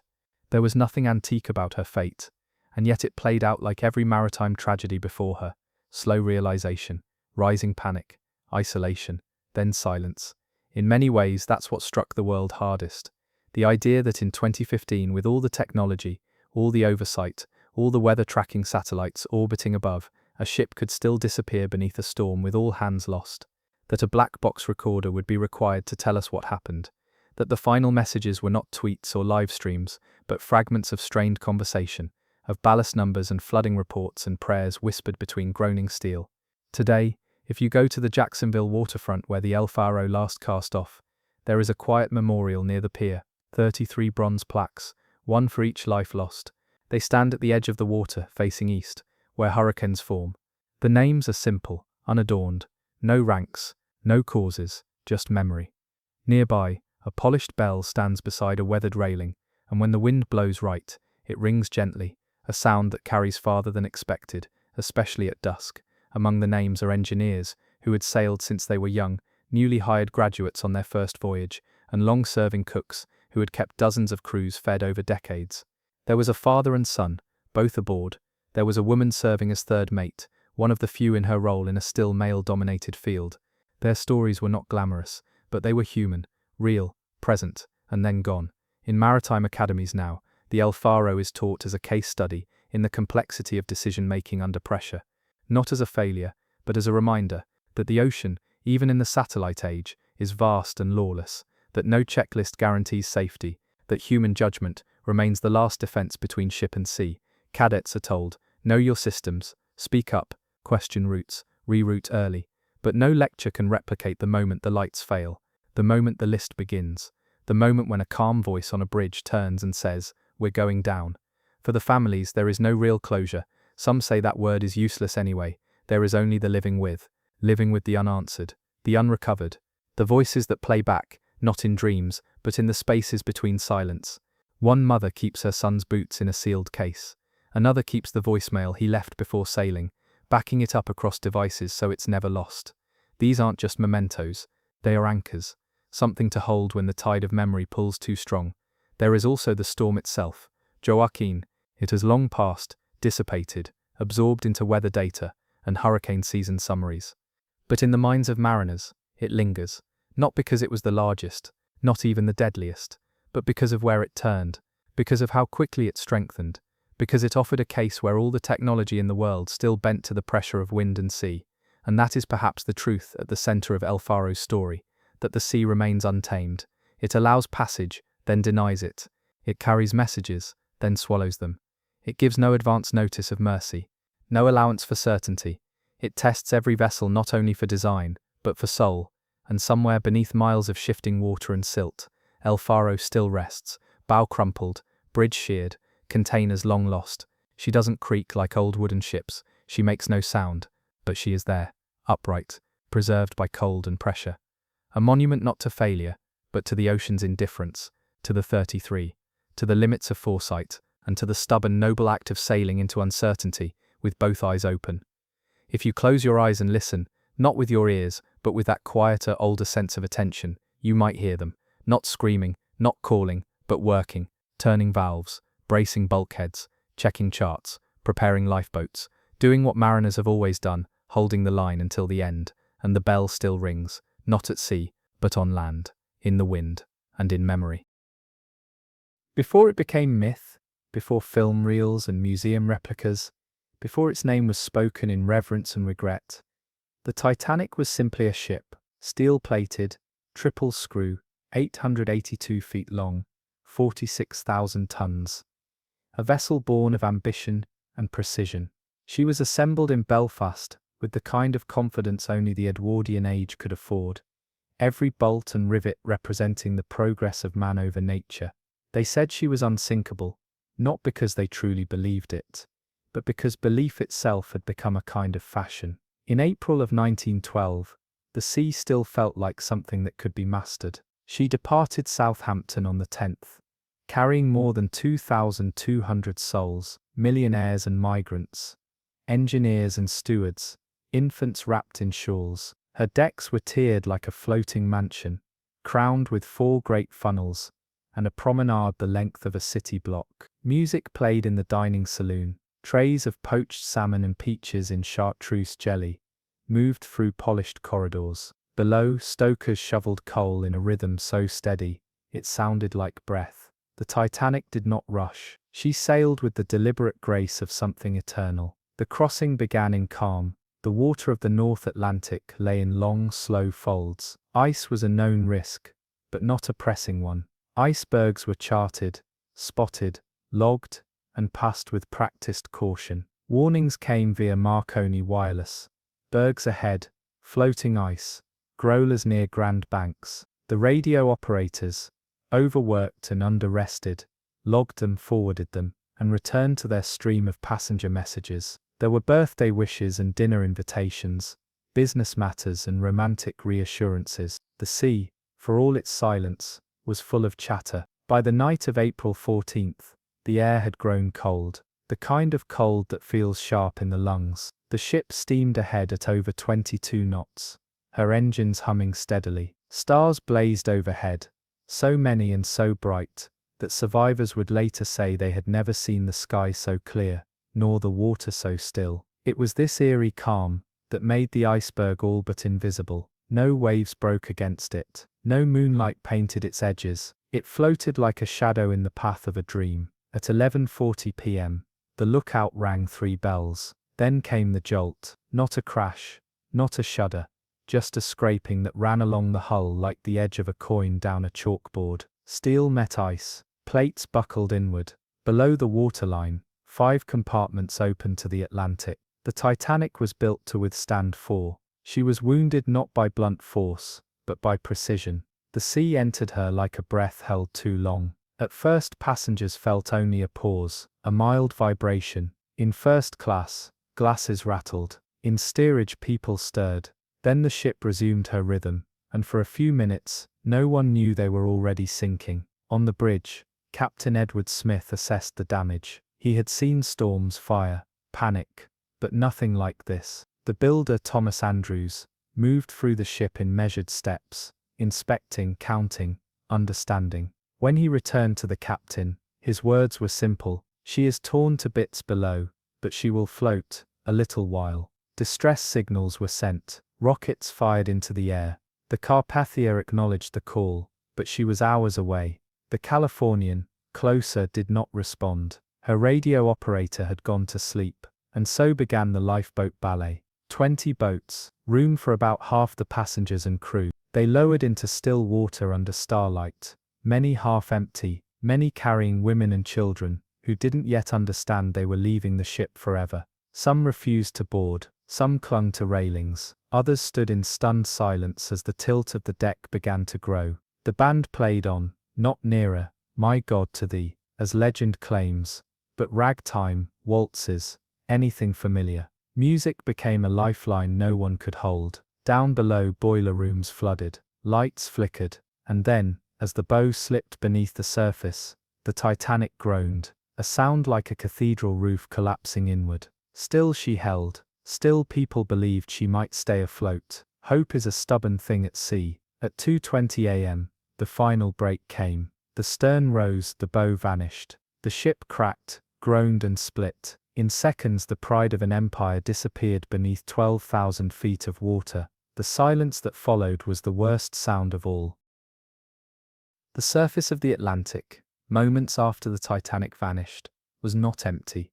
It was filled with voices, hundreds of them, cries rising from the black water, like prayer, like panic, like the last breath of a broken choir. There were no lights, no music, no engines now. Only the groaning sea, and the human sound of desperation. The lifeboats, scattered and half-filled, drifted among them, some rowing, others frozen with fear, a few still shouting back into the darkness. Most who entered the water did not last long. The temperature hovered, just above freezing, a deadly cold that silenced lungs in seconds, and slowed hearts within minutes. Life jackets kept bodies afloat, but offered no warmth. Some clung to debris, to overturned boats, to one another. Others slipped quietly beneath the surface, unseen. The stars above were silent witnesses. The sea, endless. Time seemed to stretch in those hours, long and cruel, as if the world had paused to watch them vanish. Of the more than 1,500 souls who remained in the water after the ship's final plunge, fewer than 10 would be pulled out alive. Among the boats, there was argument, confusion. Some begged to return for survivors. Others feared being swamped. In boat number 6, Molly Brown demanded they row back. The crew refused. In boat number 6, one which had launched with just 12 people, despite space for 40, the silence was unbearable. Men smoked. Women wept. No one moved. Boat number 6, 14, under 5th Officer Harold Lowe, did return, the only one that did. He gathered a few nearby boats, redistributed passengers, then rowed back into the darkness, with a lantern held aloft. When he arrived, the water was already still. He found 4 men. One was alive. The Carpathia received the Titanic's distress call shortly after midnight, and steamed full speed through the same icy waters. She arrived around 4 a.m., picking up lifeboats, as the first grey hints of dawn touched the sea. Captain Rostron, a religious man, would later describe the journey as guided by divine hand, narrowly avoiding bergs, pushing his engines beyond safe limits, praying as he went. When the first lifeboat approached, he ordered lights and blankets, soup and brandy, doctors at the ready. Survivors were pulled aboard in silence. Many could not speak. Others asked for husbands, wives, children who had not arrived. There was no reunion, only counting. In all, 705 were rescued. When the Carpathia docked in New York on April 18th, crowds waited in rain. Reporters shouted questions, cameras flashed. But most of the passengers stepped off in a daze, their faces hollowed by what they had seen. Word of the disaster had already traveled by wire. Newspapers had printed false headlines. All saved one day, ship lost the next. No one believed the scale until the names began to appear. Fathers, daughters, entire families vanished. In the days that followed, the world tried to understand. Investigations began on both sides of the Atlantic. Testimonies were gathered. Over 80 survivors spoke before the US Senate, and more to the British Board of Trade. They described the iceberg, the confusion, the lack of binoculars in the crow's nest, the locked gates between steerage and upper decks, the uneven lifeboat loading. They spoke of bravery, of men who gave up seats, of crew who stayed behind, of the band that played until the end. But they also spoke of arrogance, of the belief that such a ship could never sink, of safety drills never held, of lifeboats seen as clutter rather than salvation. In London, the White Star Line hung black banners. In New York, their offices were surrounded by grieving families. Bruce Ismay, the company chairman who survived in a lifeboat, became a symbol of cowardice. Captain Smith, who went down with the ship, became a symbol of dignity. Neither story was complete, but in the wake of catastrophe, symbols often outlast facts. For decades, the Titanic remained lost. Her final resting place was estimated but unconfirmed. Expeditions searched, guessed, gave up. It wasn't until 1985 that Robert Ballard and his team finally found her, 2.5 miles beneath the surface, split in two. Cameras descended into the darkness and revealed what no survivor had seen. The bow intact, the stern shattered, a trail of debris stretching across the seafloor like breadcrumbs of memory. Shoes still lay beside one another. China plates were stacked, unbroken. A chandelier hung, swaying in the stillness, and among it all, silence. A silence so profound it seemed to echo with the voices that once filled those halls. Not screams or music now, but the quiet weight of history submerged. The ocean had preserved her, but not forgiven her. In the decades after the sinking, the Titanic transformed from wreck to relic, from ship to story. It drifted through memory like a ghost, resurfacing in every generation with new meaning. For some, it was a tale of class, of how lifeboats favored the first-class promenade, while steerage passengers fought locked gates and language barriers. For others, it was a symbol of hubris, the final warning of an age too confident in its machines. And for many more, it became a quiet parable about the fragility of life.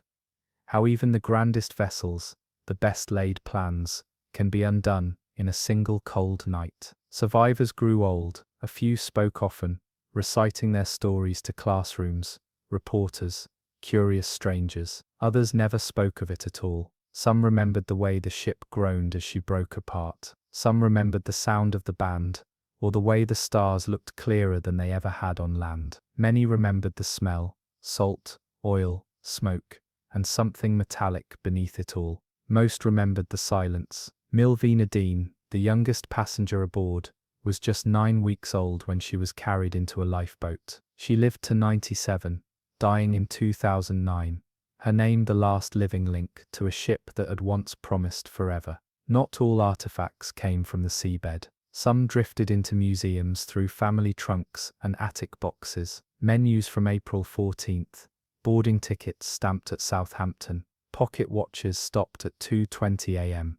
Life jackets still salt-stained and folded into canvas cases. Each object bore the residue of survival, not just of tragedy. These weren't just things lost. They were things carried through. The wreck itself, discovered in 1985, changed everything. Not just the facts, the way the ship had broken in two, the angle of descent, the truth of her final moments, but the tone. The Titanic was no longer just a legend told in candlelit rooms. She was real. Her windows still framed rusted furniture. Her staircases, though collapsed, still traced their original arcs. And for the first time, the sea that had swallowed her was forced to yield her image. But with discovery came debate. Some argued she should remain untouched, a gravesite, a sanctuary, sealed by salt and time. Others began recovering items, shoes, jewelry, letters sealed in watertight compartments. There were lawsuits, ethics panels, press conferences. What did it mean to recover a comb from a woman who never made it home, or a pair of spectacles folded carefully into a coat pocket? Were these treasures, evidence, violations? Meanwhile, documentaries brought the wreck into living rooms. Sonar scans traced her outline. Submersibles filmed her hallways. And always, the commentary whispered in reverence, as if stepping through sacred ground. Schools taught the disaster not just as history, but as a lesson in engineering, in ethics, in how to design with failure in mind. The Titanic found new life in art, too. Poems and paintings, ballads and novels. Then in 1997, the story returned to global consciousness in the form of a film, sweeping, romantic, tragic. For many it was the first time they truly felt the scale, the intimacy of the loss. Yes, it was dramatized. Yes, some facts were bent for drama. But the essence remained, a ship full of people, all headed toward a future they would never reach. And still, beneath the Atlantic, she lay, not intact, not eternal, but present. The pressure and bacteria slowly consuming her, rusticles dripping like candles in a cathedral. Scientists estimate she will be gone within decades. The hull collapsing, the decks caving, the shape of her story disappearing into sediment. But even then, she will not vanish, because some disasters become part of us, not just because of their scale, but because of their silence. You, in Eccleswood Sills because they ask questions we are still answering. What do we believe about progress? Who do we choose to save? How does memory survive when the witness is gone? There's a quiet moment, noted by one survivor, as the last boats drifted away. No screams, no cries, just water, just stars, and the soft hush of an ocean settling over its prize. In the years after the sinking, the Titanic grew from tragedy into legend. Its name became shorthand for hubris and heartbreak, a cautionary tale etched deep into the collective imagination. Memorials rose in Belfast and Southampton, New York and Halifax, each stone inscribed with names of those lost and remembered. Descendants gathered, stories passed like heirlooms, letters discovered in attic trunks, and relics, buttons, china, life jackets found and preserved. The sea, once the silent killer, became a graveyard and museum, the resting place of dreams and warnings. Scientific expeditions mapped the wreck, revealing a fractured giant sprawled across the ocean floor, her bow pointing toward the depths, her stern broken and scattered. Time and pressure had eroded her steel, but not her place in memory. The ocean whispered her story, quietly, endlessly. Her loss shaped maritime law, spurred advances in safety and communication, and forever changed the way the world viewed its mastery over nature. Yet for all the changes, the ocean's indifference remained. The Titanic sank in silence, and silence is what stayed. No triumph, no glory, only the slow return of the sea to calm. The quiet folding of waves over iron and bone. On the centennial of the sinking, ceremonies were held worldwide. Survivors' stories echoed one last time before they faded completely into history. The Titanic was no longer just a ship, but a symbol of loss, of hope, of the fragile boundary between human endeavor and the vast unknowable ocean. If you stand on the Atlantic shore near the site today, the wind carries salt in memory, the water laps quietly at the sand, the stars wheel overhead, unchanged. The Titanic is gone from sight, but remains in the spaces between, silent, haunting, eternal. The ocean is vast, its surface stretches beyond the horizon, an endless expanse of shimmering silver under the moonlight, and an abyss of deepest blue beneath the waves. It has been the stage of countless tales, stories of courage, of tragedy, of mystery whispered in salt and spray. Tonight, we've journeyed together through some of the darkest moments the sea has ever held. We've listened to the silence after disaster, the voices lost beneath the waves, the echoes of ships swallowed by fog, fire, and storm. Each story carries the weight of those who lived and those who never came home, lives entwined with the endless rhythm of tide and time. As you breathe now, slow and deep, feel the steady pulse of the ocean. Imagine the gentle rocking of a vessel cradled by waves, the soft susurrus of water lapping against the hull. Let your mind drift like a ship on calm seas, carried by currents of memory and dreams. The sea knows no hurry, it asks only for patience. It invites you to surrender to its timeless flow, to float beyond fear and doubt, beyond the reach of storm and shadow. Imagine a horizon where the sky melts into the water, where the stars and moon guide your way with quiet light. Each wave is a whisper, each breeze a breath from some forgotten past. The ocean holds every story ever told, and some yet to be heard.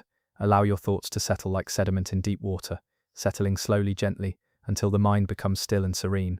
The disasters we spoke of tonight, the ships lost, the lives changed, they live on not in noise or chaos, but in quiet remembrance. They remind us of the fragility of our journey, the power of nature, and the resilience of the human spirit. Rest now. Imagine the ocean's embrace as a soft lullaby, a gentle hand on your shoulder, guiding you toward peace. The waves move endlessly, but they never rush. There is no need to hurry, no need to hold on too tight. Breathe in the calm, breathe out tension. Let your heart slow to the rhythm of the tide. Feel the salt air fill your lungs, fresh and cleansing. The sea will watch over you tonight, keeping its ancient secrets, guarding dreams beneath the starlit sky. Sleep well, traveler. Sleep beneath the endless sky and the quiet watch of the waves. When you wake, carry the calm with you, the knowledge that in the vastness of the ocean, all things find rest. Good night.